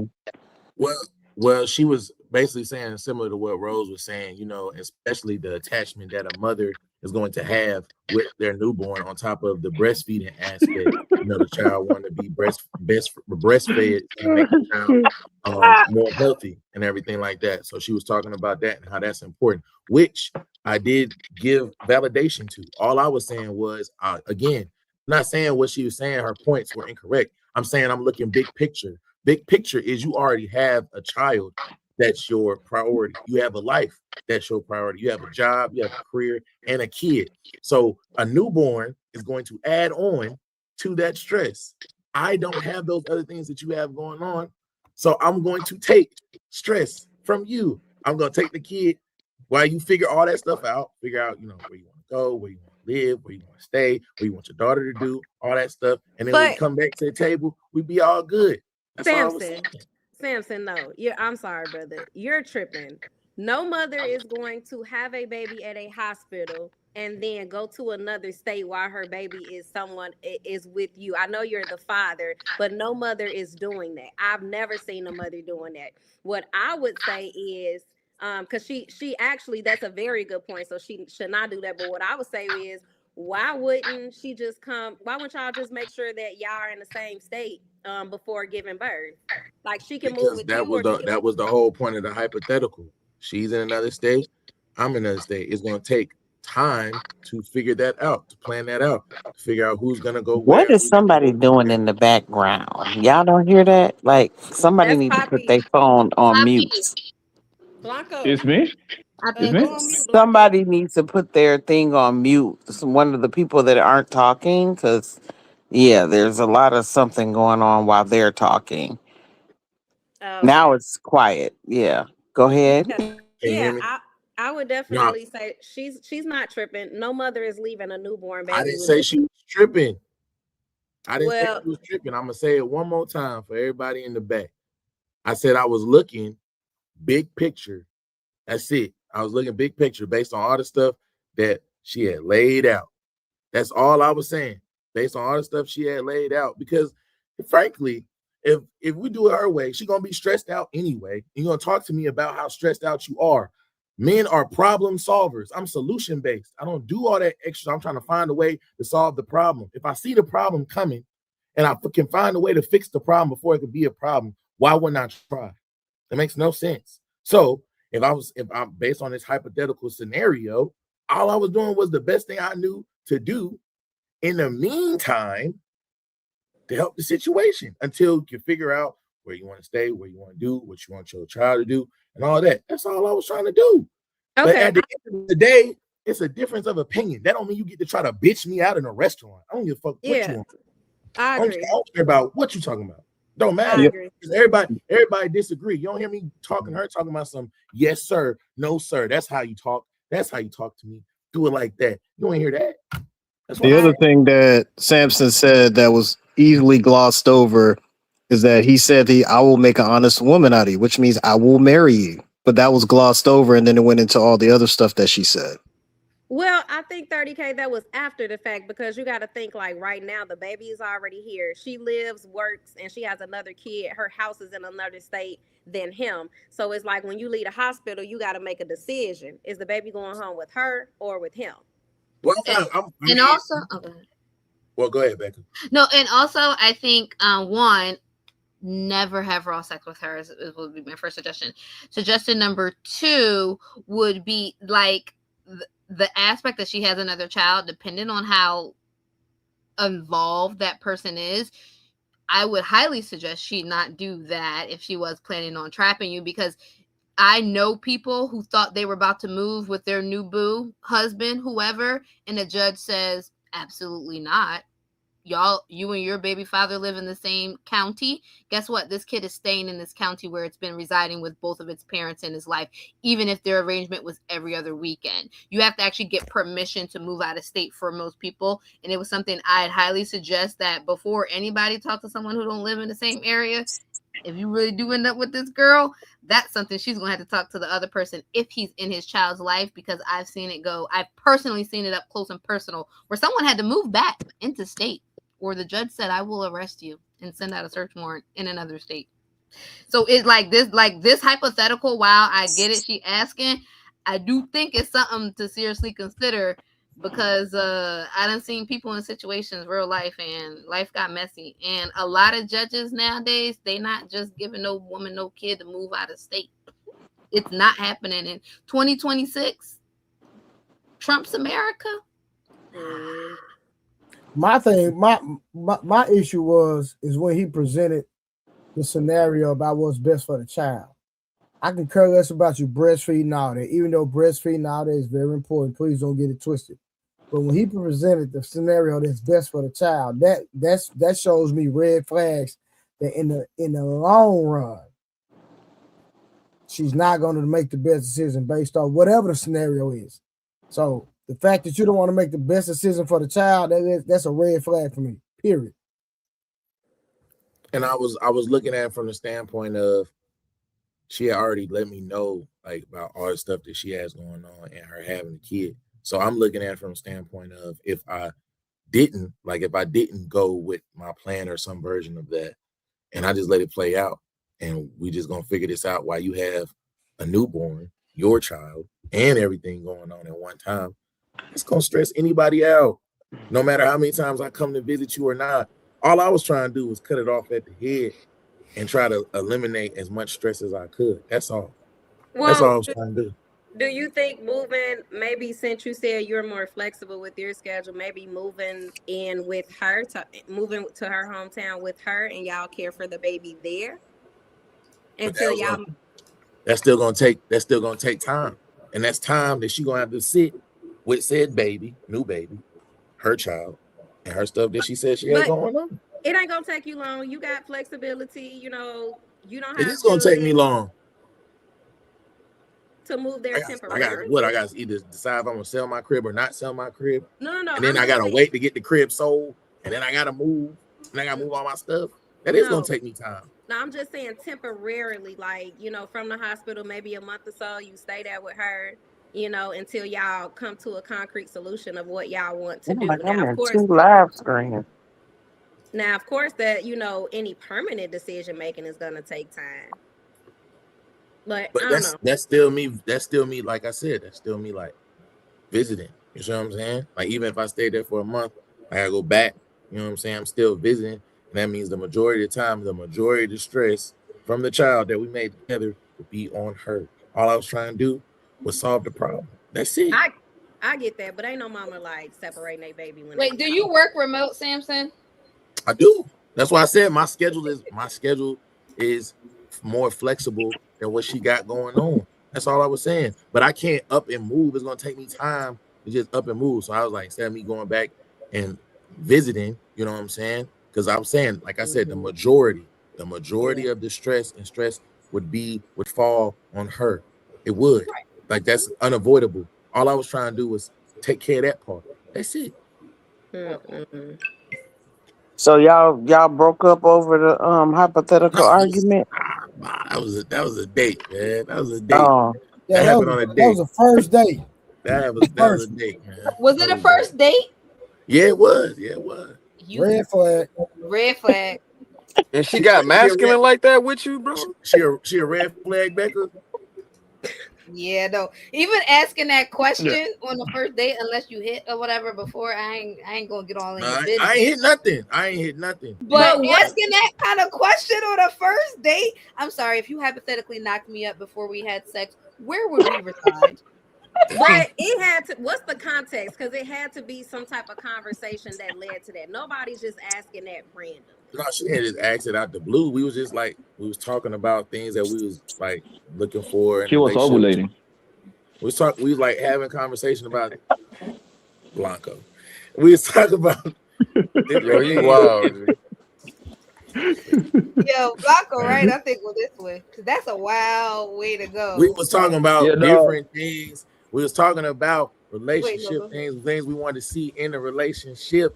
Okay. One things we wanted to see in marriage. She asked me one of the conversations that had leading up to it. She asked me, what are the reasons or why would I like what are things that I would be interested in like looking for in marriage? Like why would I want to get married? Why? Like what's in it for me? Like what's one of the reasons I would want to get married? And I said, honestly, the only reason I would do that is for family. And she was like, that's it. And I was like, yeah. Because I mean, for me to get a family the way I want a family. I don't want no other nigga around my kid. I want to be around my kid all the time. Yep. I can't do that and not be there. So I might as well be married to you and I could be a present father, which is what I want to be. I want to be an active and present father. That is my goal. That's what I want to do. So that's how I want to do that. So we were talking about stuff like that leading up to that. Okay, so she's wondering if y'all have a baby out of wedlock, how would that go? So that would be a legit question because if y'all traveling to see each other, she could get pregnant before y'all get married and y'all staying with each other. So that like I said, that would be that's a legit question. Right, yes. so that's a legit concern. I don't see how that would be, you know, a strange question for a first date if y'all talking about marriage and kids and all of that, because sometimes you have to think about those hypotheticals. So I would just say It's a strange question. Wait, hold on. So, ladies, you're saying that you're thinking that far on the first date, and you will ask that question? wait a minute. Yeah, based off the nature of the conversation, he said they were talking about marriage, you know, dating to potentially be married and having children, and she would probably somebody has to relocate to somebody's state. But if you're traveling and you're dating each other and you're intimate with each other, 3 months down the line, she could potentially come up pregnant. So it's like, No, I'm asking, is that something that y'all will ask on the first date? No. that question, like hypothetically speaking, Yes. probably so, yes, because I would want to know how will we handle that situation. Because if you the type of person where, when we across that bridge, when we get to it, that's when a lot of things get out of hand more than they have to. So you have to think about those hypotheticals because now you're long distance dating and you're intimate with each other, but you're long distance and anything could happen. Okay. Yeah, but- The other ladies, is that something y'all would do too? No. But That's a strong conversation for someone who did y'all even kiss before y'all had Baby, I'm premenopausal. I ain't about to have no more kids. did y'all hold hands? Like what's gonna happen up until Right. but the thing is that Wait, hold on, Samson. go ahead, Sensei, go ahead, boss. Go ahead. Yeah, we held hands here. Y'all kissed before this conversation? No, after. See? That's what like, bruh, we skipping a lot of steps. Who asked that question? Her or you, Samson? She asked that. Yeah, and then because you said she got a kid already, right? Correct. And this is in case that y'all was breaking up. You said that you would keep the kid, right? No, Not And breaking want, up. and you don't. No, Go ahead. it wasn't. It wasn't about breakup. The hypothetical was like how Rose said. We was talking about all the stuff about marriage and all the different conversations, and then the hypothetical was if she was to get pregnant because like we decided to get serious or whatever, and then if we end up having sex and she end up pregnant, we live in two different places. So the hypothetical was if she got pregnant out of wedlock, how would that look? Basically, how would I go about that if she got pregnant before? Yeah, that was hypothetical. And she told you take the bass out of your voice, huh? That is correct. Absolutely. Hold on. Why do you think? A girl told Why you do what? you think? Why do you think? Take the bass out of my voice, man. Why do you think that happened, Samson?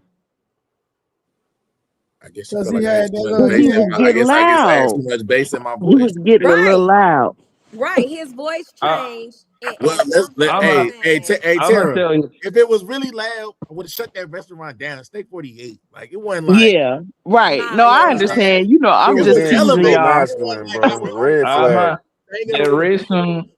The reason why that queen told you take the bass out of your voice was very simple, brother.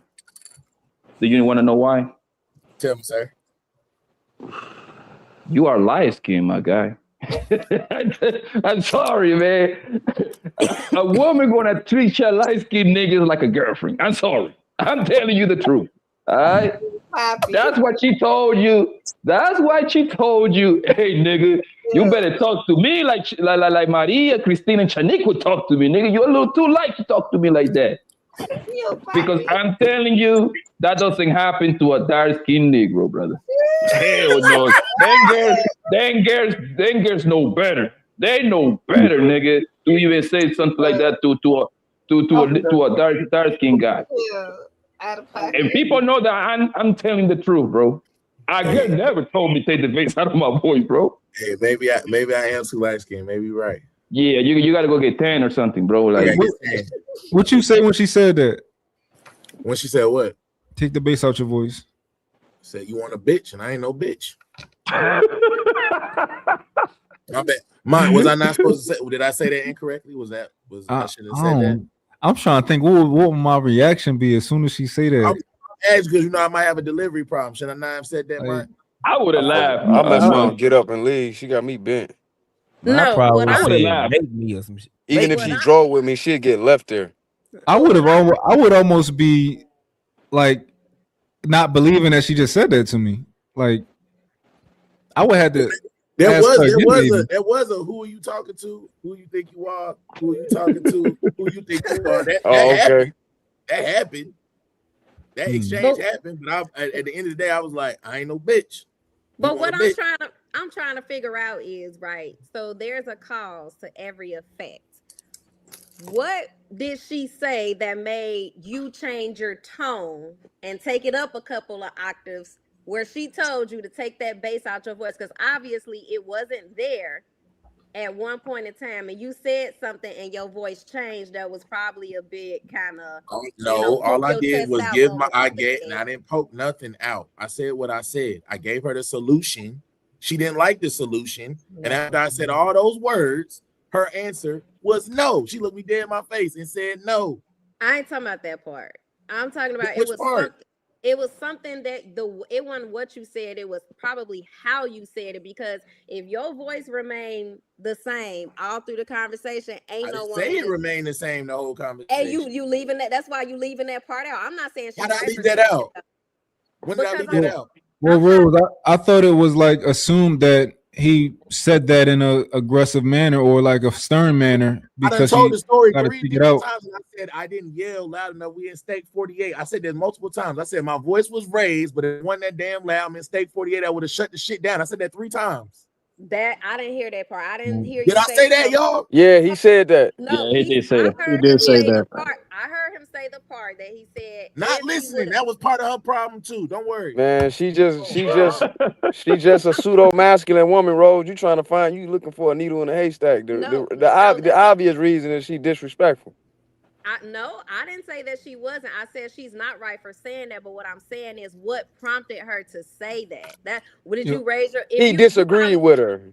No, that wasn't it. He just said right now that his voice did change. It did go up. I said that 3 times. Hold on. It just wasn't loud enough to disturb the restaurant. But if you're in an intimate Rose, it don't matter. Rose, you don't talk like that to no grown man. I don't want y'all to do that to me. I let y'all talk. What I'm saying. Go ahead. I'm just letting you know it don't matter. I'm saying I'm not justifying it and saying she's right. She's totally out of pocket. What I'm saying is I was trying to figure out what prompted her to say that. So if you're in an intimate setting and she's sitting next to you, of course, if you raise your voice louder than what she's used to you talking to her, she's probably going to say something about that. Maybe she felt uncomfortable and she felt you were being a bit aggressive. Still, the comment was out of pocket. But we're leaving parts out. Rose, and I didn't leave nothing out. Everybody heard me say it. Rose, under no circumstance should a woman ever tell a man to take the bass out of his voice, I right? acknowledge that. We passed. Only another man can tell me that, and that means that we have to fight. That's like saying suck my dick, telling me to take the bass out my voice. Is it? Yeah, that's pseudo masculine. That's fighting words. 100%. Y'all, this is crazy that y'all acting like y'all just naive to this. No, I take that bass out your honestly- voice. Samson, let me ask you this real quick. It's 'Cause it even seems- worse because that's how your mama talked to you when you're little and you're trying to get. But with your mom, that's exactly how she's gonna tell you. You better take the bass out of your voice right now before I whoop your ass. And she said I heard my that. dad say that. I heard my dad say that. She said it in like a serious manner, like she was trying to like go there with you in a restaurant, like argue back and forth, or how did she say it? She was checking his temperature. She was trying to check my temperature.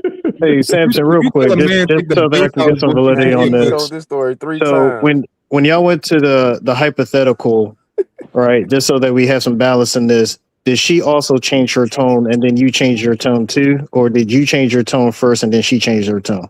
After she said no, and then we disagreed, her tone changed, but her tone didn't raise. My tone raised after her tone changed, and then I was disagreeing with her, and then in that process of me re-explaining my point on that hypothetical, she told me to take the bass out of my voice.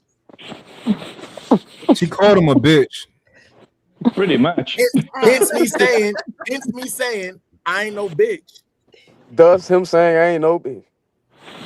It'd be different if she said like, "Yo, like we in public, like lower your tone, please." Like that's. She said, "Take the bass out your voice." Your voice. Because I said this shit like who you talking to? Wait, did she say who you think you're talking to first? No, I said that. After she said take the bass out, I Bass out said your voice. You said who you think and you're then talking to. Okay. and then we went back, and then I said that. Yes. But I'm saying mine. After all of that, I could see the whole thing. I said, okay.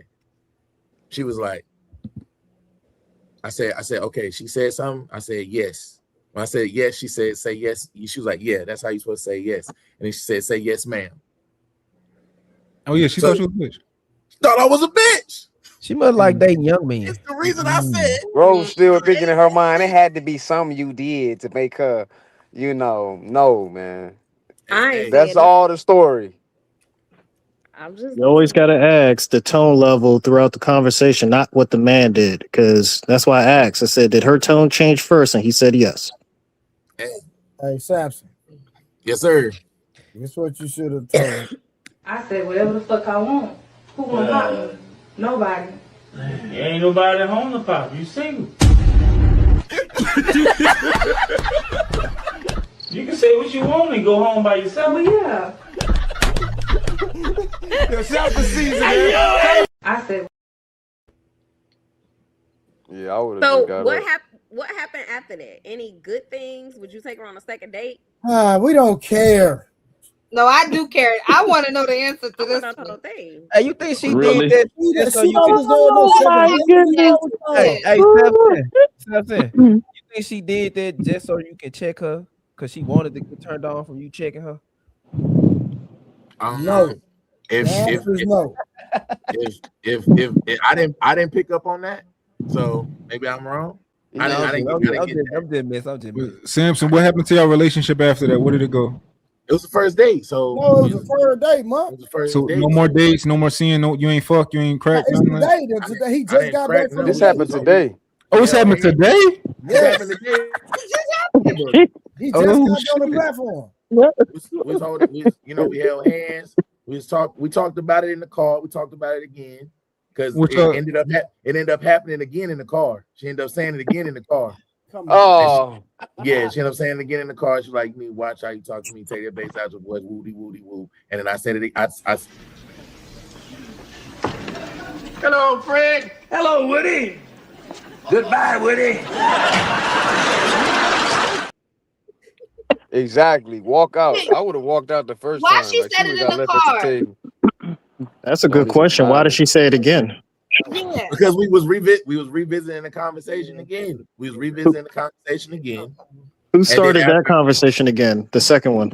I don't know. It might have been me. I was about to say him.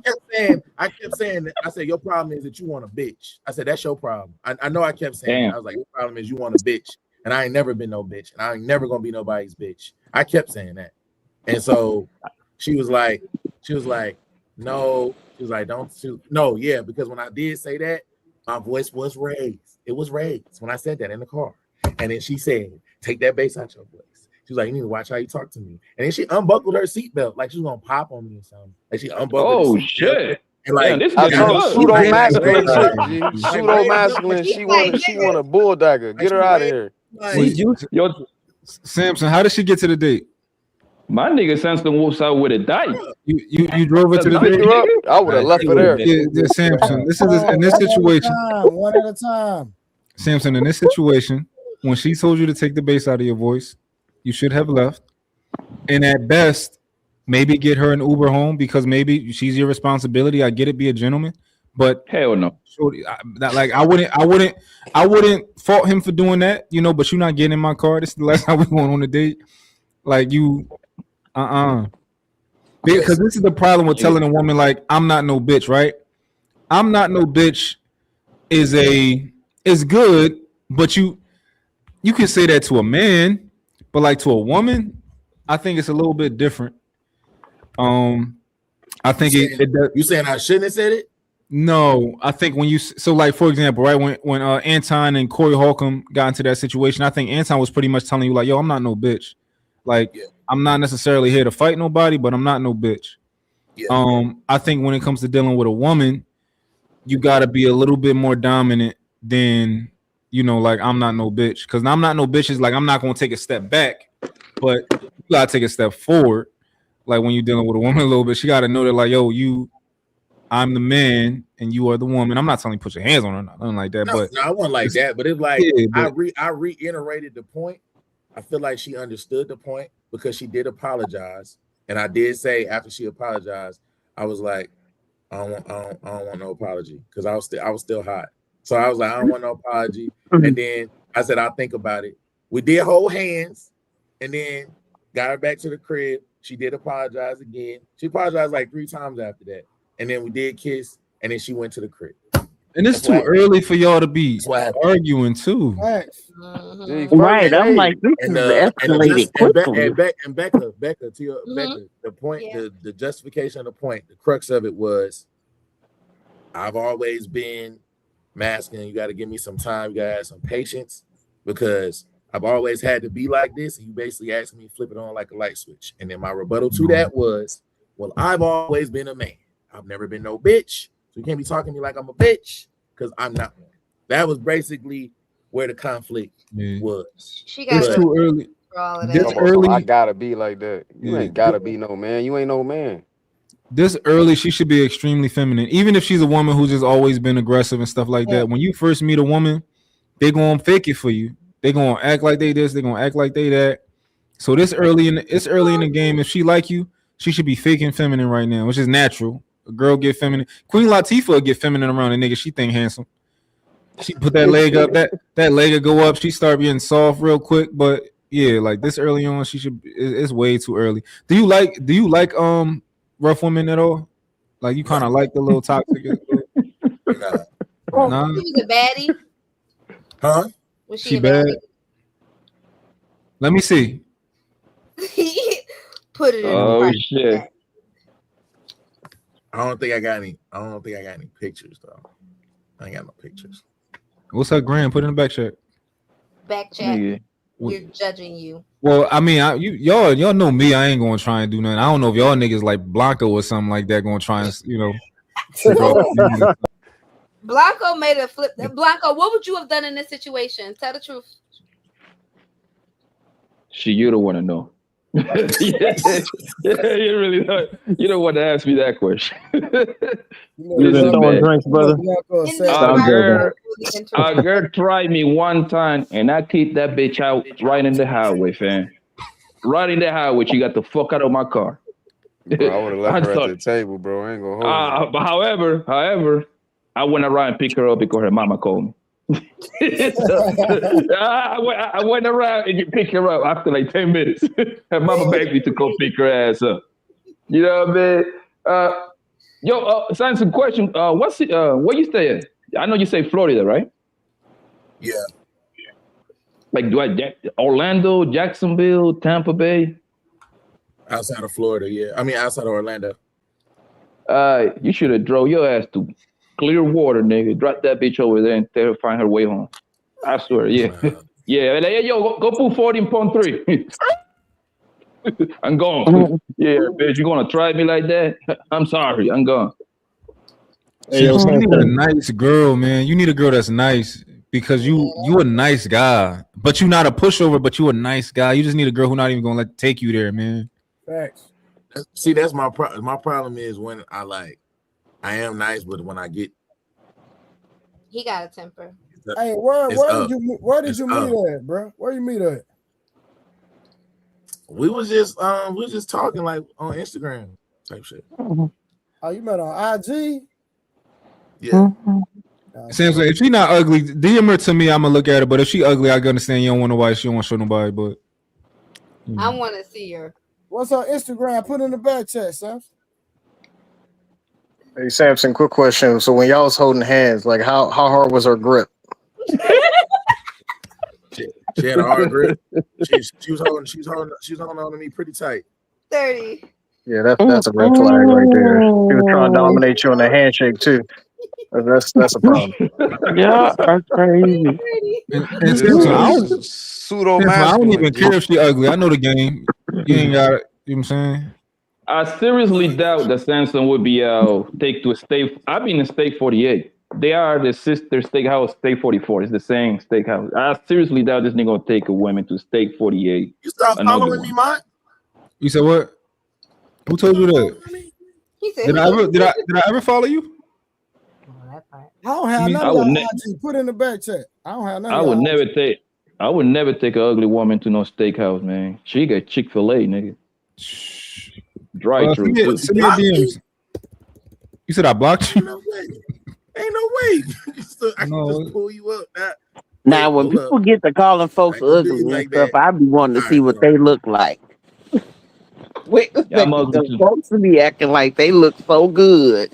I do. Yep. Like, I follow you still, yeah. I'm about to DM you. In a minute. Like, I know I look good. Nigga, you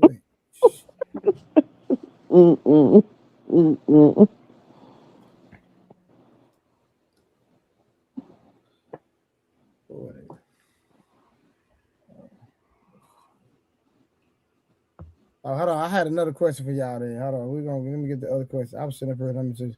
I bet. Let me go and get these questions. I had a few more questions I want to ask y'all. All right. Does having, and I know let me read this question. Let me highlight this person when I read it real quick. Hold on. Hey, Samson, watch this question. Watch the facial expression. Okay. Does having options make commitment harder?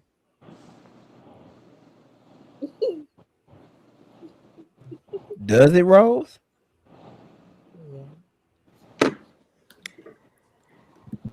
No, it depends on what stage you are at.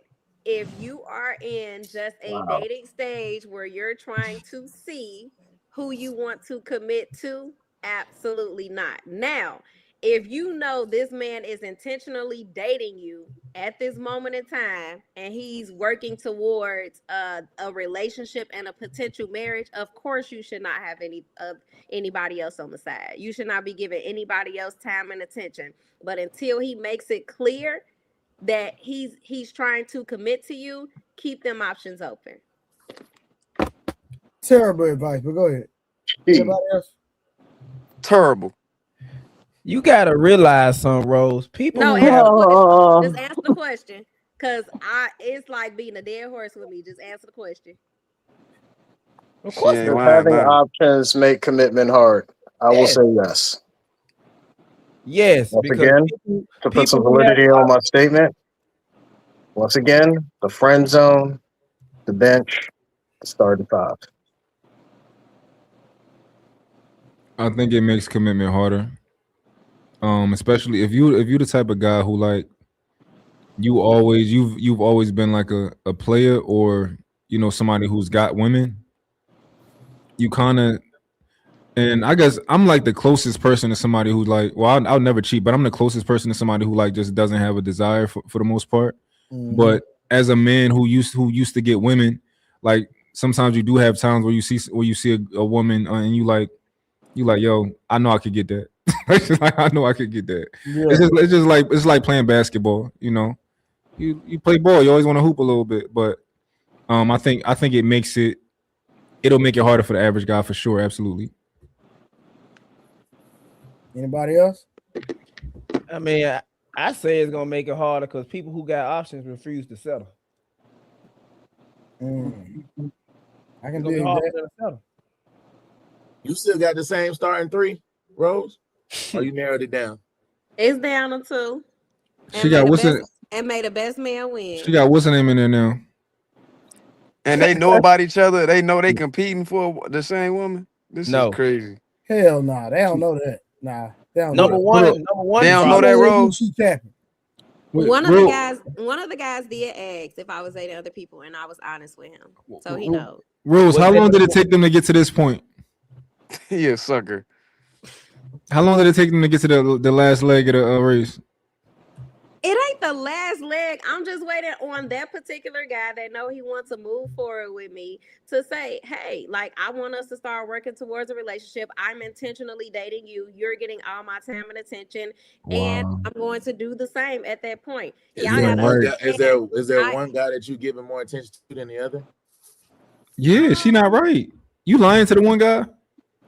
No, the other guy just never asked. So are you going to tell the one guy like, hey, so we're like holding information? Are you going to tell the one guy, hey, you in the race, but I'm waiting for this other guy to like, you know, and if he don't choose me, like I'll fuck with you. But does he know that you waiting for this other nigga? Lamont, that's not the case, right? When we started talking, we just started talking, going out on dates, getting to know each other. He never inquired about was I talking to anybody else. The other guy, he did ask, and I kept it real with him. So I let him know what was going on. It was up to him to deal with it or not. If he can't handle the fact that I'm talking to somebody else, we ain't got nothing else to talk about. So, like I said, yeah, I'm waiting on that one guy to just say, hey, like, this is what I want to do. This is how I want to move forward. And then we'll go from there. I'm not being exclusive with nothing and nobody that ain't made it clear. Do you like both? Do you like both of them? Yeah. She gonna say yeah, but she just told us who she liked. This is disgusting, man. What happened to the You third like guy? both of them? You like both of them for real? What disqualified the third guy? Hold up. I just felt like he wasn't really mature enough to potentially enter a relationship. We wasn't on the same page as far as how we would view dating, our parental views, the meaning of marriage. It wasn't a good look. I don't think we were. So he's pretty much out. What about the other guy? What about him? What's up with him? I mean, I like them both. I mean, we go on dates, we talk. I feel like we are compatible. We have most of the same views. So you compatible with 2 niggas? Like, Yeah, Trey. y'all. No. Answer the question. I mean, I feel like I'm still trying to figure the compatibility percentage out. You but just said you. but I do it's a think percentage. Okay.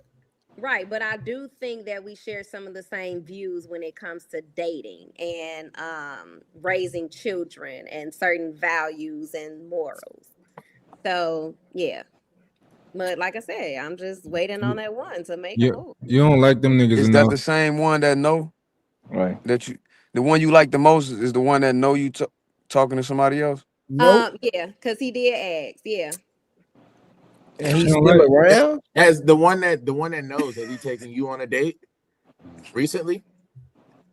Yeah, we hung out maybe about, I would say 2 weeks ago. He just wasting money. How'd that go? She letting him. She letting him waste money.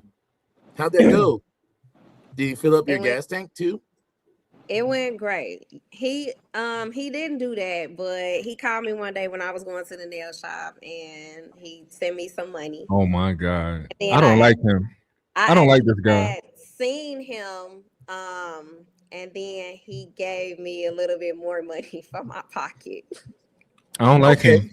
Oh no, Okay, she so just got a sucker. That's what he is. I hate him. You got wait, So so you got ultimately, that. So you got that money from that guy. But the first guy that not necessarily that compatible with him. Did he do anything for you? Like pump your gas or do anything for you? Give you any money either? He gave me money at one point. Yeah, not much sort of gas, but yeah, he always asks me if I need anything. What you say when he asks you? I always say no. Even with the guy that gave me money, he told me because I had needed new tires on my car at one point in time, and he said, "Well, what day are you going? I'll go with you." So when he went with me, I was prepared to pay. I got out the car to go take my card to the cashier, and he was there with me. So when I took my card out, he was like, "Nah, I got it," and he paid for it. Yo, this is not her fault. It's these niggas' fault. Like Facts. these niggas I should agree. not be still doing this long. The one Yeah. nigga paying for the tires, the other nigga paying for the food. Like they Send him playing. 500 just And he because. know. And he know. Send him 500 just because. Well, let's Hey, last night. We Hey, said Rose, talk about this last hey, night. Rose, since we both outside, let me ask you this question. And I want And you to that's be why I honest. cannot blame Rose. I want you to be honest You with me, a Rose. sucker, lick a sucker. Rose, Hold on, I real want you to be, quick, I want you, real hold on. quick. All right, we got $9 over here on Poppy Blanco side, $10. Remember, y'all. Remember, Joe Biden love y'all. We got one more. Right here, Square Biz says, Rose, I am ready. He sent $5 just to say, Rose, he's ready. Ready for what? That might have been at you for the Oh, last brother, couple keep moving on. days. She act like she don't know the context of what you saying. Move on, brother. What he ready for? Well, he might send Anyway, another super chat. We're gonna see. Rose, it's known where you at. it is, yeah. Did anybody shovel your car? Or you did it yourself? Somebody did it for me. Who did it? My brother. Okay, all right. When it's coming, I have a question. So, since you are both, me and you are both outside, you heard about my experience. I've heard about yours. If I had two women that were giving me money that you knew, I didn't really like them niggas like that. I had them niggas for like months. They were just giving me money, doing stuff in my car, buying me Jordans. I mean, getting me Versace robes. What would you say about? What would you say about me if you heard that story? Like, what would you say about me? I would say, why haven't you picked one yet to be your girl and let the other one go? Why haven't you initiated anything serious? Because apparently they're around for a reason. They like you, you like them, and it seemed like there's a two-way benefit. So as a man, why haven't you initiated anything? I mean, he's getting Jordans. Like, why would he change anything? I'm getting stuff. Why do I have to make a decision right now? I'm You getting got new shoes. I mean, if you want to have a relationship and start building with somebody, yeah, you should have, initiated something serious and left the other person alone. If I've been doing this for maybe, I don't know, a month or two, would you think that I was using them? Using them? Are they offering this or you're asking? They're offering. And I'm saying I don't need anything, but I just want to do stuff for a brother. I'm a nice guy. So I wouldn't say that you're using them. They're offering to get you stuff. I don't think that's using. I think using is like, I think of begging, like asking people for stuff when you say using. If you're not asking for anything, I don't think you're using them. All right, real quick. He came back and he said, sent $5 again. He said, Munt, chill. Your heart won't what it wants. I'm your brother now. So, question, Rose. How long are you gonna let them play this game with you for? Who's playing the game? Who's playing the game, man? Until either one of them initiates something serious, like he's standing in business and he letting me know that he ain't playing about me and he want to be in a relationship, or until I feel like something happens and I just feel like we're not compatible and we should no longer be even talking. So this can go on for another 6 months or another year. I wouldn't say it would go on for that extended The, period. So if it's the 6 answer months, is what are very you gonna simple, do? bro. Until the one guy shows up and make her feel the butterflies, man. Simple as that. She don't like them two guys like that. Simple as that. I don't know why you complicate this. The question her. She don't like none of them guys. They just there to when she bored, when she hungry, when she needs some goddamn new tires, when she need her goddamn nails done. Then guys do not move her. Simple as that, bro. You ain't had a dude, Rose, like recently that make you feel the butterflies as Blanco illustrated, or make you feel nervous at all or anything? Like no guys. I mean, I do like them, but listen, I'm not trying to add to the roster. Like we got it down from 3 to 2. I'm not trying to add nobody else. So I'm just hoping that I guess whoever I like the most, whoever I'm feeling the most, just, initiate something, because I'm not going to initiate it myself. Like I'll maintain. How do you differentiate? How do you differentiate between liking someone and liking what they do for you? How do you separate those things? Well, I feel like liking someone, I'm looking at his character, his personality, how he treat people if I'm around him, how he acts in public. Do he walk on the outside of the street? Is he giving protective vibes? Is every door open? Engaging in our conversation. Now, liking something that somebody does for me, I look at those things too, but I don't think they're equally important. And I would say that because I can get my own nails done. It seems like guys, when they know that you can do something for yourself, it makes them want to do like that for you times 10. Cap. Nope. Like I've never. Yeah, I don't know where you get that from. Hold on. Joe and Jamie Foxx got a whole song. They wrote a whole song about it. Yeah, that's bullshit. We hate that. We hate those songs. Oh, they nice songs. Do bro. you? Do you want to know what that song is? Go like that to gas your head up. And it worked. For you to buy the rest. But let me tell you something. I date men, y'all don't. Y'all might not do it, but I'm on the people like me are on the receiving end of it. So it does, because I don't ever even hint around me needing money, because I don't. They just give it to me. So you think if you had less money, they wouldn't be as ecstatic to give you money? They would do the same thing. They are prepaying for the pussy. That's all they doing. They trying to speed up the process. That's all these niggas doing. They want that spending money. Well, I've already made it crystal clear that I'm not sleeping with anybody. Oh, Jesus Christ. Unless we are in a committed Jesus. relationship.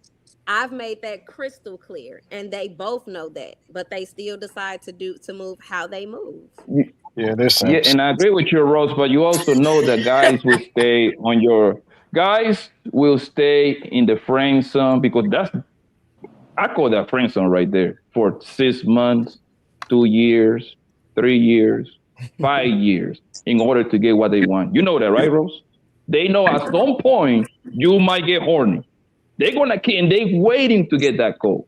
The chances of they getting the pussy is very slim to none. I agree with you, because I can tell you don't like them guys like that. I can tell. And you know that, and you know I'm telling the truth. She like Roku though.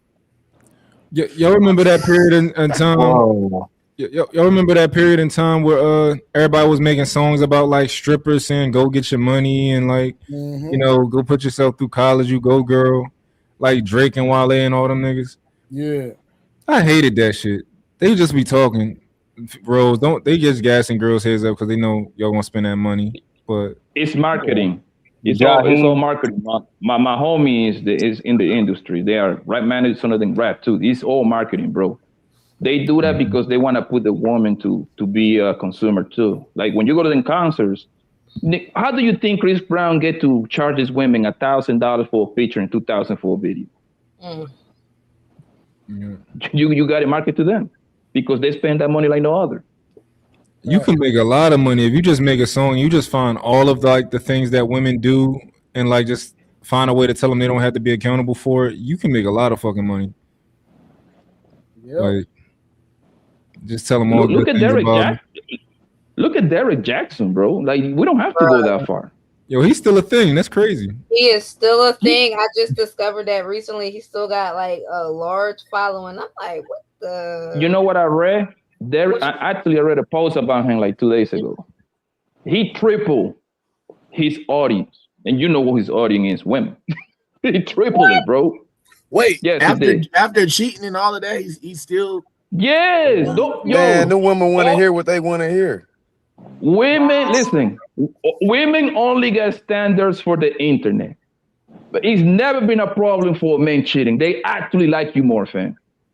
The more you cheat, the more they stay. As soon as you get rid of your hoes, guess what? She living too, nigga. So you might as well continue cheating. Once you go down that path, get you a new hoe. Look at she gonna cry. She gonna cry. She gonna call your phone. She gonna call your mama. She gonna do everything except what? Leave. Okay. Look at Desmond and Christy. Ain't nobody mad at Desmond no more. That shit was one day. But that's also because women are trying to take Christy's spot, or do you think that's really what it is? It's because now they think they got a chance. I think women tell themselves things.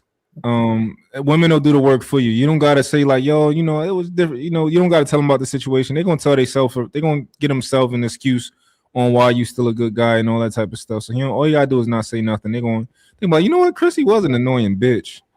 Yeah, I've seen that a lot. Yeah, that's exactly what it is. She don't want you.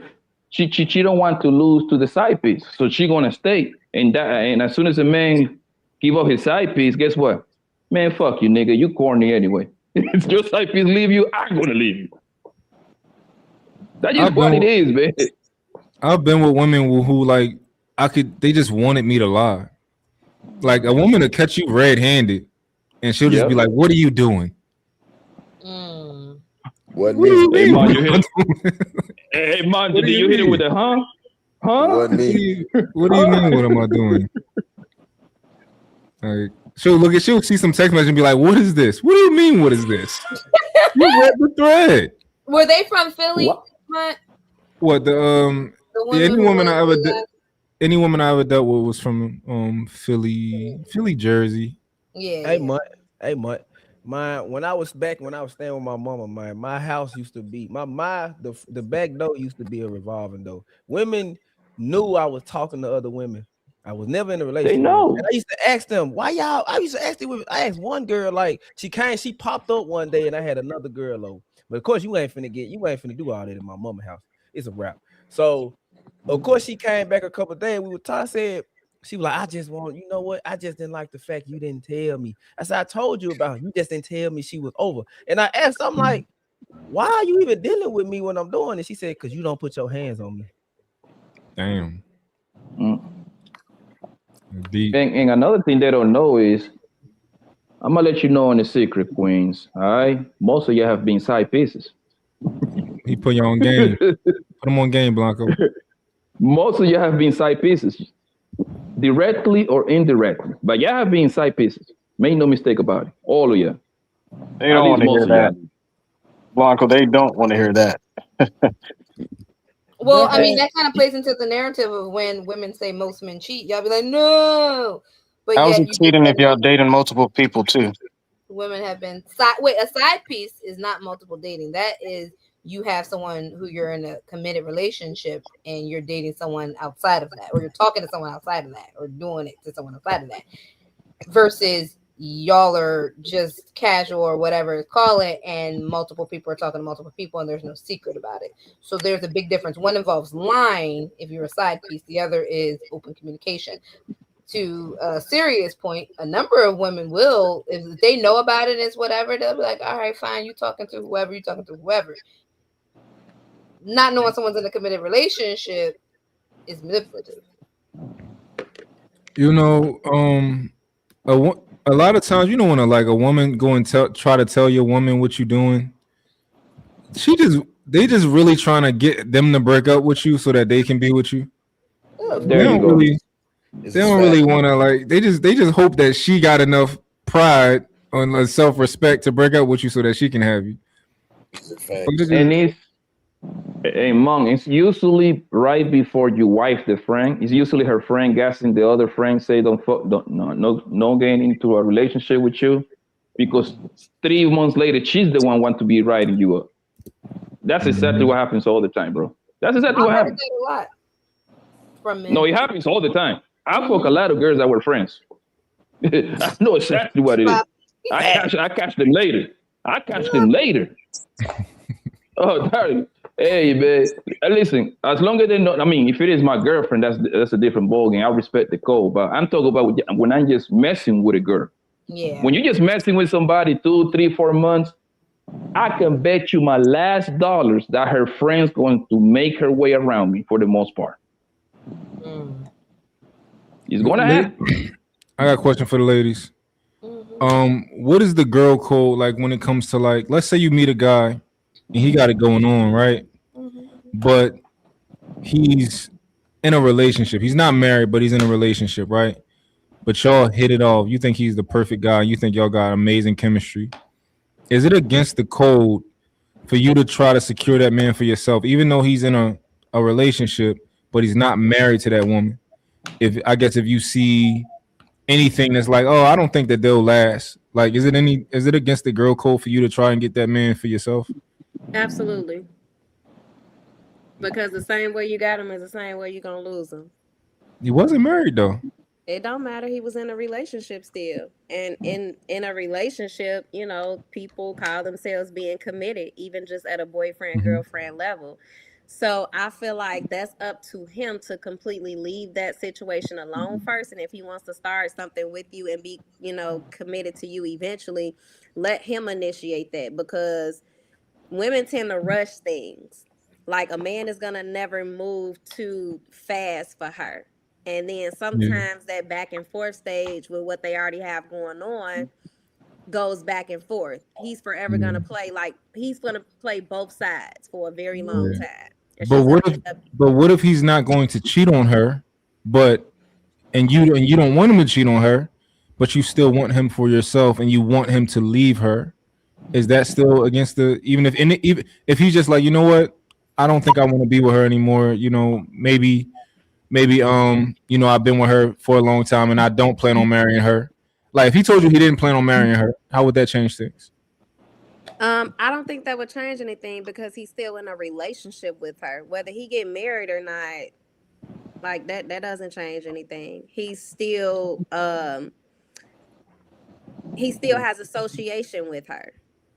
So But if he tells you as a man, like, yo, I'm with this woman right now, but I do not plan on marrying her, but I want to get married. A lot of people maybe they live together. Maybe, you know, maybe he is just now realizing this, you know. But what would you know? What y'all do in that situation? Yeah, I'm not.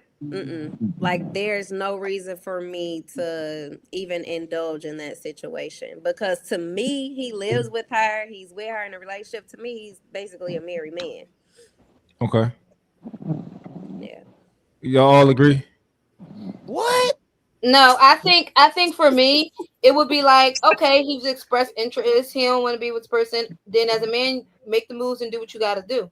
And then, you know, holler at me, right? It's like, if you're a man or even a woman in this situation, you got to do what you got to do, because you've already decided this is, if your ultimate goal is marriage as a person, right? And you express, yes, you want to get married, you got to bounce and make it known, like you just saying it ain't going to do nothing. You got to be about it, right? That's just like somebody telling me, oh, I'm a drug dealer and I want to get out the game. Well, holler at me when you get out the game, right? It's like, make the moves you got to make, and you know, don't just talk about it, be about it. So I think that's something where it's like, later down the road, if he actually make the moves and y'all want to talk, that's whatever. Or, you know, for anybody, it is like, all right, you recognize that it ain't going to work. Now you got to go do what you got to do. Now, Rose, is it against the girl code if he breaks up with her for you? Ooh, that's a tough question. If he breaks up with her for me, I still think that's one of those things where how you got them, that's how you gonna lose them, because he didn't leave that relationship because he just didn't want to be in that relationship. He left for me. He thought he found his soulmate. I think it's against the girl code? No, but I would still feel away though. Because you're leaving a situation because of somebody else, not because that's a majority of men, though. A majority of men are actually only leaving. I'm just saying from experience, what I've seen with family and friends, I've seen a majority of them leave one, they're staying with the person that they're with because they don't want to be alone. A lot of people have never been without talking to anybody for any period of time. It's actually kind of rare to find someone who's like, my phone is dry, I'm not talking to someone, I'm not taking nobody out on dates, I'm not entertaining no one. I have yet to personally see it happen. I've seen it, but it's rare though. I got one more question, y'all, before the night over. Can you outgrow someone you love? I think so. I definitely think so, because I look at a lot of relationships that were formed in like the teens and early 20s, and now they're 30s and 40s. I think when your expectations, your demands, your wants, they're going to change, because a lot of people like myself, things that I wanted in my 20s, I want different in my 30s, and I'm probably going to want different in my 40s. And if we're not growing together, and we don't align in our wants and needs and standards and morals, then of course we're going to outgrow each other, because we're not growing together.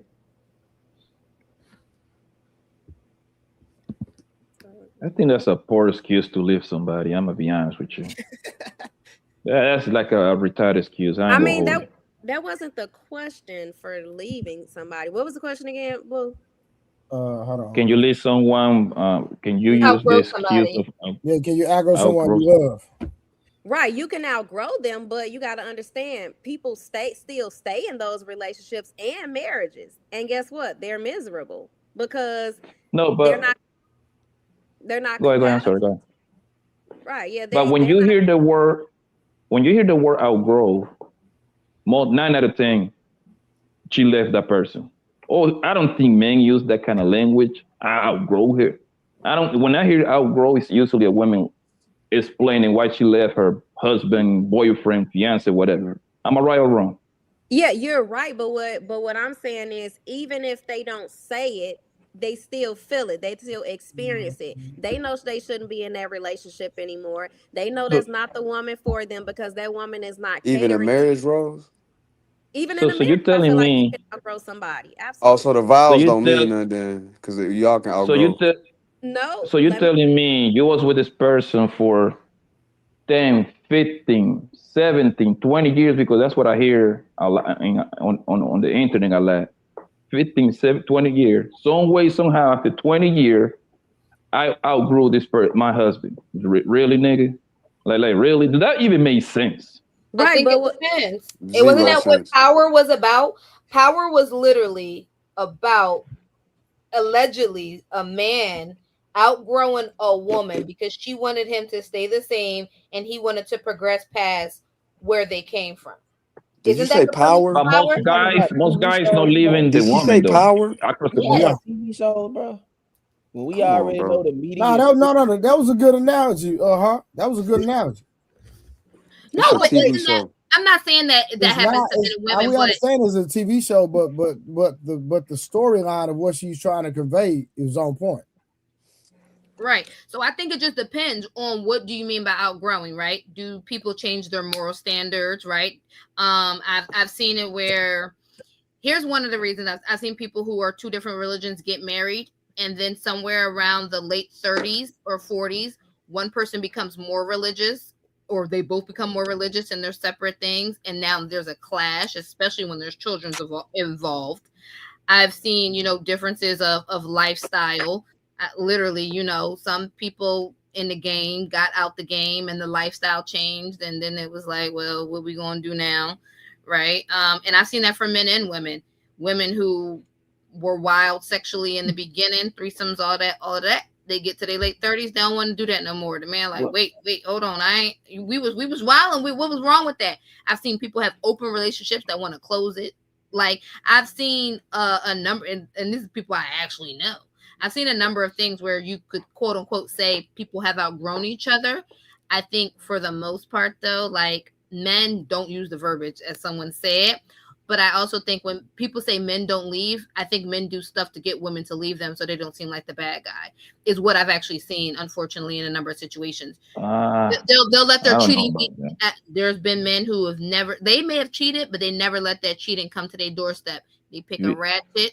They have a baby on somebody. They do things. Even we just brought up Christy and Desmond. Desmond told Christy he wanted out of their marriage, and she's like, no, let's try to work it out. Da, da, da, da, da. He went and cheated on her. And he knew, and she filed expeditiously as soon as she found that out. Just so he could say, well, I didn't leave.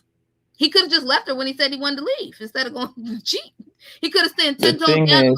I understand you don't want to break up this marriage, but I'm telling you I'm done and I'm leaving. He didn't have to cheat on her. Nobody had to do that. The thing is that most guys stay even when they're not happy because most likely they're on the hook.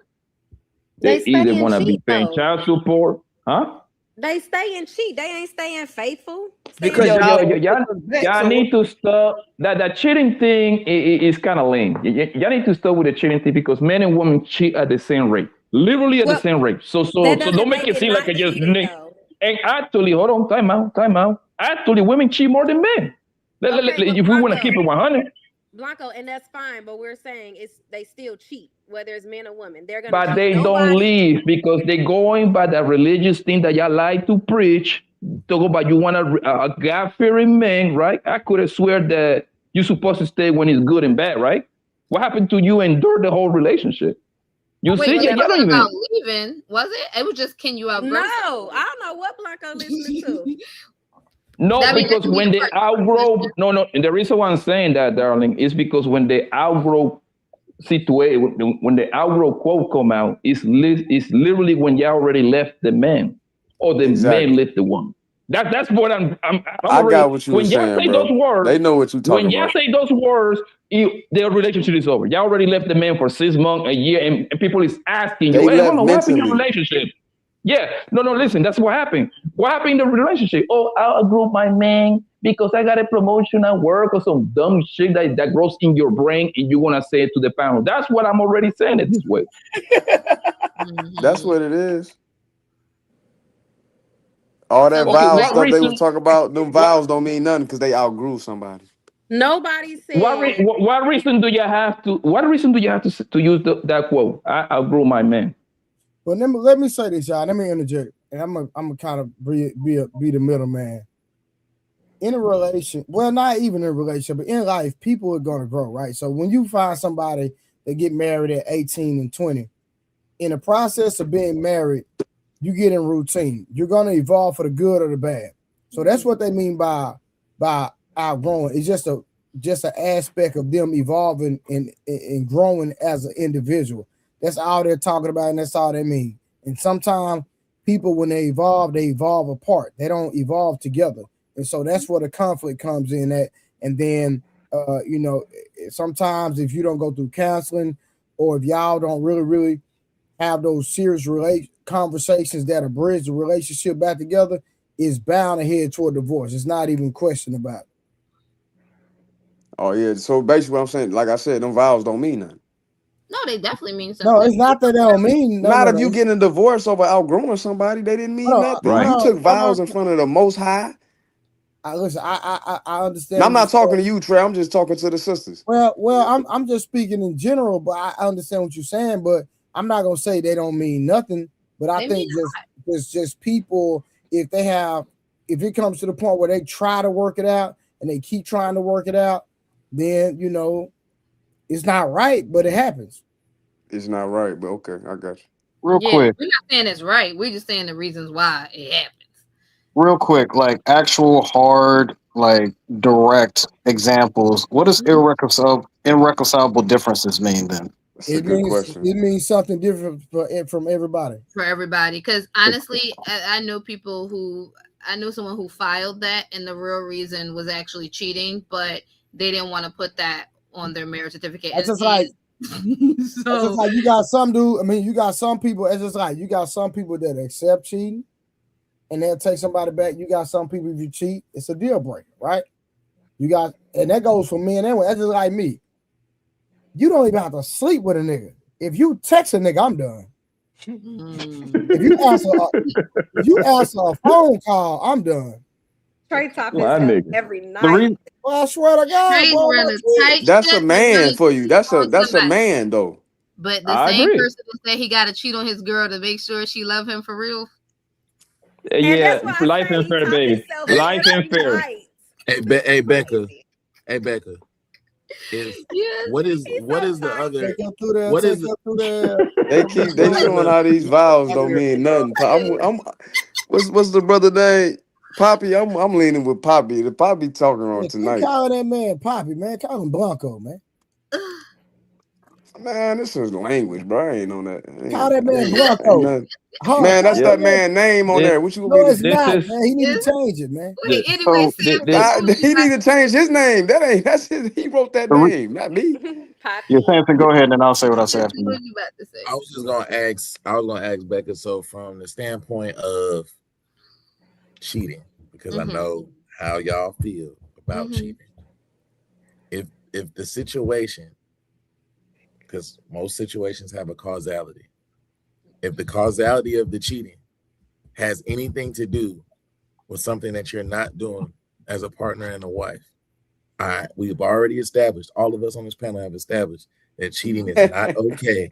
We're not saying it's okay. We have all said it's not okay. It is okay. You, Blanco, stop. Because It is okay for the man. I'm dead ass. Blanco, Get you a couple of girls, bro. That's what he believes. That's okay, Sam. So we're grown enough to. That's what he believes. And this is keep going. And this is why that queen told you put some bass on your voice, because you on this one-on-one bullshit, bro. Blanco is single. Wait, can you let Samson finish? Go ahead, Samson. I was just gonna say if that is the premise and that's the causality, the girl, right? Is there any justification for the cheating? And if so, if the answer is no, there's absolutely no justification for cheating in that circumstance. What is something that a man can do to punish his woman if she's not holding up her end of the bargain in a marriage or relationship? Okay, I me personally, what one, I say cheating is a no offense, personality flaw. It's a morality issue, right? So to me, it's never an acceptable thing, right? Now, now for me personally, I think removing your presence is actually the best option in that case, right? If now, when you say remove your presence, are you saying leave the relationship, or are you saying leave the house and go to the hotel and stay there for a couple of days? What you mean when you say remove your presence? Like, so the first step for me would be, of course, discussion, right? Therapy is going to be my first issue. Like, you know what I mean? Discussing the issue with the person, saying, look, I'm not happy in this. I got issues with this. We need to go to therapy. If they decline therapy, then be like, okay, well, in this instance, I'm going to have to remove myself from the household, right? I'm going to get an apartment or do whatever. And when you're ready to work on this, you holler at me. And if you're not ready to work on this, set timeline. If you're not ready to work on this in 3 months, 6 months, whatever your timeline is, then we're going to have to talk about like permanent separation, which is going to lead to divorce. And honestly, standing on business and doing what you just said, like you was going to do, is one way that a woman be like, oh my God, he really moved out. He really did this. He really did that. And if they want to actually be with you, they're going to snap back real fast. If they don't, if you remove yourself and someone doesn't respond with your demands, right, and they're legit demands, they likely don't want to be with you. And that's why they stopped doing the things that they knew were deal breakers for you. If just assuming that you haven't done nothing, right? Let's just say that you actually real solid and you doing everything you supposed to doing. You still, all those love languages, you still stroking all of them. You like, yeah, and you stroking it, right? You doing everything you supposed to do. You paying the bills, you protecting, you providing, you know, taking her out, y'all spending quality time together, all of that, right? If you're doing all of that and you really know you're doing it and somebody stops doing something, and you try to work it out and they're not compliant, they want to leave. But there's the good girl, bad, good guy syndrome. Oh, I don't want it to be my fault. That's just me personally. But I'm like, cheating is below me personally, right? I'm not going to debase myself to prove anything to somebody. And if I'm really not happy, like I said, I'm going to go through the steps and then remove myself. And we can just call it quits if you want to call it quits. Because obviously, if I'm telling you what my needs are and they haven't, like, it's nothing crazy, and somebody doesn't want to comply, what else can you do other than remove yourself? All right, so I have a question because we keep going to the cheating thing when it comes to the men, right? Mm-hmm. Now, does the word cheating, does it have different definitions for everybody? I think so.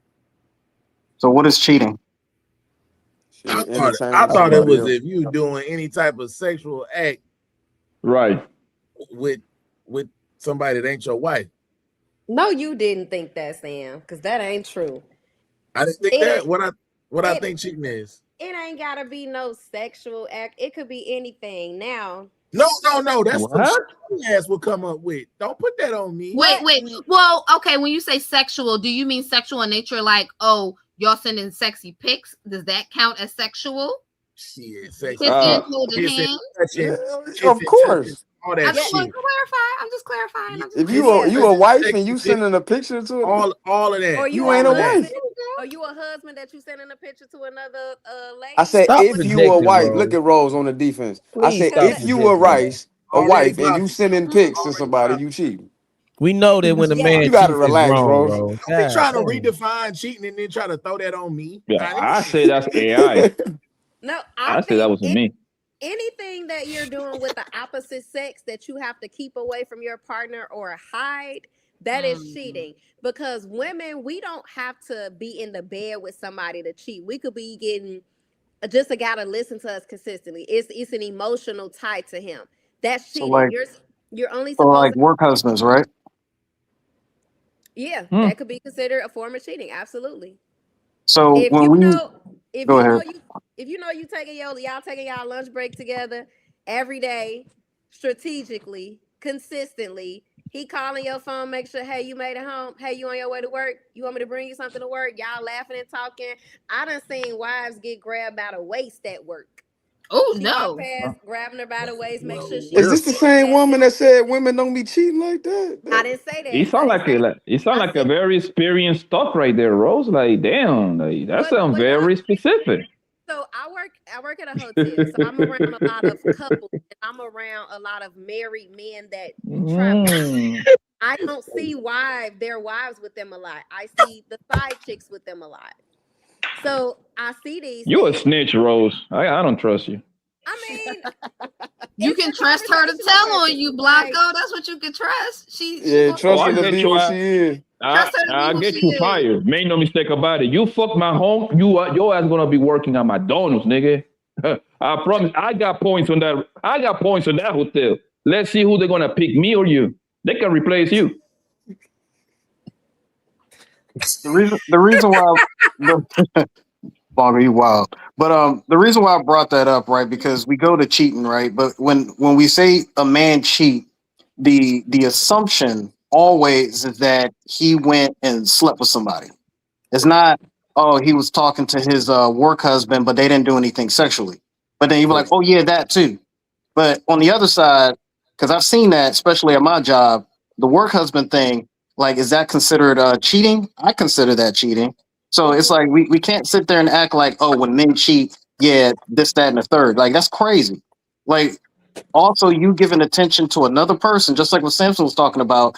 Like, if it got to the point where, like, hey, the guy's doing all this stuff, but you're giving your attention to some other man, is that emotional cheating?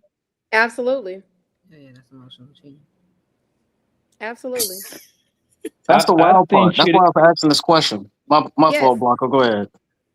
I think cheating for a man is paying the next bitch rent or paying some sort of bill over there, like a car note or cell phone bill. That's it. Oh God. That's cheating. That's for real. I'm just trying to educate you, girls. Man, if that man paying bills at the side bitch house, that's flat out cheating. That's it. Oh, Blanco, I got a question for you then. So, how you feel about dudes that just give women money on dates? Just dates. They go on dates and you just $200 here, $300 there. And his justification for that is he got so much money. He don't know what to do with it. It's nothing to him. It's small change. And these women be investing in him. So because they invest in him, they do little things like that. When he takes them on dates, he just toss them $500, $600. He just throw the money out there. And they don't sleep together. Nothing. What you feel He's trying to impress the queen, and he's trying to he prepaying for the pussy, man. That's all he's doing, bro. Think about it. If he do that with Rose, he's gonna turn around and do that with who else is over here? Okay, I'm on the phone. I can see. Let me see. With Becky, he's gonna do with every girl. So you're not special if he give you $200. So every time he take a girl on a date, he just prepaying for the pussy. Now she's wide open. She's gonna call her best friend. Oh my God! Guess what? Tyrell just gave me $200, girl. He's the winner. Yes, finally. I've been fucking with his bums. Guess what?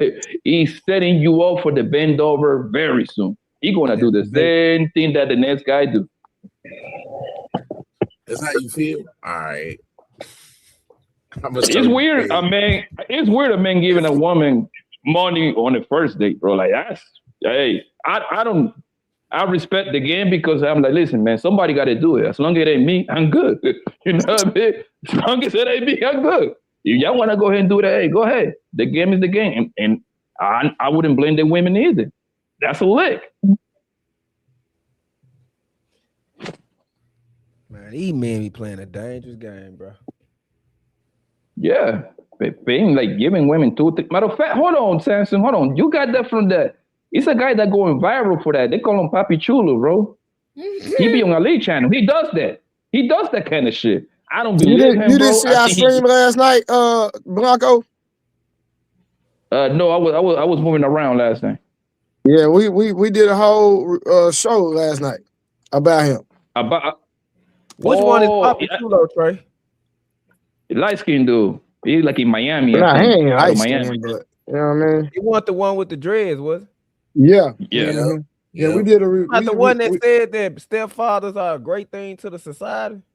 When he was on the panels with ate at the table and all that. He said he only hangs out with women. Only women. The only people he hangs out with. And you know what's crazy? A lot of women would say that's a good thing, but they'll never trust a man like that. He just Panda. Feeding his fan base, bro. That's all he's doing, bro. He's kind of like going back to Derrick Rose, baby. Like, yo, when I got to the internet like about 3 years ago, bro, on YouTube, man, like it only took me 5 minutes to know what the fuck he was doing. I'm like, nigga, you capping at this point. When he was calling fat, ugly women beautiful and they deserve a doctor, all this shit, like, nigga, you lying at this point, nigga. You going with the line so big, nigga, that you like now you put it in my face, bro. Like, you capping, gang. Like, come on, bro. And guess what?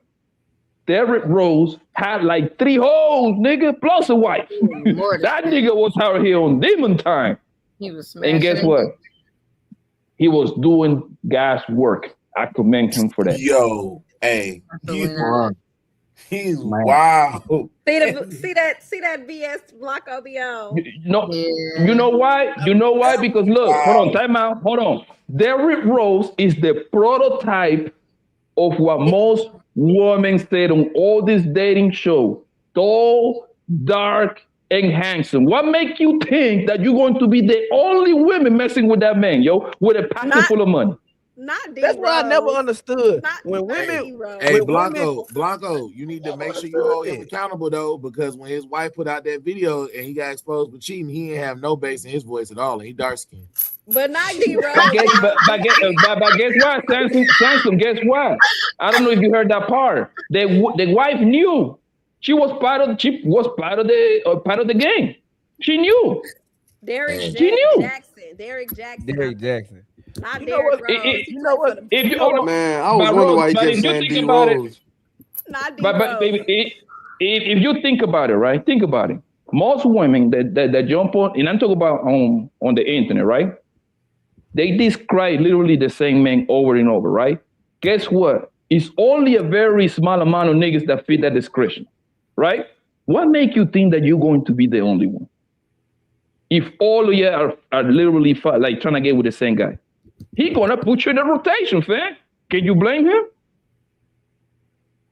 Can you blame him, Rose? Blame him for what? Cheating? Yeah. Because he wasn't always popular. You gotta remember options. Wait, no, you Yes. gotta remember though. He was married, right? He was married before he cares? became famous. He was not popping until he started on social media and started to get notoriety. And then he started the cheating. He was not initially doing that because he did not have the attention. Do you think he not one of the ones? He Do you wasn't. think he waited till he got some fame and money to cheat on his wife? You think he was waiting to do that? Nah, she right. Nah, she right about that. She not lying. She right about that. He was cheating before. I'm sorry. No. But Trey, let me ask you this, Trey. Let me ask you this. That nigga didn't get no motion until he started getting attention from women on social media, my nigga. Yo, Trey. I'm pretty sure. Yo, Trey. Yo, Trey, take the money away. Take the money and the internet fame away. And put Derrick Rose in your local neighborhood. His name Derrick Jackson. He keeps What is his name? Derrick What is his name, dude? Jackson. Okay, yeah, my bad. Right. Yo, listen. Put that nigga in your local neighborhood, bro. No money. Would think he's corny like Russell. No money, no fame. Don't you think women still would give him the pussy, bro? A lot of women. Yeah, for sure. Now, yeah, for sure. All right then. No. That's my point. I'm talking about back then, he wasn't. Think about Russell, right? Russell without the money and without the We wouldn't know, baby. Hold on. We wouldn't know if he was The cheating. reason we know that because he didn't have no motion, my nigga. What you mean? What you mean when we already said niggas that ain't got We no assuming. money be the ones piping everybody? Bro, listen, bro. Listen. I'm going off his track record, bro. He even said it himself. What are y'all talking about? I listened to the that's just like Moneybag Yo, right? That nigga I seen who that nigga took to the prom. Yes, Mario did not have hoes. That nigga didn't have no motion, my nigga, till he got money. Like, come on, my nigga. Y'all need to stop playing, my nigga. Motherfucker.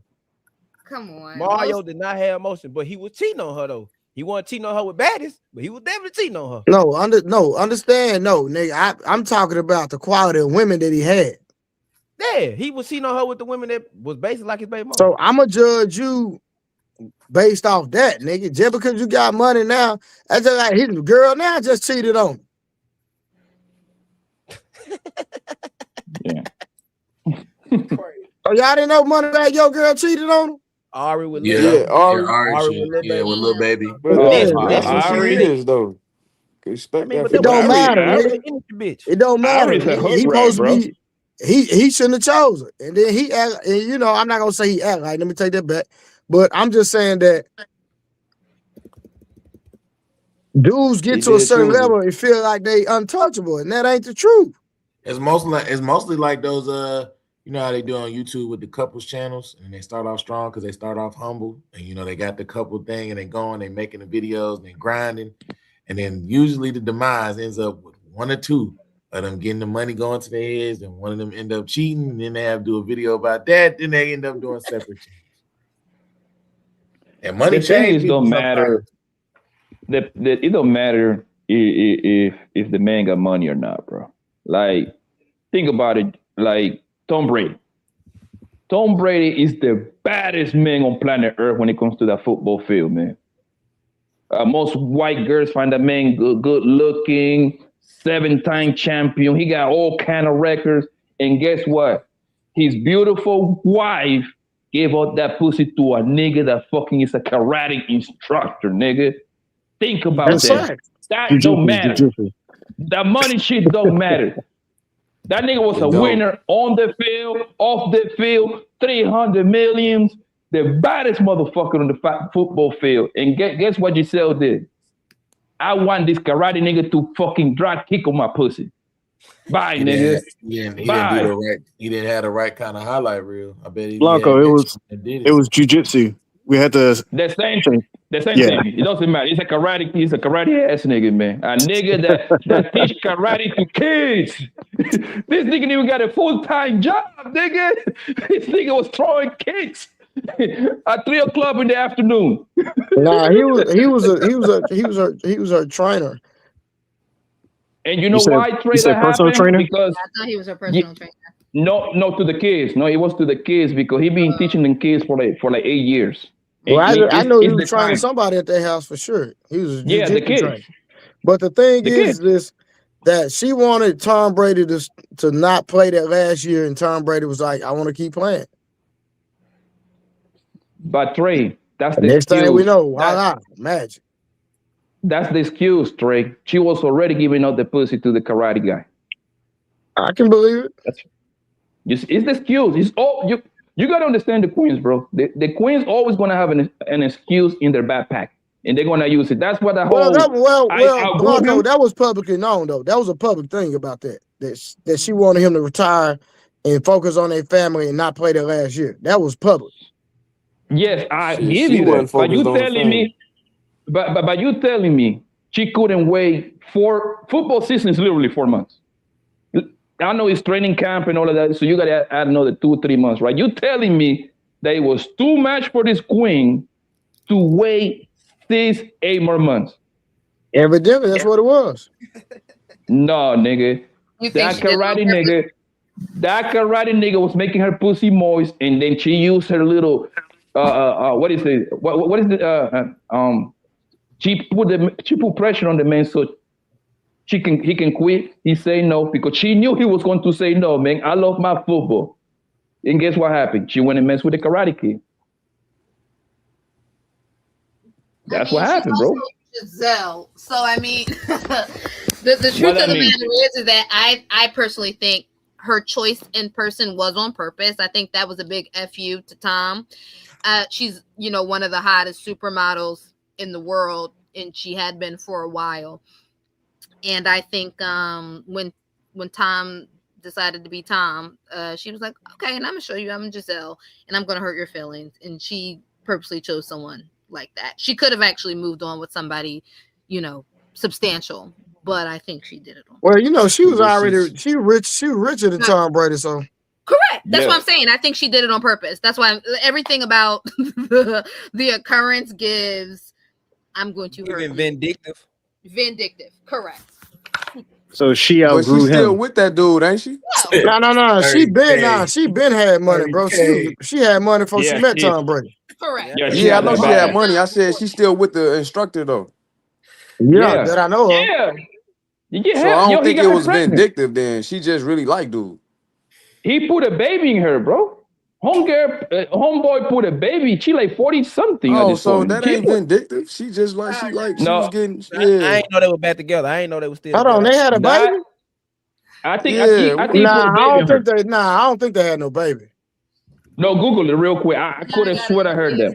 I'm like 80. I'm 85% sure.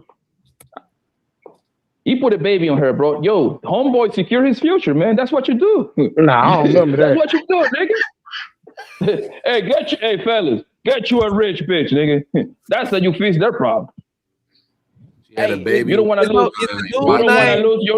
You don't want to lose your shit. Yeah, they got get you a rich bitch. They got a baby. There you go. So no, it ain't that, Becky. She just was. She went for the dude. That's just who she was. She rocked with. Dang, I did not know she had a baby. Dang. So she outgrew Tom Brady. So That's the question. to his point, it don't matter about the money. Money, bro. Money. How can I explain this? She gonna go. Most women don't care about money like they claim on the internet, bro. However, I would tell my son, I would tell my nephews, my cousin, hey, fam, make sure you have your money together because at some point, whatever girl you get with, they're gonna pop a baby for you, and you wanna have some bread for the kids and to take care of whatever's around. You see what I'm saying? But most girls don't care about money like they claim, bro. That's a lie, my nigga. You know how I know? Most guys that fuck on them are broke, nigga. That's how I know. 90% of the niggas that be inside their pussy are broke or paycheck to paycheck ass niggas, bro. That's how I know, bro. They just say that he need to make 200,000 every 2 week bullshit because it sounds good. It sounds good on the internet. You see what I'm saying? Oh, my pussy's valuable. I need that $200,000 nigga. Man, shut up, bitch. Yeah, that's the ones they want to be You don't even know what that seen nigga with, look but like. behind closed doors, they getting cracked. Bro, okay, let me ask you a question, fellas. How many times have women asked you how much money you make in your entire lifetime? I don't get those questions. I just don't. I've never been asked. Exactly. That's a good question. I can't I've think never of too been many asked. times. What's the question? I couldn't hear. How many times a woman have asked you that you that you mess with, how much money you make or what you got on your bank account? How many times any woman asked you that? Never had that specifically. You getting real specific. No, I ain't never had that. Yeah, never. I've never had that. Only time a woman asked me that she was like in that I knew her. She was working on the blade, like she was in that. She was out there like that, like she trapping. That's what they call it. Well, I'll be Oh, honest. that's a I've never been asked. Yeah. I've never been Sugar asked daddy, that. tricky and all that. Yeah, I'm not doing it, but that's all the time. You why you asking me that? I've never been Yeah, asked but don't that. get it twisted. They got different ways to know what you're working with because they ask you what do you do. You see what I'm saying? So they ask you what do you do and then But go they to don't get Google too and Google the specific, thing though. real quick. Nope, Yeah, I'm asking it's that- directly. Exactly right. But money is important, Blanco. but not. Go ahead, boss. My ex-wife, right?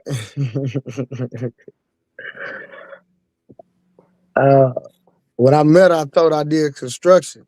And when I pulled up to her mama's house, her mama was like, that nigga don't do no construction.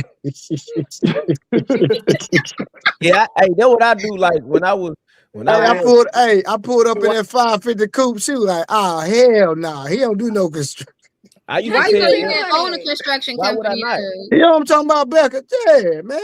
That's what I'm saying. I used to tell women like the job, the hustle or job that paid the less. That's what I do for a living. I got a question, Becca and Rose. So do you guys feel like, I know y'all talk about honesty being the best policy, but do you feel like if you make a certain amount of money or you in a certain tax bracket, if they ask those questions, not the exact question that Blanco asked, but they ask questions along the line of your career or what it is that you do specifically when it comes to monetary value, should you answer those questions truthfully if you are in that different tax bracket? If it's a woman that you're dating and taking serious, yes, because as adults, I'm damn near asking credit score questions, income questions, all type of stuff, because eventually we're planning to have a life together. This ain't why we 19 and 20 and 21 where that type of stuff don't matter. We ain't talking about getting matching J's. We talking about getting cars and houses with each other. But Rose, if this guy got his shit together, 9 out of 10, this man got a good credit score. You don't have to ask that. That don't mean that, Blanco. That's not true. That's not true, bro. I don't lie, Blanco. I know a lot of niggas that got good money. So you're telling me, okay, I'm talking about what is more probable. When a man got his shit together, don't you think he's gonna have more gonna have credit score and all that shit? Like, but when you say shit together, what do you mean, Blanco? Yeah, what you mean? You can have a crib and all that. Your credit can be messed up. Nigga can have a listen. Let me tell you something, Blanco. Growing up, all my niggas, we was in the, we was in the street. We had plenty of paper, nigga, but no credit score. No, I give you that, Trey. I give you that. However, that's the minority of men. Most men is not on the street because I'm from the street too. You see what I'm saying? We're using cash. We're using cash. But however, you're talking from a minority point of view, right? Most men got a 9-to-5. You're gonna have some other men that got their landscaping company, plumbing company. You see what I'm saying? What's what I'm saying? I'm going to assume that Rose is talking to a guy that got his shit together. Am I right or wrong, Rose? The guys are, okay, the two guys, you guys, what they do you know what they do? Oh, the guys. You hear me, Rose? Yeah, absolutely. I Yeah, know their career field. Absolutely. And you know both their there you credit go. scores too. No, not the credit score is their career field. I'm gonna Hold on, say, but damn, they I taking it don't too Are they, far. hold on, Ross. Don't go, hold on. You go moving too fast, man. Shout out to my nigga Ali. You moving too fast. Do they own home? one of them do, one of them has an apartment. Okay. Do they drive nice, decent car? Yeah. Is the finances in order from what you're seeing? From what I see, yes.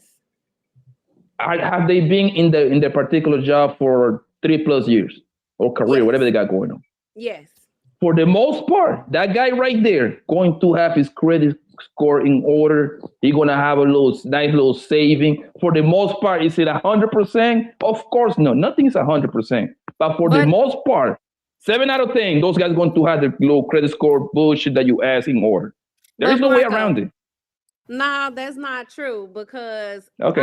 I know I'm some willing to guys hear you. they could be driving a really nice car and they paying Mhm. $2,000 a month on it because their credit is burnt. Like their Interest rate. Mhm. APR so high, their mortgage could be high. It could be anything. That doesn't mean your credit score is together. Like I know people that have all the money in the world, but they don't know how to manage their money.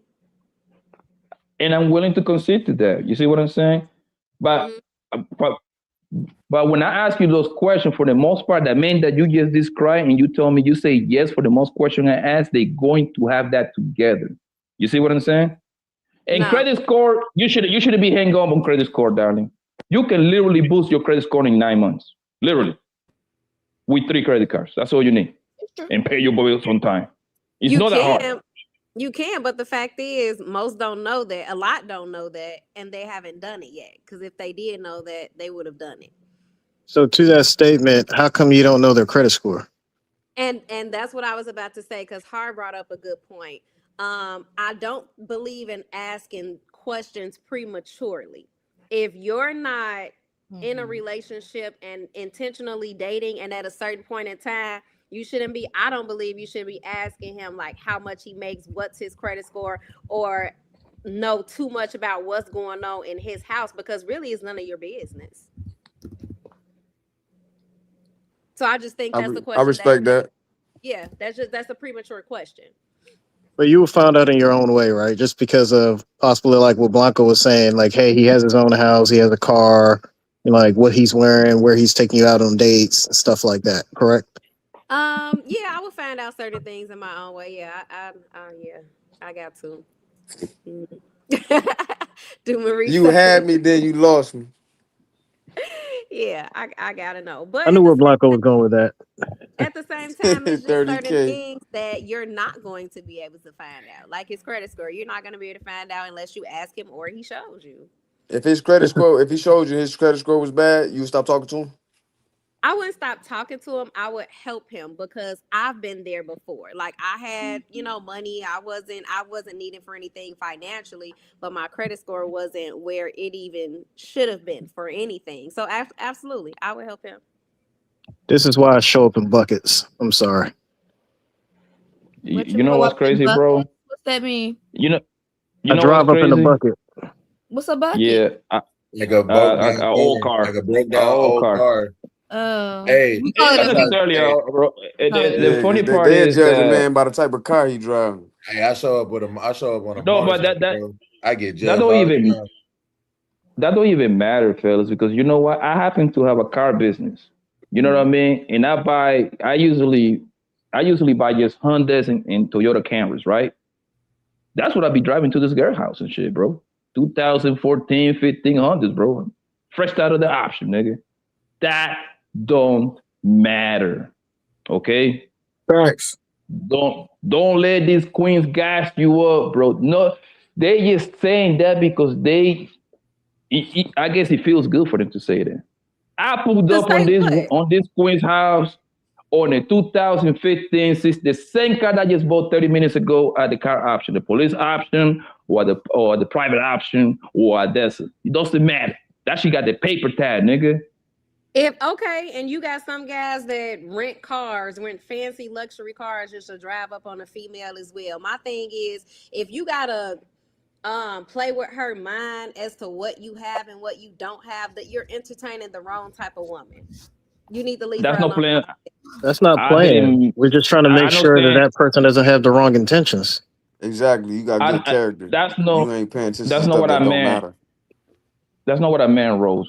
I mean, what I'm trying. The point that I'm trying to highlight is that don't matter. If she like you, you can pull up in the AMG 63 or a 2015 Honda. That's the only thing I'm trying That's to the same highlight. point he 30K making though. Like if she really rock with you, she gonna rock with you for the right reason, not cause of nothing, cause what you pulling Right. up in. Yeah, I'm not trying to trick you. This adds to my business. I buy these cars all the time. So I got to drive them to take them home and get detail and all that shit. And you called me, Rose. I pulled up on you on the same car I just bought. Like, who else gonna drive me? How the fuck I'm gonna get to your house? So you're gonna start talking. Oh my God, he got a 2015 Honda. Yeah, I got 7 of those at the lot. I got like I don't 7 of believe those at you, the lot. Rose. Why? Material things come No, and I'm just go, man. talking.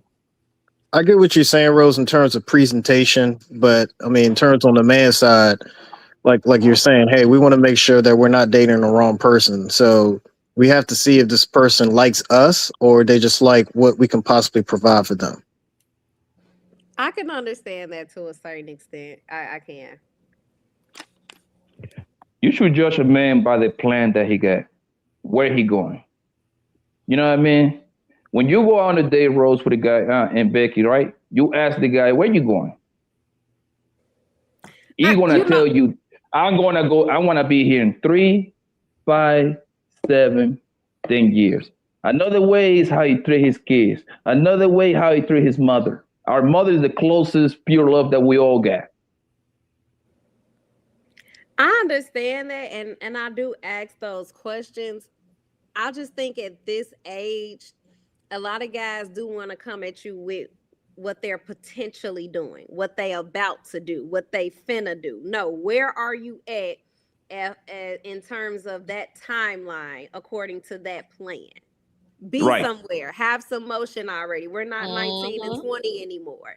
So I agree. I think we were talking about that too, dating potential. I'm not into dating potential anymore, especially You from the because city? I'm already coming potentied. Rose, you from the But in city? your case, but in your Rose, case, you know Bernie Mac from Chicago, right? I know my sister was very close with his niece. She's You know they was flat poor. His wife stayed with him. But Rose, in your Oh, case, okay. the two guys that you when did they start dating? That's a good question. I want to say when they was younger, but I ain't sure. It Right, was so- younger. Right. So her Yeah. expectations were not where a 30-year-old woman is. They were younger. She didn't expect him to have much. But They was broke up until a long for a while. right. Yeah, Yeah. but as Yeah, of yeah, now, but Rose, Hmm? the two guys that you're talking to, right? You described these two guys like 10 minutes ago, right? And you say out of your own mouth they doing well in life, right? Yes. That right there is a pure indication that those niggas give a fuck about their life. Niggas that care about their life, right? They going somewhere whether you in the picture or not. You just getting on the bus. You're not the boss, okay? Like Trey got his own business too, right? Yes, sir. Trey gonna be Trey. Trey gonna be Trey. Trey going to try to get to the top of the mountain, whether you in the picture or not. He would like to do it with you, right? So my point is that niggas that want to be successful, niggas that care about their life, they going to have motion. That's just what it is. They're going to have motion, and it's gonna be very easy for you to know who you should attach to. And that's how I know you don't like those two Negroes either. That's how I know. Thanks, Blanco. Blanco's staying on that neck. Goodness. Damn, he won't let up. Michael, you ain't blazing today. You done. What's gonna happen? No, Rose is my nigga, man. I'm just talking shit today, but that's my nigga. I can't win. What's up, August? I know you want to say something. Rose, I hope they ain't watching this. Yeah, y'all got a strong 26 minutes. One told me I can't even be on podcast no more. So Yeah, I gotta go to sleep, y'all. It's been real. Yeah, I'm giving y'all Yeah, have a good 26 night, love. minutes. Good night, y'all. Hey, I'm off tomorrow, so I can chill. You said you That's why can't I'm be up on this late. podcast no more. Yeah, he don't like y'all. He say Trey like a Derrick Jackson. You say what? Nah, Trey don't have to stay up Nah, as he late as he used insecure to because he anymore. over there paying for something he ain't committed to. He over there tweaking. That was just his opinion from the outside. Not even from the outside looking in, just from the outside. So What are y'all talking about? I was telling them about the ultimatum I was giving. I got to stop doing podcasts because Oh, yeah. you lying to women and misleading them. So Oh, damn. I told Trey about that as soon as it happened. But You misleading the queens? yeah, that's what he said. Blanco, don't do that, fam.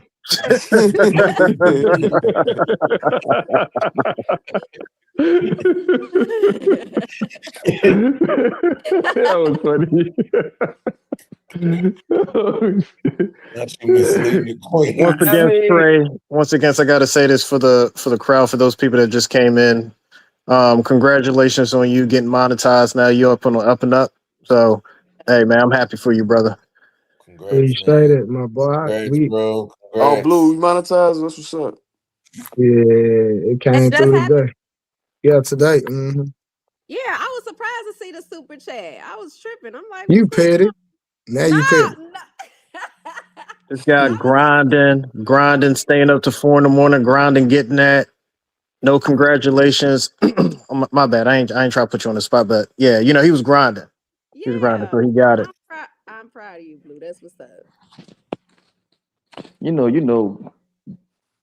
Trey is right because women give other women terrible advice, yo. Terrible.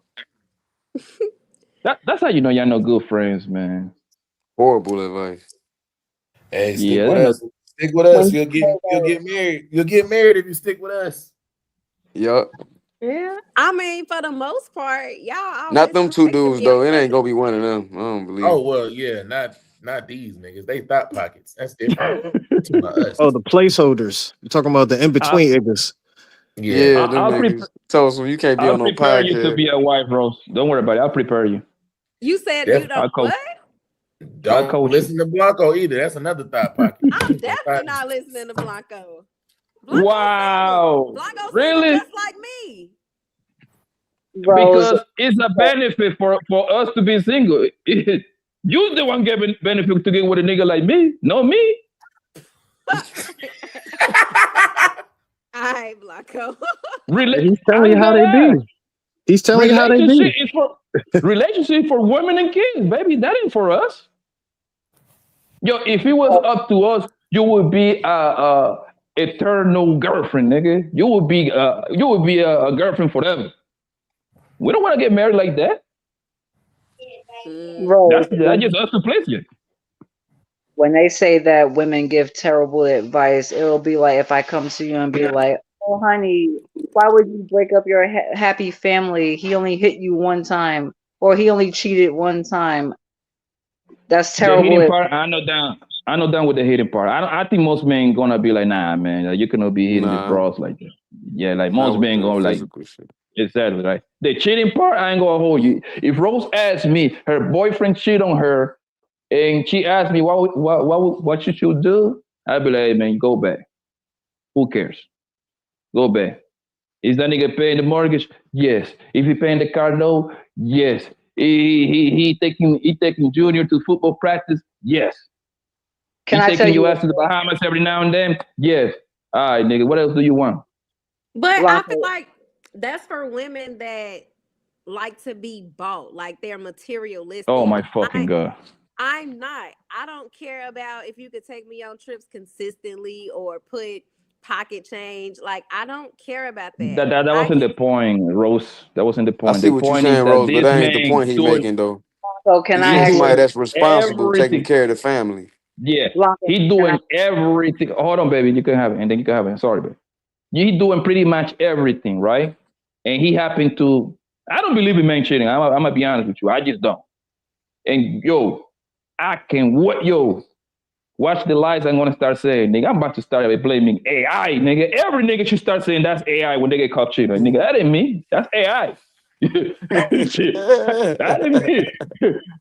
Hey, AI changing the game. Go ahead, August. Sorry. Okay. So 2 points I wanted to address. I'll get to the second one in a minute, but to you, with you saying that, do you realize that when you step out with another woman, let's say if you're married or even if you have like a long-term girlfriend, you understand that, yeah, you went and you got your rocks off, but that could actually be a detriment to your health and my health. You guys are not taking women to the clinic to make sure they're safe or, you know, free of any diseases when you sleep with them. You say, oh my gosh, she has a nice body, come to my hotel room, you go do it, and then I deal with the repercussion. You know what I'm saying? They don't believe in you that. got a point on there. You got Stop, it. No, Rose. you got a point on there. Stop, man. You got a point on there, and then he should at least make sure her get is clean. It's like, yo, I want to believe that most guys ask these women like what their STD should look like. It's very easy. Everything is on the app right now. Do you know the Hey, what's your my chart? Okay. There you go. The average guy don't have. You know the man is not asking for that, but here's my thing.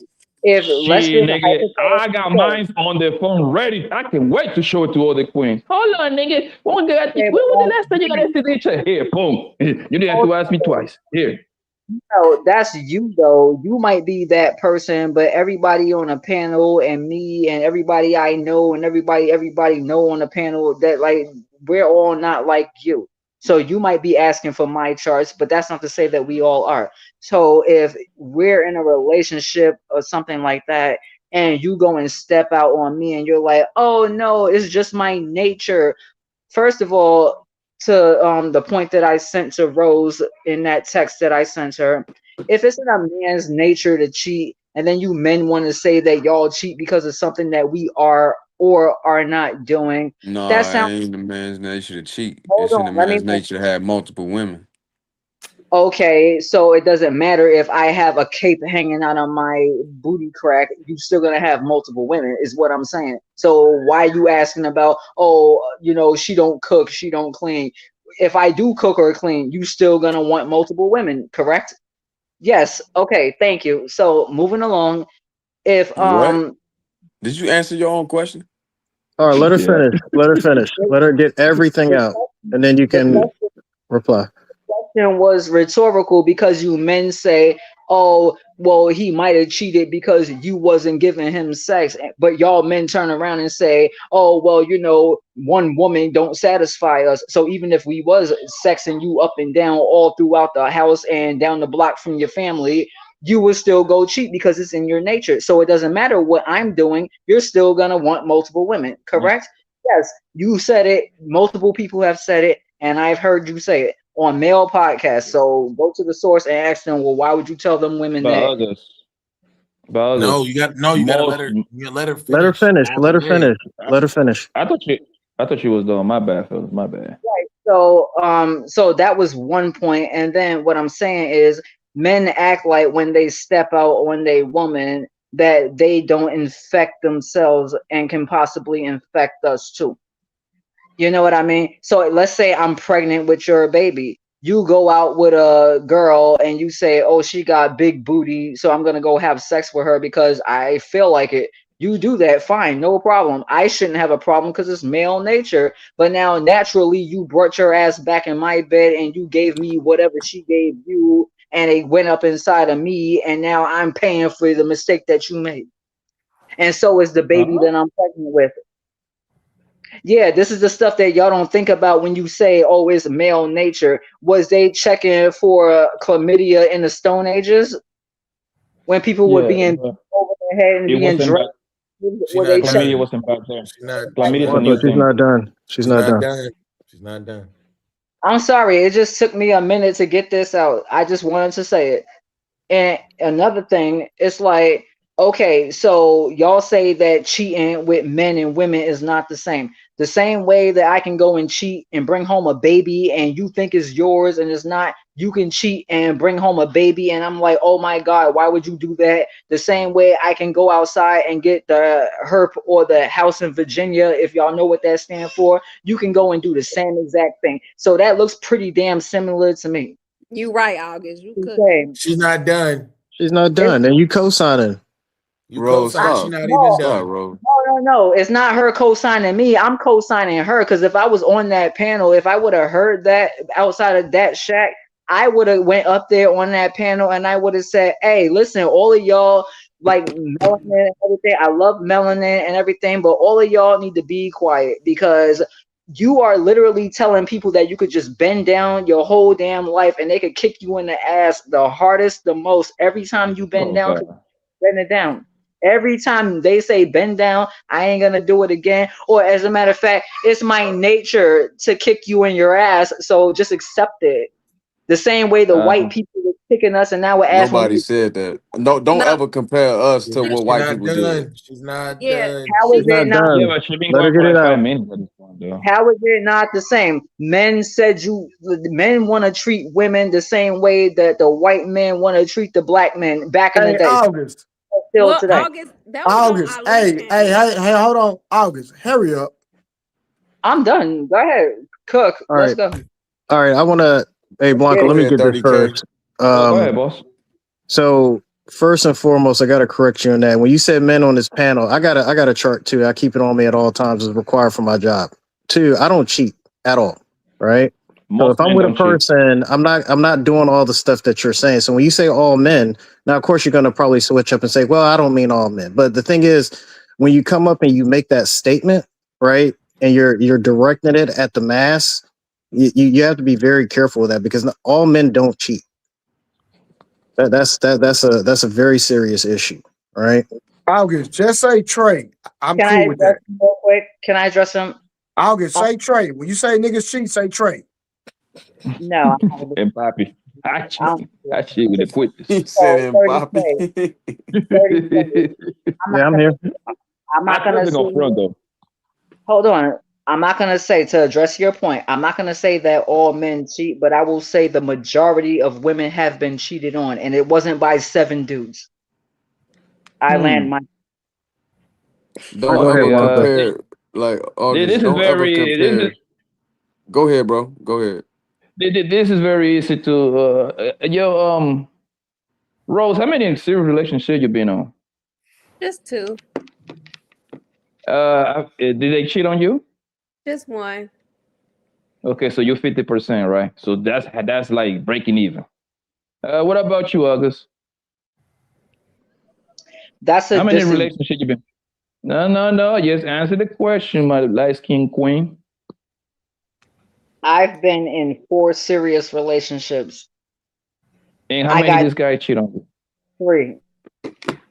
3 cheat on you. God damn, nigga. You just got bad luck. No, I don't have bad luck. It's man nature. Remember, it's not bad luck. It's nature. Hold on, it's not August, man August, nature to hold on, cheat. Nobody said that. Hold on, August, listen. Hold on, August, hold on, so you can have it, baby. Hold on. Do most men want to be with multiple women? I'm willing to concede that, yes. However, most men that are in serious relationships that can be living with a girlfriend for 5, 7, 10 years, or married with a girl for 5, 7, 10 years, which to me is the same, right? Once you live with a woman for 10 years, whether you marry or not, that's pretty much married right there, right? Most men that is in a serious relationship with most men that are in relationships, they don't cheat. That's facts. Okay. So where did that song "Papa Was a Rolling Stone" come from? They pulled that. That's a small amount of men, darling. That whole bullshit that grandpa had a family across the street. That shit is hyperbolic, man. At this point, bro, if that happened to a how many grandpas do we even know that did that shit, yo? Grandpa was a slave, nigga. This nigga was working like 16 hours. What time this nigga got time to be having families across the town? So why do y'all get on these podcasts and say things like, "Oh my God, polygamy is right in the Bible, and you know it's in a male's nature Because it to." is in the Bible. Okay, Yeah, then most of the prophets that have doesn't. multiple But that women ain't cheating though. How is it not cheating? Because in the because like Bible, everybody adultery knew is their wrong. role. Hey, listen, man. If I'm playing cards with you and you looking at cards under the table and I'm doing the same thing, it's not only I'm cheating if I do it and you not cheating when you do it. But if I play a draw forward and you play a draw two, and then we play a reverse, and then I play a skip, then that's still uno out. Okay, but if I throw stacks of Man, cards, you wild, bro. I just be like, Yo, ooh, and boom, and I'm out. So I'm gone, and I just got up from the table, kicked the table over, and left the chair, and took my drink and left. Then you're out. No, because if I play the big joker take out the little joker, and then they take out the deuce of spade and the ace of spade, and then I done won, and I got 10 books, and you got 0.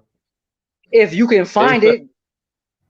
Fellas, do y'all think that most men cheat that are in relationships? Y'all are Do the y'all believe ones that? that are claiming that. If you're telling me, hold on, because I heard this on the podcast today that I was listening to. It's like, oh, you're with a billionaire and he cheated on you. Why would you? As a matter of fact, no, not today. It was a podcast that Rose was on that I wanted to address. And I'm Go like, ahead.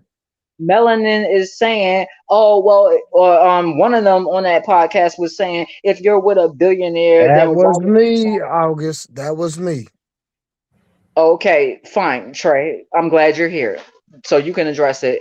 If I'm gonna go and sit with you while you cheat with me, or cheat on me rather, you saying that, oh, you're just gonna go to another man and he's gonna do the same thing, then that's your way of admitting that all men cheat. But as soon as I say that all men, it's like, oh no, we don't. Not all men. No, So what are but you this is where talking about? this is where you're gonna No, this is where wait a you're minute. getting confused, darling. Frank said This is where that you're it getting was confused, darling. Listen, you say billionaires and millionaires. That's a different ball game, darling. If you were a millionaire or a billionaire, you should kind of expect it at this point.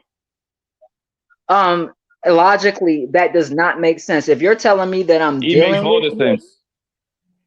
logically, if I'm dealing with you and you're saying, oh my God, you're dumb for leaving me because you're just gonna go get with another man that's gonna do the same thing to you. That could be any man on the planet that I go get with, but he's gonna do it to me too. So you're basically telling me that all men cheat, because if I go with any other man, he's gonna cheat too. So I might as well stay with the rich dude that cheats, because any other Right. broke guy, middle guy. So you're saying that all men cheat. But when I say all No. men, it's like, oh no, what are you talking about? We didn't say all men cheat. No, the thing is that I'm going by the example that you say billionaire, right? If you with the billionaire and he cheated on you, you leaving him to, most likely you're gonna go to somebody close to that kind of money, millionaire at least, right? Guess what? That nigga's got hundreds of women. It's kind of expected on those circles.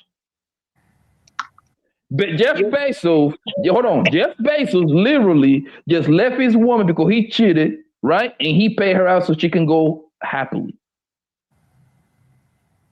And That's he married not the side piece. That's not what Trey said. Trey said, why would you leave your billionaire husband to go get with somebody that's going to do it to you too?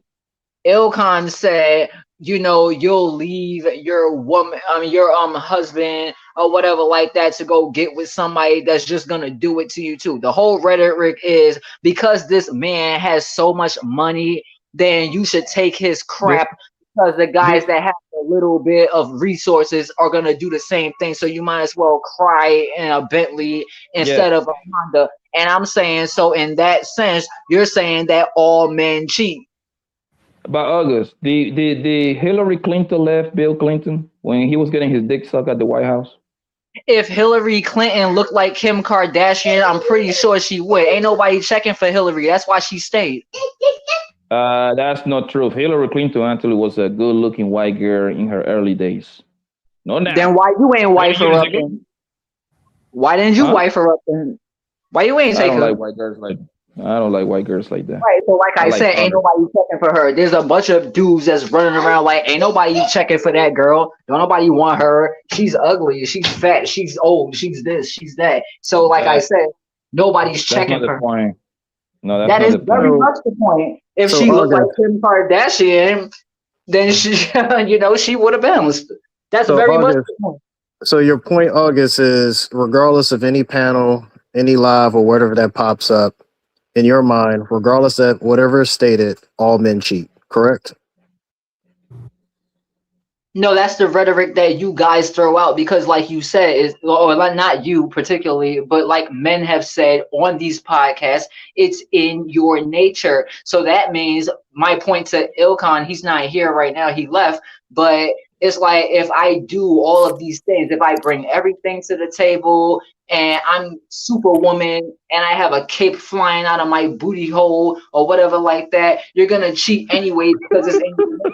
So what does it matter what I bring to the table if you're just gonna step out anyway? Why do you care about what I bring to the table? You're still gonna want more and more and more and more for JJ's. I'm glad you kind of reminded me of something that I was going to say earlier, right? So I'm going to use myself as an example. Now, of course, people might not believe me. I really can give two F's about it, right? Now, there's ladies out there that will listen to what you're saying and then they will meet me in person and think that I'm going to cheat and then question everything that I do. I need to see your phone. I need to have access to your social media. I need to do all this stuff because you're going to cheat and it's in your nature. Do you believe that?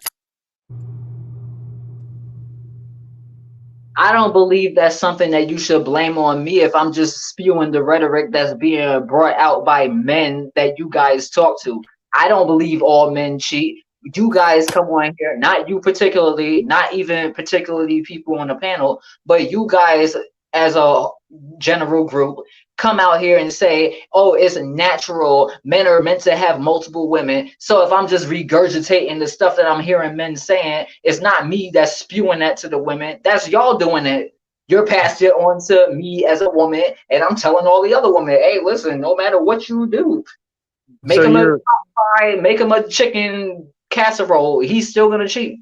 That's so you're basically repeating, because think about it. If you want to do the research or Google it, you can count how many people actually have podcasts that do this, right? That's not the majority of the population, right? Now you have consumers. You guys have. I know how many people watch y'all. Let him finish, August, baby. Let him finish, baby. Hold on, baby.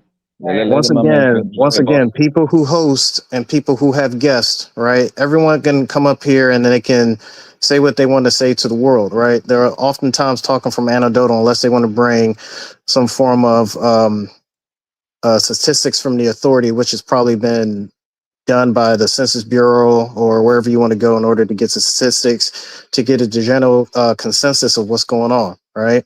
So the small population that speaks online, right? They don't speak for everybody, but they're just speaking online.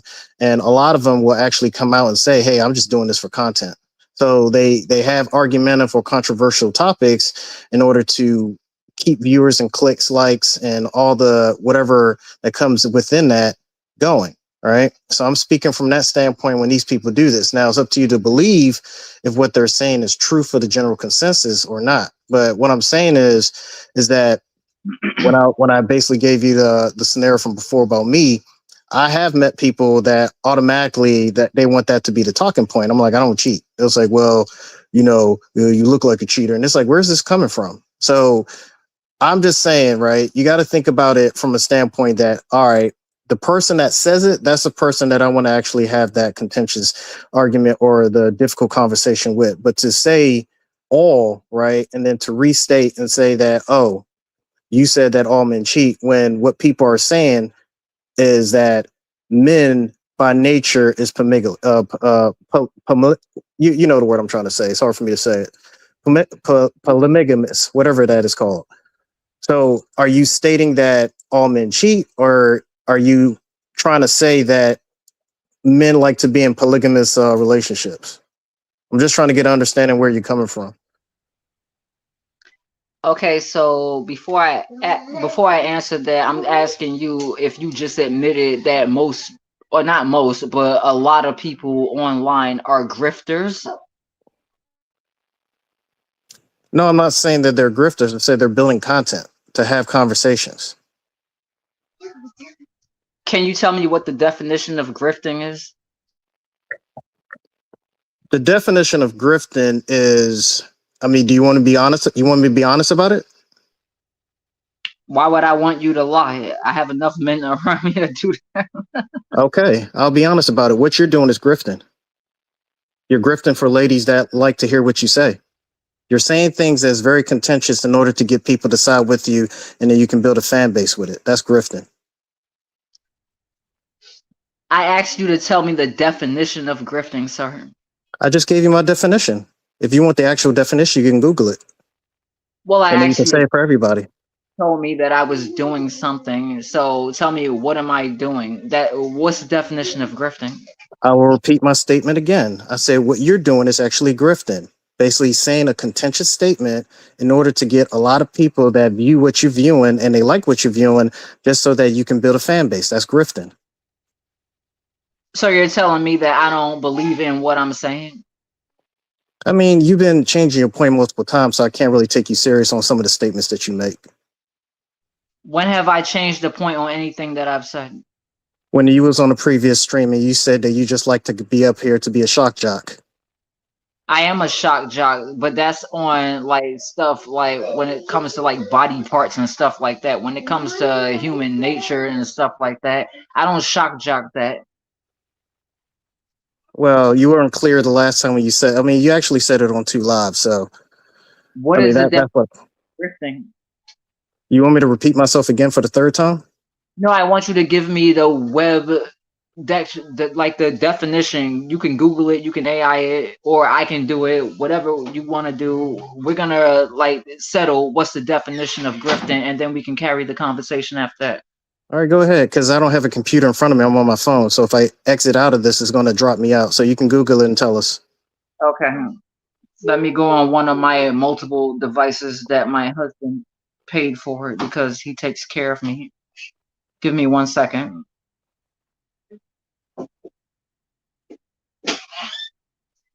Give me 1 second.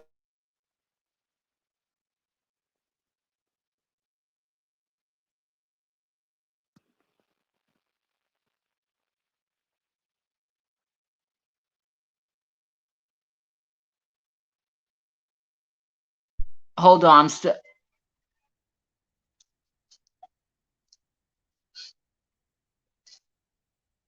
Can you hear me? Yep. Give me 1 second. My phone is slow.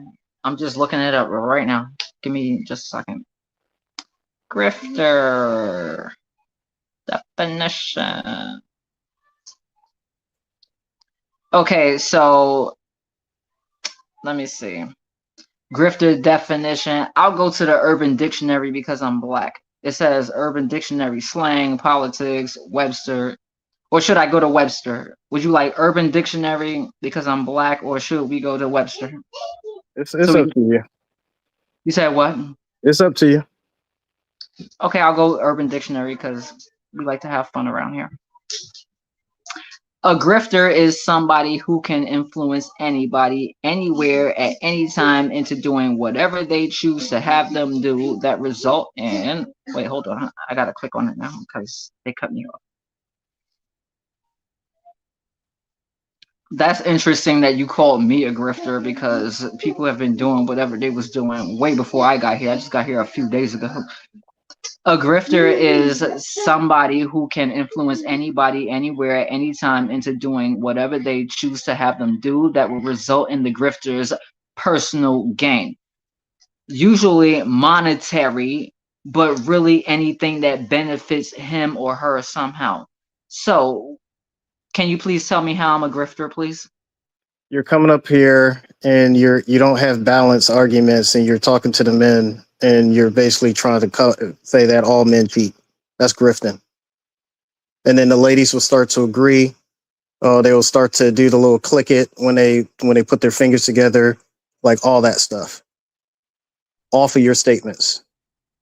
Okay, so sir, if you sit up there and you wanna like if you're on Ilkan's panel with me and you're listening to Ilkan or whoever say things like, oh, this is why men want multiple women and they have multiple women because one of you women can't satisfy us. We need multiple women and all this other crap. Am I grifting when I repeat that statement that Ilkan made? When I say, yeah, men gonna, now I'm not talking about lying about it. I'm not talking about telling the truth about it. Just being with multiple women. Am I lying about that for monetary gain? So based off of what I'm hearing, you're saying that Ilkan is a grifter for monetary gain. Is that correct? I just want to make sure I hear what you're saying. No, I'm saying that Ilkan is one of the many people, one of the many men online that say men like multiple women. That's not grifting. I didn't say that it was. You called me a grifter. What's your point? You just made it. You made a statement. Wait, hold on. You made a statement about what Ilkan said. You just repeated that statement. You said that men like multiple women. That statement itself is not grifting. I didn't say it was. You called me a grifter. You said that I want to come up here and say that all men cheat so that I can get the women on my side because I'm a grifter. That's what you said. Yeah, you don't. Go ahead. I didn't say that men don't cheat. I didn't say all men cheat. You did. I said I'm repeating what was said when I open up my ears and I listen to male podcasts, which I have a tendency to do. They said that it's in a man's nature to go and sleep with multiple women. For some reason, when men say that to men, it's like, yeah, that's true. We do want multiple women. The only reason why I'm stuck with this one fat B.I., TC, other words, or whatever, is because she's forcing me. If I could have all the women in the world, I would.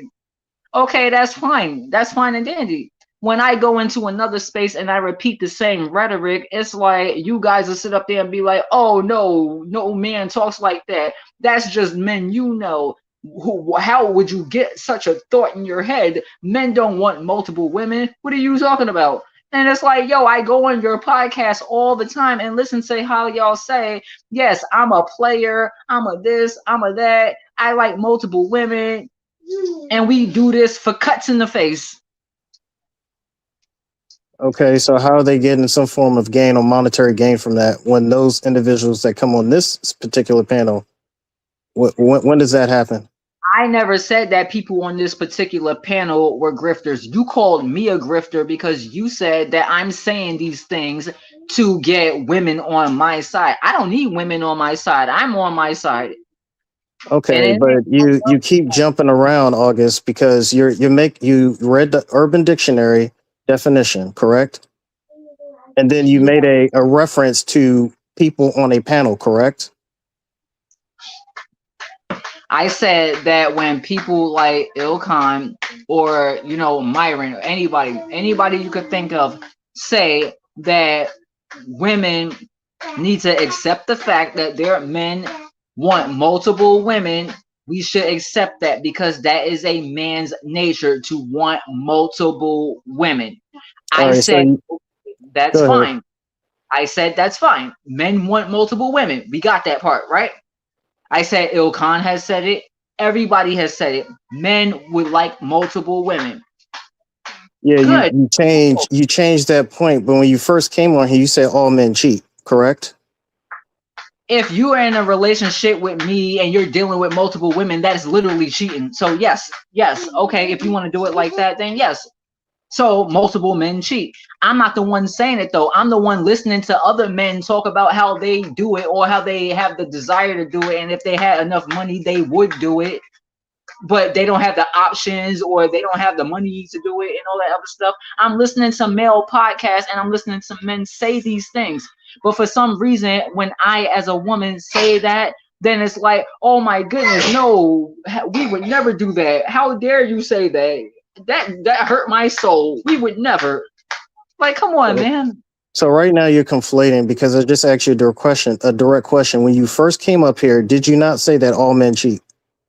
I did not say that all men cheat because I don't believe that all men cheat. What I said was you guys make it seem like all men cheat because I was listening on a panel where somebody said that no matter, basically in a nutshell, it doesn't matter what you're doing at home. It doesn't matter what you are doing at home. It's in a male's nature, his nature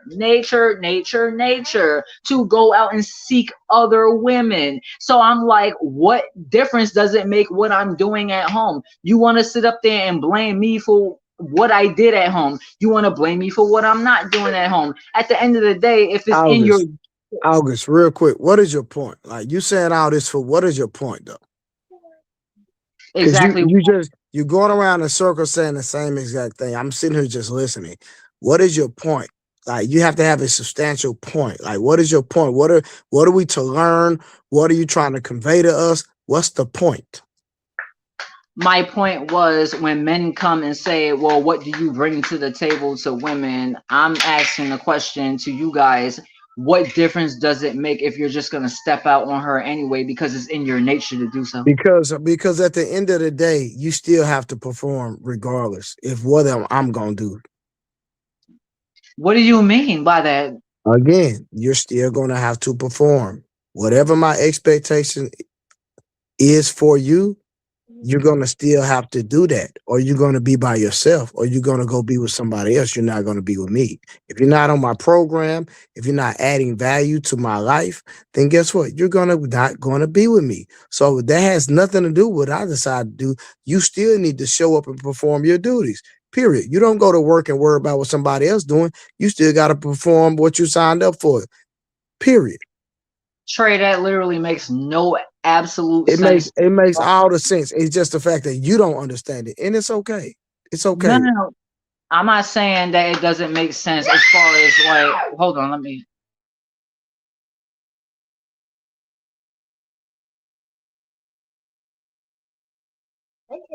I'm not saying that it doesn't make sense as far as comprehension skills. Like, I got what you were saying. I'm saying the act in itself doesn't make any sense, because if I know that there's a possibility, or that, like I said, it's in your nature to go and step out, why the hell do I have to make sure you got 3 meals a day and I'm doing all this extra? Because at the end of the day, I'm being employed. You're still with me, so it don't matter what I'm doing, period. If you don't like it, go be with somebody else. It's that simple. You're right, and that's why women are choosing to be single, because it's and guess what? That's fine. I don't care. We don't care. Be by yourself. I mean, they have a male loneliness epidemic. I haven't heard about. Listen, I don't know where you get that male loneliness from. Niggas ain't lonely. Niggas do what they want to do. I don't know where y'all get this from. Boys being boys. I get. And at the end of the day, people, even for male and females, we all are going to leave this earth alone, whether you're in a relationship or not.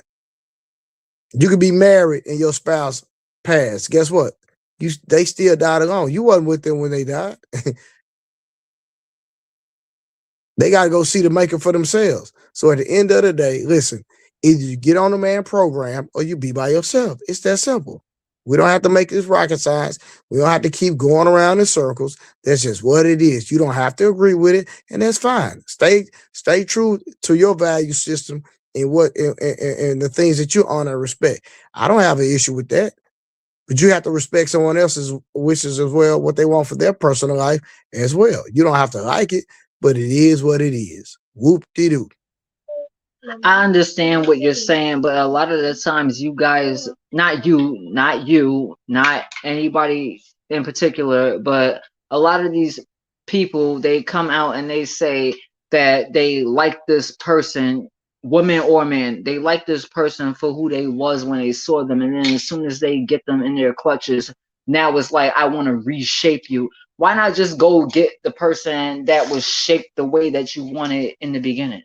Listen, relationships don't work like that. They always evolve. They're going to evolve for the good. I already said that before. They're going to evolve for the good. They're going to evolve for the bad. But one thing you can promise, that the relationship is going to evolve. That's just what it is. All right. No, I'm talking Brother K, about you got anything else, brother? No, I'm good. I'm good. Well, August, hey, shout out to the chat. We will be back on tomorrow at 10 o'clock, 10 p.m. Central Standard Time.